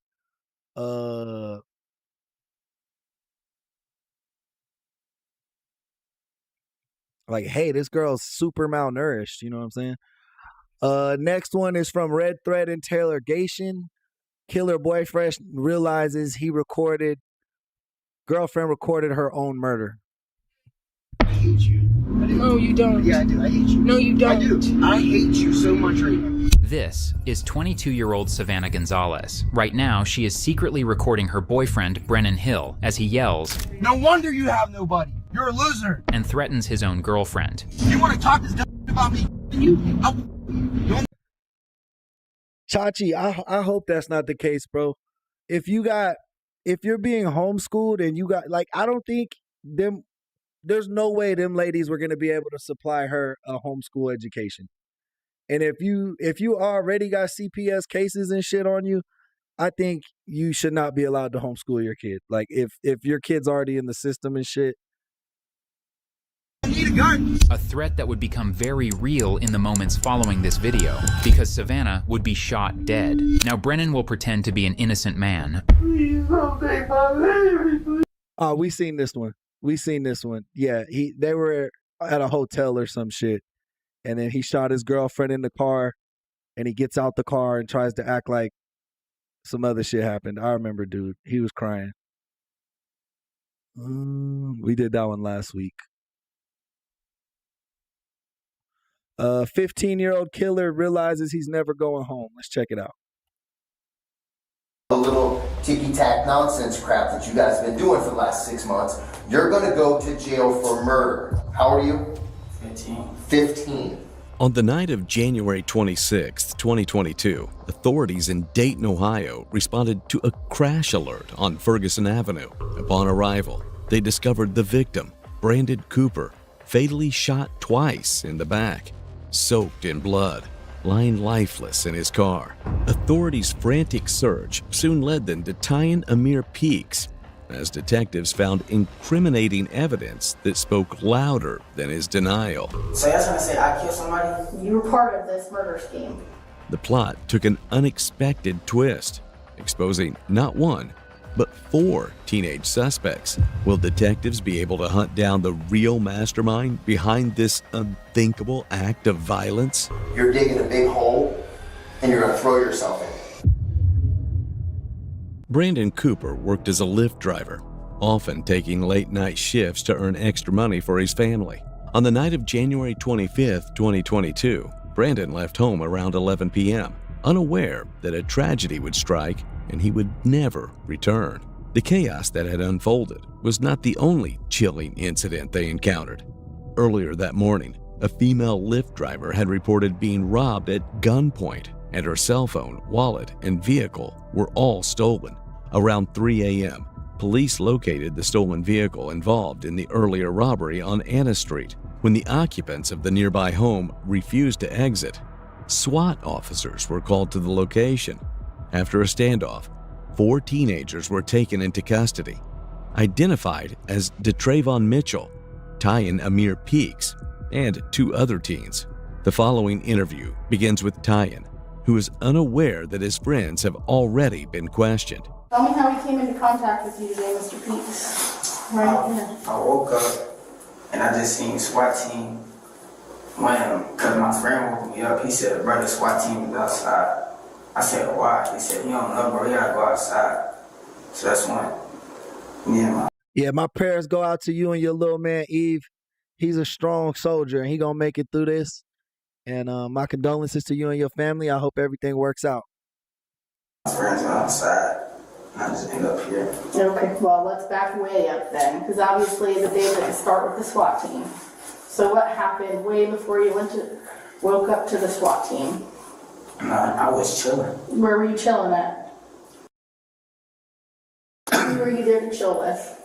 Me and Ray. Mm-hmm. And Ray.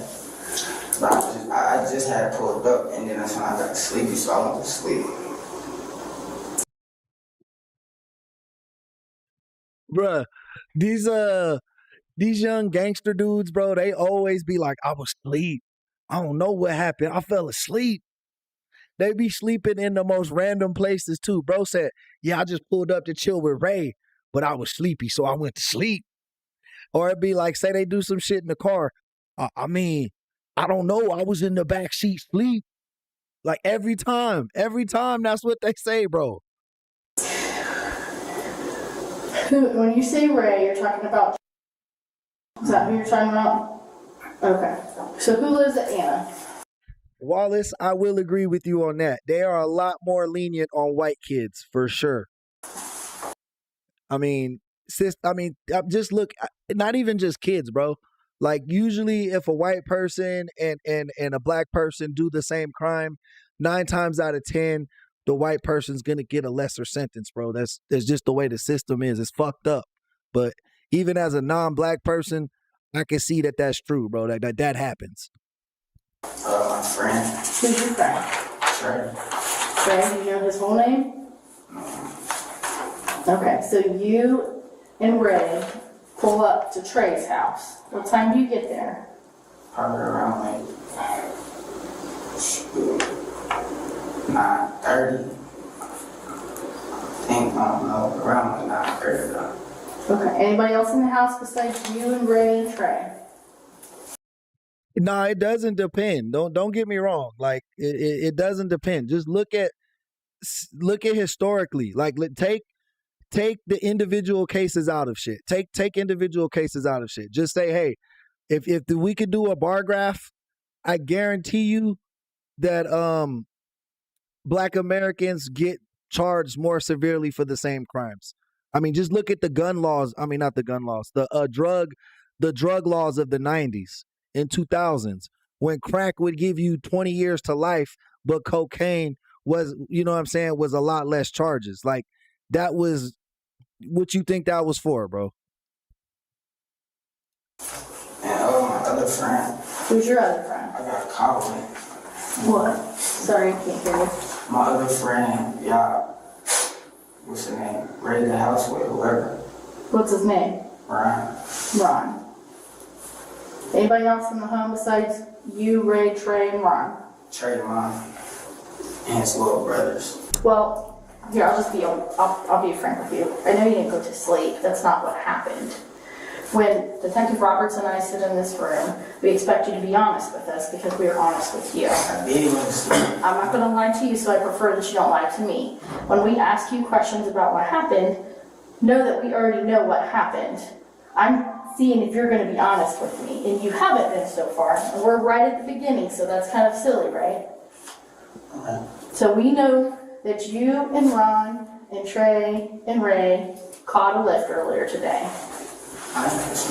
And just to clarify, I don't think Wallace was saying this guy shouldn't be tried as an adult if that's what's happening.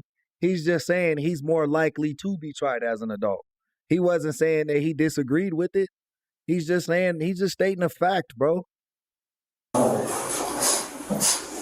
You did catch a lift. So I don't have no proof I caught no lift. I was at the house, I went to sleep. I ain't catch no lift. I don't even got lift money to catch lift.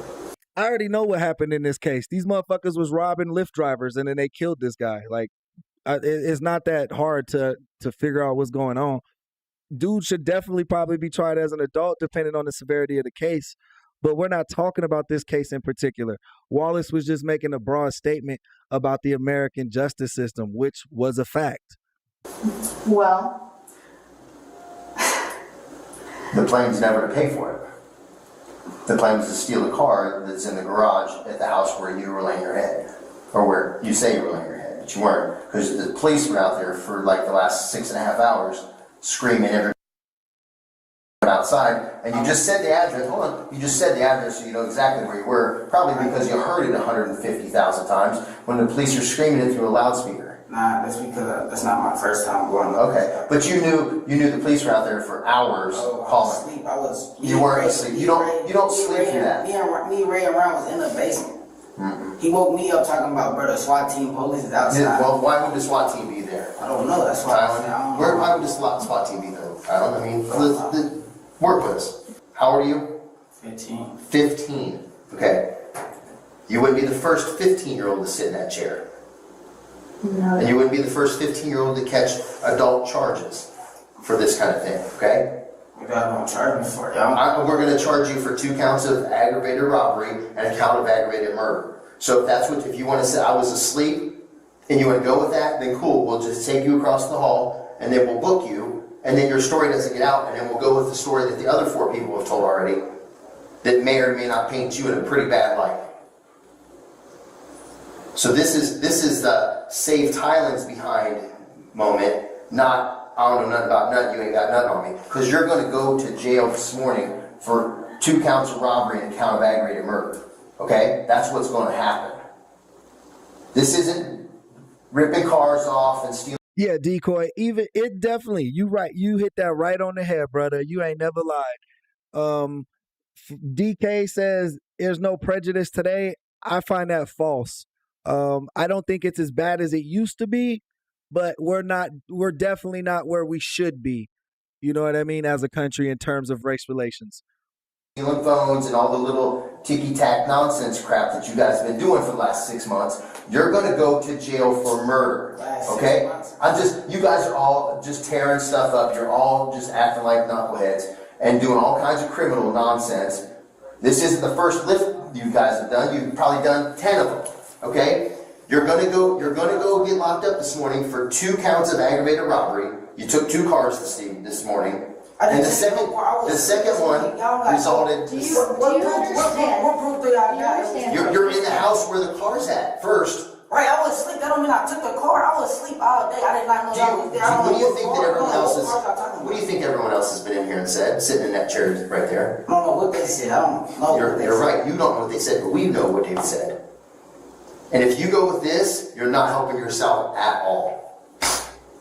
If you do this nonsense, you're a liar. If you do this nonsense right here and stand on, you ain't got nothing.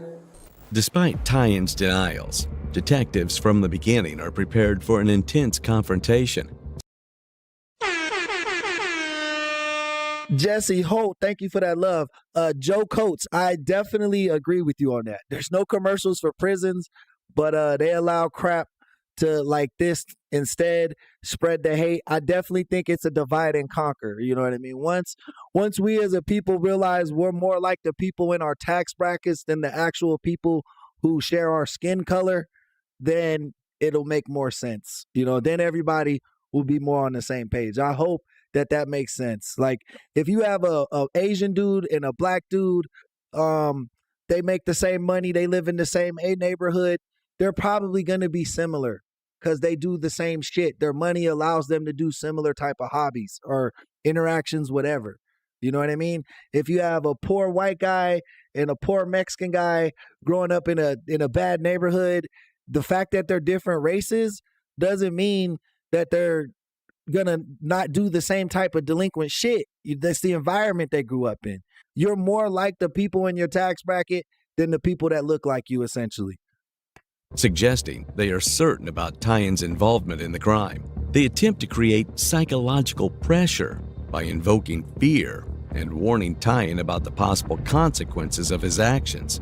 As they inform Tyen that his friends have already relayed all the information to them, they aim to evoke feelings of betrayal, hoping it makes him feel isolated and more likely to confess.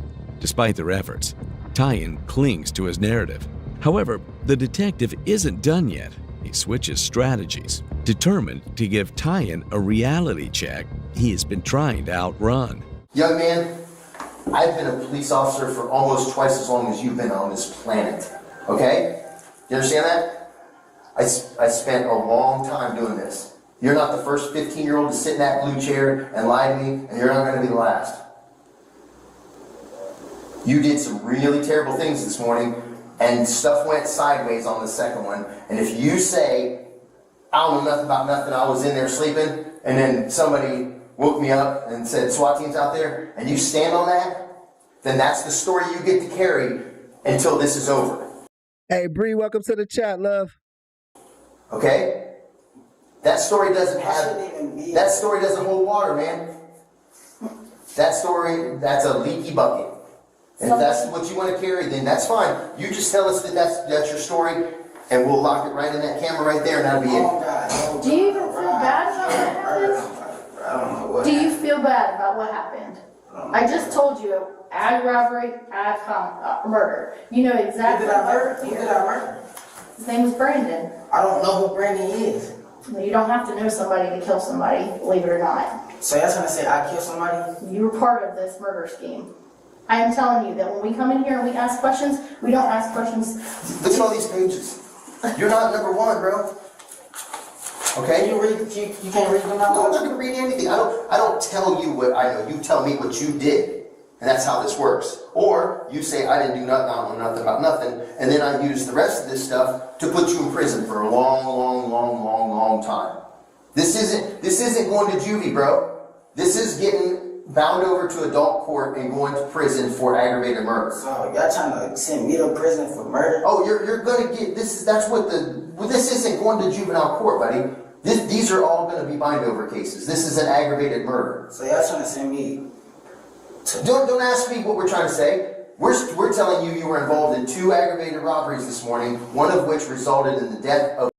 Yeah, I definitely think there is a fucking shadow government. I think the Republicans and the Democrats both work to keep working people class, like people from like working class and down, to keep them there. Each, like the Republicans and the Democrats, both, it don't matter who your candidate is, right? The Democratic candidate will give you a few policies for the people, and the rest of their shit is going to be for the billionaires. The Republicans are going to do the same thing. They're going to say, hey, these policies here are for the people. But really, all that shit at the end of the bill is for the billionaires. And then they fight each other on TV like WWE, bro. It's like, it's all fake. Like, you know how people say sports is fake and like NFL is rigged? Bro, the politics is rigged. That shit is fake. They act like they hate each other in our face, but yet all their kids go to the same private schools. They have dinners together. They celebrate yacht parties together. They fly on private jets together. You really think they standing up for me or you? No. It's to make us mad at each other. It's to be like, oh, you like Trump? I hate you. Oh, you don't like Trump? You're not American. Like, it's the same game plan from both sides. If y'all can't see that, you're blind. If you're looking at a leader and you believe in that leader, you're blind. He don't care about you. Don't matter if it's Biden. Don't matter if it's Trump. Don't matter if it's Newsom. All these people are scumbags, bro. Of a grown man who's just trying to make a living. That's what we're telling you. Now you tell us your part in it, or you say I was sleeping and that's it, and then we'll fill in the blanks. But you don't. I can assure you that you don't want the two of us to fill in the blanks. We sit across from, I would say, 2 different types of people every time we interview. We sit across from people who are straight monsters and don't have anything but ice in their blood, and we sit across from people who make mistakes and feel bad about what they do. Those are the two that we have. It's up to you to be whatever person that you want to be, but that's the type of people that we sit in these chairs. I think you feel bad about what happened. I don't know, maybe you don't. Maybe you don't care that guy had a wife and kids and mom, brothers, sisters. That guy could have been someone you knew. You didn't, but he could have been. How are you, 15, and you go to what school? Meadowdale. Meadowdale. So I know for a fact that you've known people from Meadowdale who have died or been murdered. Am I wrong? No, ma'am. Probably a handful of people that you cared about, right? So I think you probably feel bad about what's happened, but again, we have 2 people that we interview. We interview people. Manda, we can't find you on YouTube. You have to subscribe to the channel. Manda, make sure you hit that subscribe button before you leave so it's easier for you to find our channel. You'll get notifications when we post. We also have a Discord server where we all hang out and chat outside of the stream. So definitely, guys, our Discord link is in the description, I believe. Join our Discord so we can hang out and talk some more.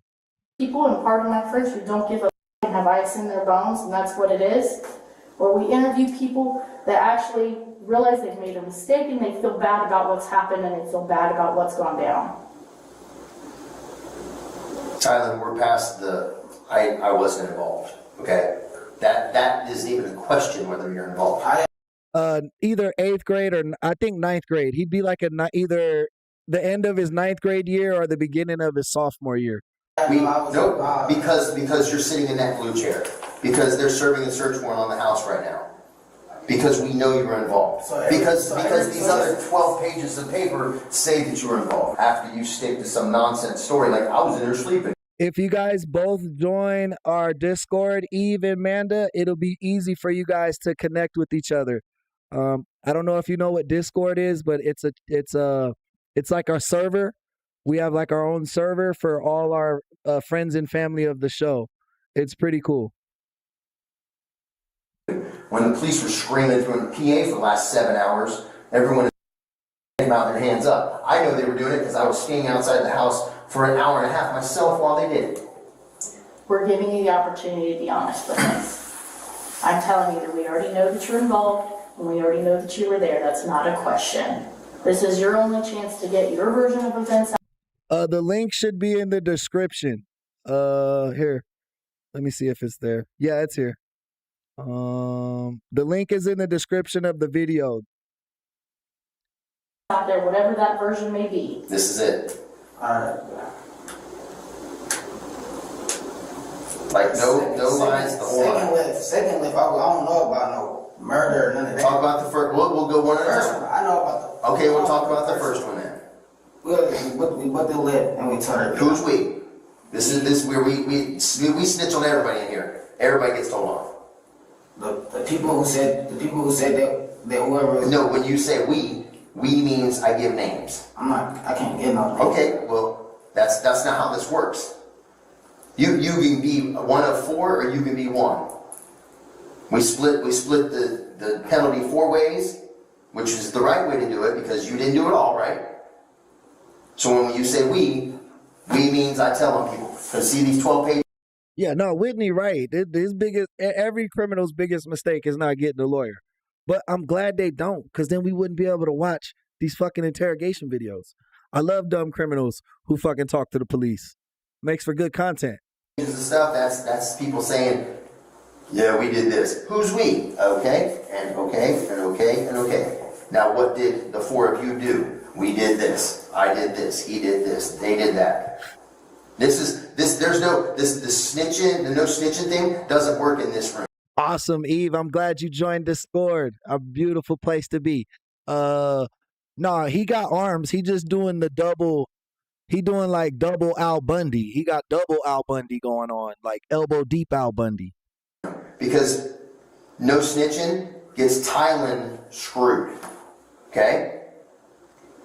That street code doesn't exist in here. This is save Thailand's narrow behind because no one else is going to save it. And no one else has saved it. I can assure you of that. Okay? This is, I tell my story and I tell on everybody because I'm not doing this by myself. Or you can say we and I'm Dolly, welcome to the chat. not going to tell on anyone and tell you who's we, and that's fine. We'll go with what we got here and we'll fill in the blanks. To the crime, their certainty about tying Net, I don't even know all of them blink. And unfortunately, especially when someone dies, people are usually willing to hand that stuff right on over to us. Do you understand what I'm telling you? There's videos everywhere, both in his neighborhood and the neighborhood you were in.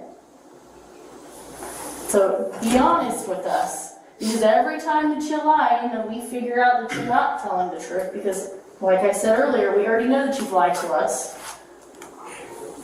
It just makes you look bad. And then we chop up your lie. Unbeknownst Yeah, man, the Eve just joined it. to Tyan, detectives possess more than just the CCTV footage that links all four suspects to the crime. Their certainty about Tyan's dishonesty stems from the fact they have already questioned his friend Trayvon, who relays all the crucial information. The unsettling revelations from him will undoubtedly trap Tyan in a tight spot, ultimately leaving nothing the same. So tell me what happened tonight. How did you guys all get together?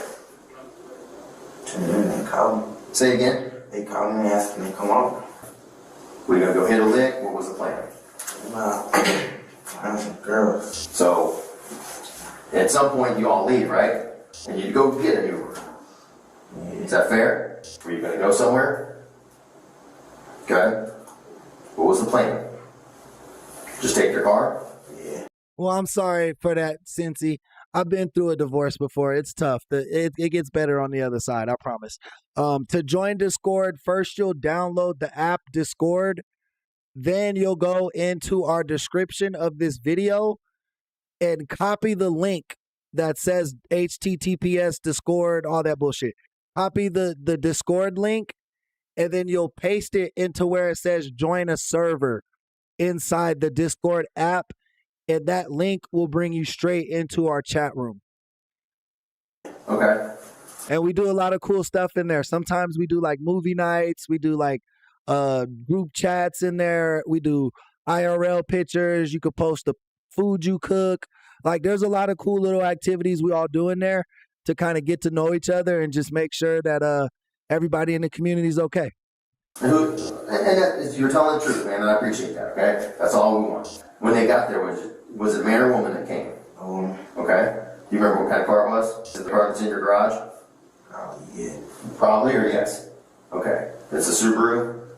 And it was you, Ray, Ty, and Ron. Fair? Okay. Was the plan to always to rob her? Or did somebody say something while you were driving? Or how did it happen? It just happened in plain sight. That's for the car. Two. What kind of guns? I don't know. There was honestly one was MP9. Who had that one? Me. Okay. Who else had a gun? Well, they was passing the gun around. Okay. Do you know who started with the gun? And both had. Who's both? Ty and Ray. Ty and Ray. So Ty and Ray were kind of passing the other gun around? Yeah. Okay. Is it safe to say Ty had the other gun? Although Trayvon provides the details about the prior robbery, the details he shares about the gun directly link him and the other teens to Brandon's gruesome murder.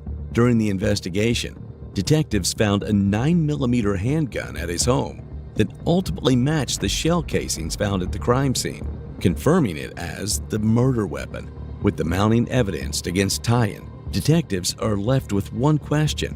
Will he continue to lie to make his way out? Or will the sense of isolation? Hey guys, remember, we are doing a Thanksgiving Day stream. On Thanksgiving, I'm going to cook a turkey and all the fixings with me and my wife together. We're going to stream it, and we're going to have dinner on stream, all that good stuff. So if you don't have plans for your Thanksgiving, plan to come watch our stream. We want to spend it with y'all. You know, I love the Fade family. I love the chat. You guys are family members. So, you know, if you do got a family to spend it with, feel free, you know, we'll be awesome. But if you just want to check in what's going on, come check in. But if you don't have any plans that day, come sit down with it and spend Thanksgiving with Fade. Eventually. And remember, all your donations right now through Cash App, through Venmo, Super Chat, all that stuff is going to help sponsor the Thanksgiving Day stream. So appreciate the love in advance. Remember, the Cash App, you will see my wife's name if you send a Cash App there. So if you see that, yeah, that's my Cash App. And then the Venmo is also me as well. But just if there's any confusion, we always have a lot of questions when people send Cash Apps in. Compel him to confess. It's a trial. Because, like, my client said he did this and this and this. Well, here's a picture of him getting out of the car. Oh, okay, I guess that was a lie. If you tell us lies and you tell an attorney lies, he can't help you. Because we're gonna destroy your lies with evidence. That's what we do. Okay? So if here's what you're doing. You're digging a big hole and you're gonna throw yourself in it. Okay? You're gonna dig a big hole and then you're gonna put yourself at the bottom of it. And what you're doing now I went home and went to sleep is you're pulling dirt in on top of yourself, right? You're not helping yourself at all. You're digging a hole that we're gonna disprove everything you say. You're like the last person in here, man. Okay? You're the last one. So everything that we've heard this story multiple times. A lot of times. And if it's you're telling us nonsense, then I mean, we'll let you talk for a minute, but we're like, okay, you're just wasting our time. You're talking and you're saying something that couldn't possibly be true. Okay? You're here. You're involved. There's no negating or minimizing what happened. Okay? You're totally in it with both feet in the quicksand. Alright? You're in it. Everyone says you're in it. We know you're in it. And cameras from all over the neighborhood are going to say you're in it. Okay? Yes, sir. Some of these guys have cameras in their cars because they've been robbed before. You ever watch any of them videos where people got a camera in their car? One points out the front, one points in the back. Because they're Lyft drivers or Uber drivers, they've been robbed before. People jump out of the car and rip them off for money. What do you think there's going to be? There's going to be a great big clear picture with 4K video. You know what I mean? And you're going, I wasn't in there. I didn't do that. I wasn't part of that second one. You know how easy that's going to be for us? Press play. It's hard to argue video. Look at you have a very distinct look, right? Your skin is a rail. You got pretty big crazy twisty hair. You stick out like a sore thumb. You think it's going to be hard to point you out of a video? No, not at all, man. And you can't say, I didn't do this, I wasn't involved, I didn't do nothing, and then line in your eyebrow too. and we're gonna disprove all of it, and then you're gonna look like a liar in front of a jury. Yeah, I'm glad you made it through the shift, Captain Blackbird. In front of the judge, in front of an attorney, in front of your friends and family. Your family, Tyler would never do this. And then they're going to be sitting in the back of the trial and watching like, see, I knew he didn't do it. And then we're going to go, press play, and there you are. And like, oh my God, he did all this. And he lied about it. Lying doesn't help you. Being truthful and being remorseful, like she said, yes, I was a part of this and it was terrible and I'm very sorry for my actions. And you know, you do big kid stuff, you get big kid trouble. Yes. People don't get in trouble. People don't get caught and sit in that chair the first time they do something like this. Okay? Right? So if you say this chair, what that mean? What I'm saying is, most people don't get caught the first time they do something that they shouldn't. So the fact that you're sitting in a chair, and I've read your name in police reports before, okay? And several of your buddies, they like to steal cars. So, and rob people and that kind of hidden licks is what, and it's frightening because you guys are very, very young. You guys should be playing basketball and, you know, playing video games, and instead you want to steal cars and stick guns in people's faces. The fact that you're there and that you're... I told y'all, bro, like, I'm afraid of teenagers. Teenagers are the most dangerous, scariest people in the world, bro. They don't give a fuck. And, yeah.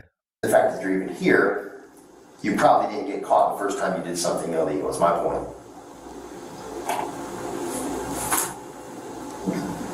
No more lying. The truth, all of it, the part that makes you look bad, the whole 9 yards. The truth is hard sometimes. But it's the easiest story to tell. Right? Somewhere somebody instilled right from wrong in you and respect.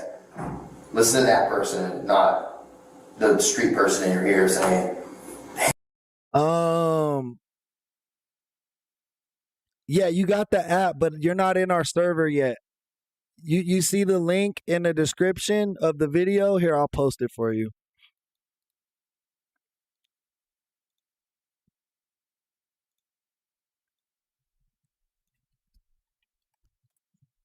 If you could copy that, you'll post that link.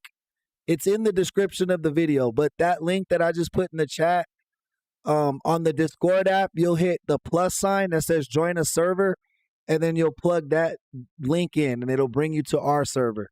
ain't got nothing on you, bro. You're in that chair, so we got something on you. Okay? Tell Detective Woody the truth, please. I looked the second lip. That's why it was a guy. That's when I got in there, but I came in there late. It was like real late, so that's when I was on the. I know I was still by right. I was on the window side. That's when they stopped. That's when I think I got out the car. There was one to the destination. I got out the car. I know I started walking. Me and Ryan, we got out the car. And I would have seen just crashed, like it crashed the whip. That's when I just ran. And that's when I found Ray, and that's when me and Ray went back to the house. That's when I really went to sleep.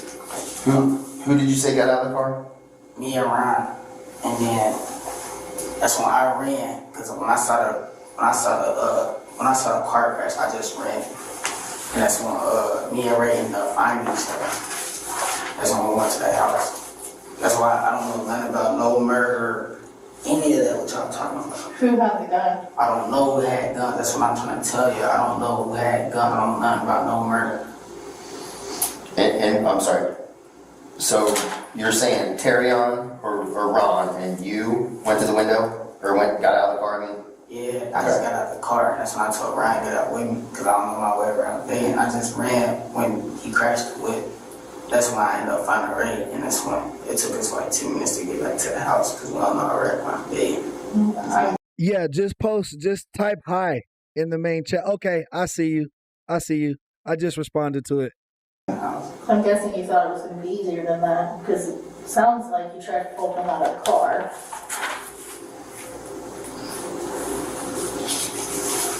Am I wrong? I'd say that I must be right. I'm going through my notes, man, you know, so tell what you did. I opened up his door, and that's when he just scared off. That's when I ran, and he cried. Who was with you when you tried to open the door? Oh, Ryan. Terrion? That's when I just ran.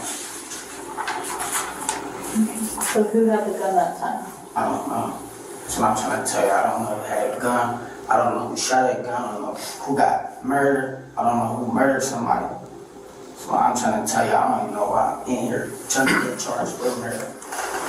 Because when you're a part of it and someone does this, everyone's as guilty as the person that pulled the trigger. So, according to Tyan, he and Ron ran from the scene and later met Ray before going to Trayvon's house. Despite detectives. Hey y'all, I'm just gonna be honest with y'all. I'm like $5 short on a pack. So if someone can send me $5 on Cash App or Venmo, I really appreciate that. I want to smoke some trees today, and I'm $5 short on my 8th. Detectives building moral and legal pressure. Tyan refuses to disclose the crucial details that can help them get closer to the truth. He insists that he does not know who has the gun, directly contradicting Trayvon's statement. By now, detectives are certain that all 4 teens are involved. The only question that needs to be answered is, who actually pulled the trigger? And the only key to solving this mystery is Tyan himself. I don't know who pulled the trigger. I don't know who had a gun. I don't know who had guns in the beginning of the night. I don't know. I'm trying to tell you. How many guns did you know were in your group? I don't know. One? No, I don't know. Was there a gun? I don't know. Did you see a gun? I didn't see guns, none of that. Did you see a gun when you got back to the house? No, I went straight in the kitchen. I mean, when the 3 of you were in there, did anybody have a gun, hide a gun, talk about a gun? Somebody got rid of the guns.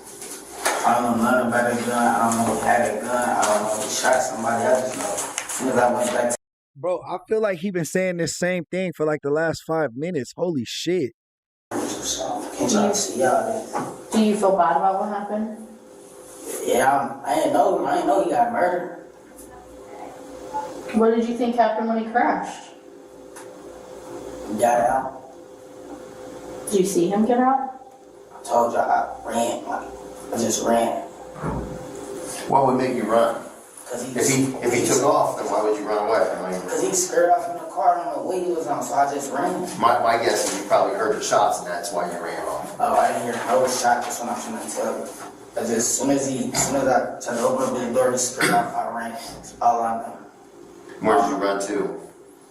Yeah, I knew that's what they was doing. They was ordering Ubers and then robbing them, bro. They're dumb as fuck. Probably with their own phones. I just ran. I forgot where I ran to. That's when I ended up seeing Ray. That's when we took like 10 minutes to find the house. But I don't know nothing about no gun and no shots fired, murder, none of that. So what was the conversation in the house when the police were outside? With me, I was asleep. No, you weren't asleep the whole time. Yes, I was asleep the whole time. They were out there for hours. I was in the basement. That's what I'm trying to tell you. Well, when they first came out to the house, they heard you guys scurrying around. Well, they ain't hear me doing nothing. Alright. You were doing real good.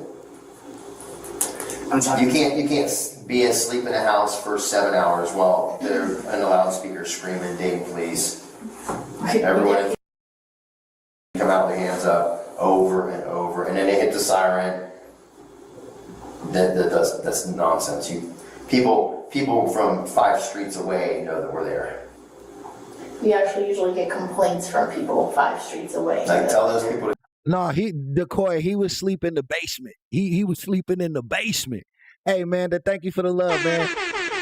Appreciate the floating hearts. I'm taking that love and I'm sending it back your way, man. Thank you for the love. Come out of the house so I go to sleep. Especially this early in the morning. So I'm going to prison. You're going to go to juvenile detention right now. You're kind of getting ahead of yourself, but yeah, you're going to get locked up this morning for 2 counts of aggravated robbery and a count of aggravated murder. No, I don't know nothing about no murder. Well, the problem is that second count of aggravated robbery, someone... Manda with back-to-back-to-back gifts. Appreciate the love. Thank you for helping sponsor today's episode. Got killed in the commission. You can not care all you want, but that's how this works. When you do big kid stuff and one of you decides to go rogue and start shooting guns and people get killed, then everybody gets charged with murder. Where he was shot at? What do you care? You just took off running. Right, I'm trying to... I'm not giving you tell me where he was shot. I don't know. Okay, well then there you go. You'll hear about it at the trial then. I didn't know he was killed. Well, you didn't care to stick around either. I know. I just ran. Yeah. Take care of Tyler. I know. No, that wasn't a compliment. Sam, that's what was going through your brain, Tyler. You got anything else you want to tell us? There's been a bunch of other lift robberies. Did you get involved in those? Might as well clear them all up right now. I don't know nothing about no other lift robbery. No? I don't rob people. Huh? I don't rob people. You don't rob people? Well, you sure just jumped off the high dive on your first one, then, didn't you? Some of these lift Yeah, bro jumped off the porch the first time he tried to rob somebody, supposedly. Then that don't make sense. This have been done in your neighborhood, in Olive Hills. Doesn't have nothing to do with you? It's funny that there's Lyft robberies that have been done, that have happened like right where you live. Do you think that would be coincidental? If you were me, would you think that There's other kids in the neighborhood too. Oh, there's other kids. There's other kids, but there's other kids that didn't get caught doing a Lyft robbery this morning. Right? 2 of them. Back to back. Like, that was fun. Let's do it again. What can we do to find the guns? So what can we do to find the guns?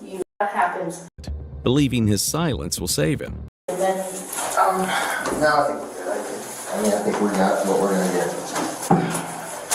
Despite the detectives' consistent attempts to elicit the truth, Tyan decides to remain silent, believing his silence will save him. But not just yet. Detectives are prepared to leave no stone unturned to bring this case to a close. Finally, they shift their focus back to Trayvon and secure the confession they've been seeking. Shoot this man. We're here, man. Look at me. We're here, okay? I mean, it is what it is. I mean, it's unfortunate. It sucks. It's a terrible decision. But if you shot... Yeah, Michael. They robbed 2 Lyft drivers that night. The first one was an older Caucasian female, and she got out the car. They just took her car and her purse and all her belongings. She just got out the car and ran. And then they did it again later in the evening. They ordered another Uber or Lyft, and the other dude pulled up and he tried to drive off instead of giving up the stuff. So they started shooting into the vehicle when he was driving, when he tried to pull off. And then obviously they hit him in the head and he crashed. Then the kids ran back into their house. Shot this man. Just tell me you shot this man, man. And so we don't keep doing all this. Okay, I'm going to keep making notes and writing stuff that's going to walk us in circles, and it's all lies, man. It's all just nonsense. Oh, I did. Huh? I did. You did it. Where did you shoot him from? Twice inside the car, once outside the car. Twice inside the car, once outside the car. Were there any bullets left in your car, in your guns? Just the way you talked to me, just the way you showed me? Were you on the driver's side by the door or in the middle? In the middle. Twice inside the car, and then you shot like at the car? Yeah. Trayvon's confession of being the one who pulled the Bro, I'm starting to get a fucking crazy ass headache. I think it's this ring light in my face. trigger seems to confirm Tyan's account, but this is not the whole truth. Trayvon's claim of shooting Brandon 3 times completely contradicts the unsettling evidence detectives have uncovered. During the investigation, detectives found 5 shell casings at the crime scene, suggesting the other 2 shots were fired by someone else. But Trayvon's earlier statement helps them solve this mystery as well. Initially, Trayvon claimed that the gun belonged to Ray, but later confessed that it was his own, and the second gun belonged to Tyan. It became clear that both Tyan and Trayvon were and Tylon, remember Tylon said he didn't have no gun. I don't know about no gun. Remember he kept saying that, bro, you knew about the gun. The ones who actually pulled the trigger. Moreover, Trayvon's phone data showed that prior to the gruesome murder, he had created a Lyft Whitney, I just need to get me a little, I just need to go to the weed store. That's all. That's what I really need. Just a blunt and a little nap. account using an unverified identity and an anonymous payment method to lure unsuspecting drivers under false. But what is BC? What is BC powder? Put me on. What is that? Is that going to help my headache? False pretenses. This same account was allegedly used to rob multiple drivers that night. Initially, all 4 teenagers were charged in juvenile court, but only Ron and Ray remained in juvenile court after being deemed amenable to rehabilitation.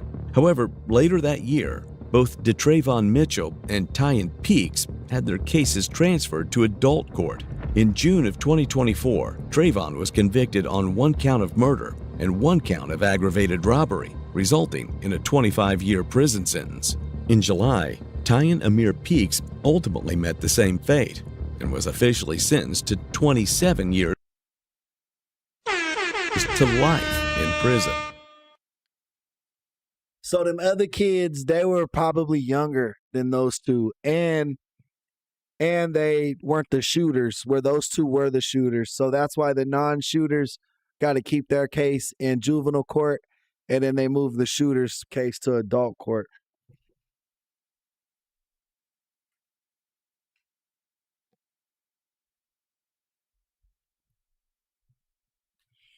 Michael, no, weed's not giving me the headache, bro. I haven't smoked since like 8 p.m. last night, bro. And I didn't have a headache. I'm going through my withdrawals. You feel me?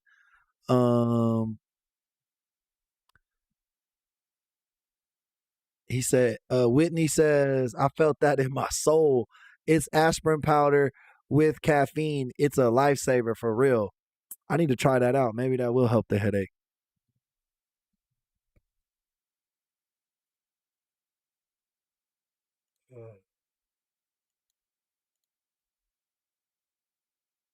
Oh, shit. With that being said, y'all, that's going to be the stream. 5 hours in the tank, man. I appreciate y'all stopping by. I appreciate y'all showing love. Remember, the show runs from 3 a.m. to about 9 a.m. Western Pacific Standard Time. So if you're on the East Coast, it's like from 6 to noon.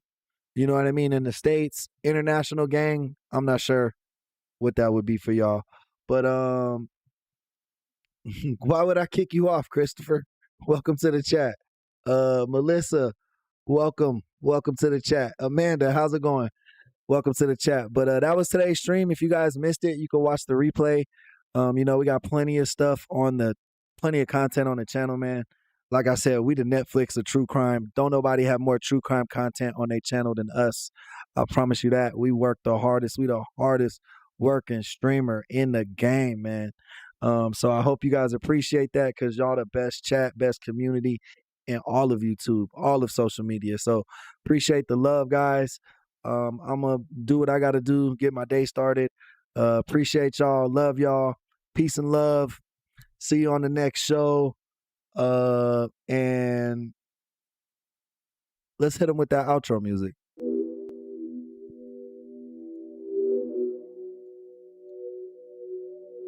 And the art of punches when you could throw two punches that sound like one. You could throw punches, you can hear them. They were two, but they sound like fucking one punch. They all understand. Anybody that hears this understand art of fighting. They know what I'm saying. He threw two punches that sound like one.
Now those days are gone, it's empty, I'm nothing.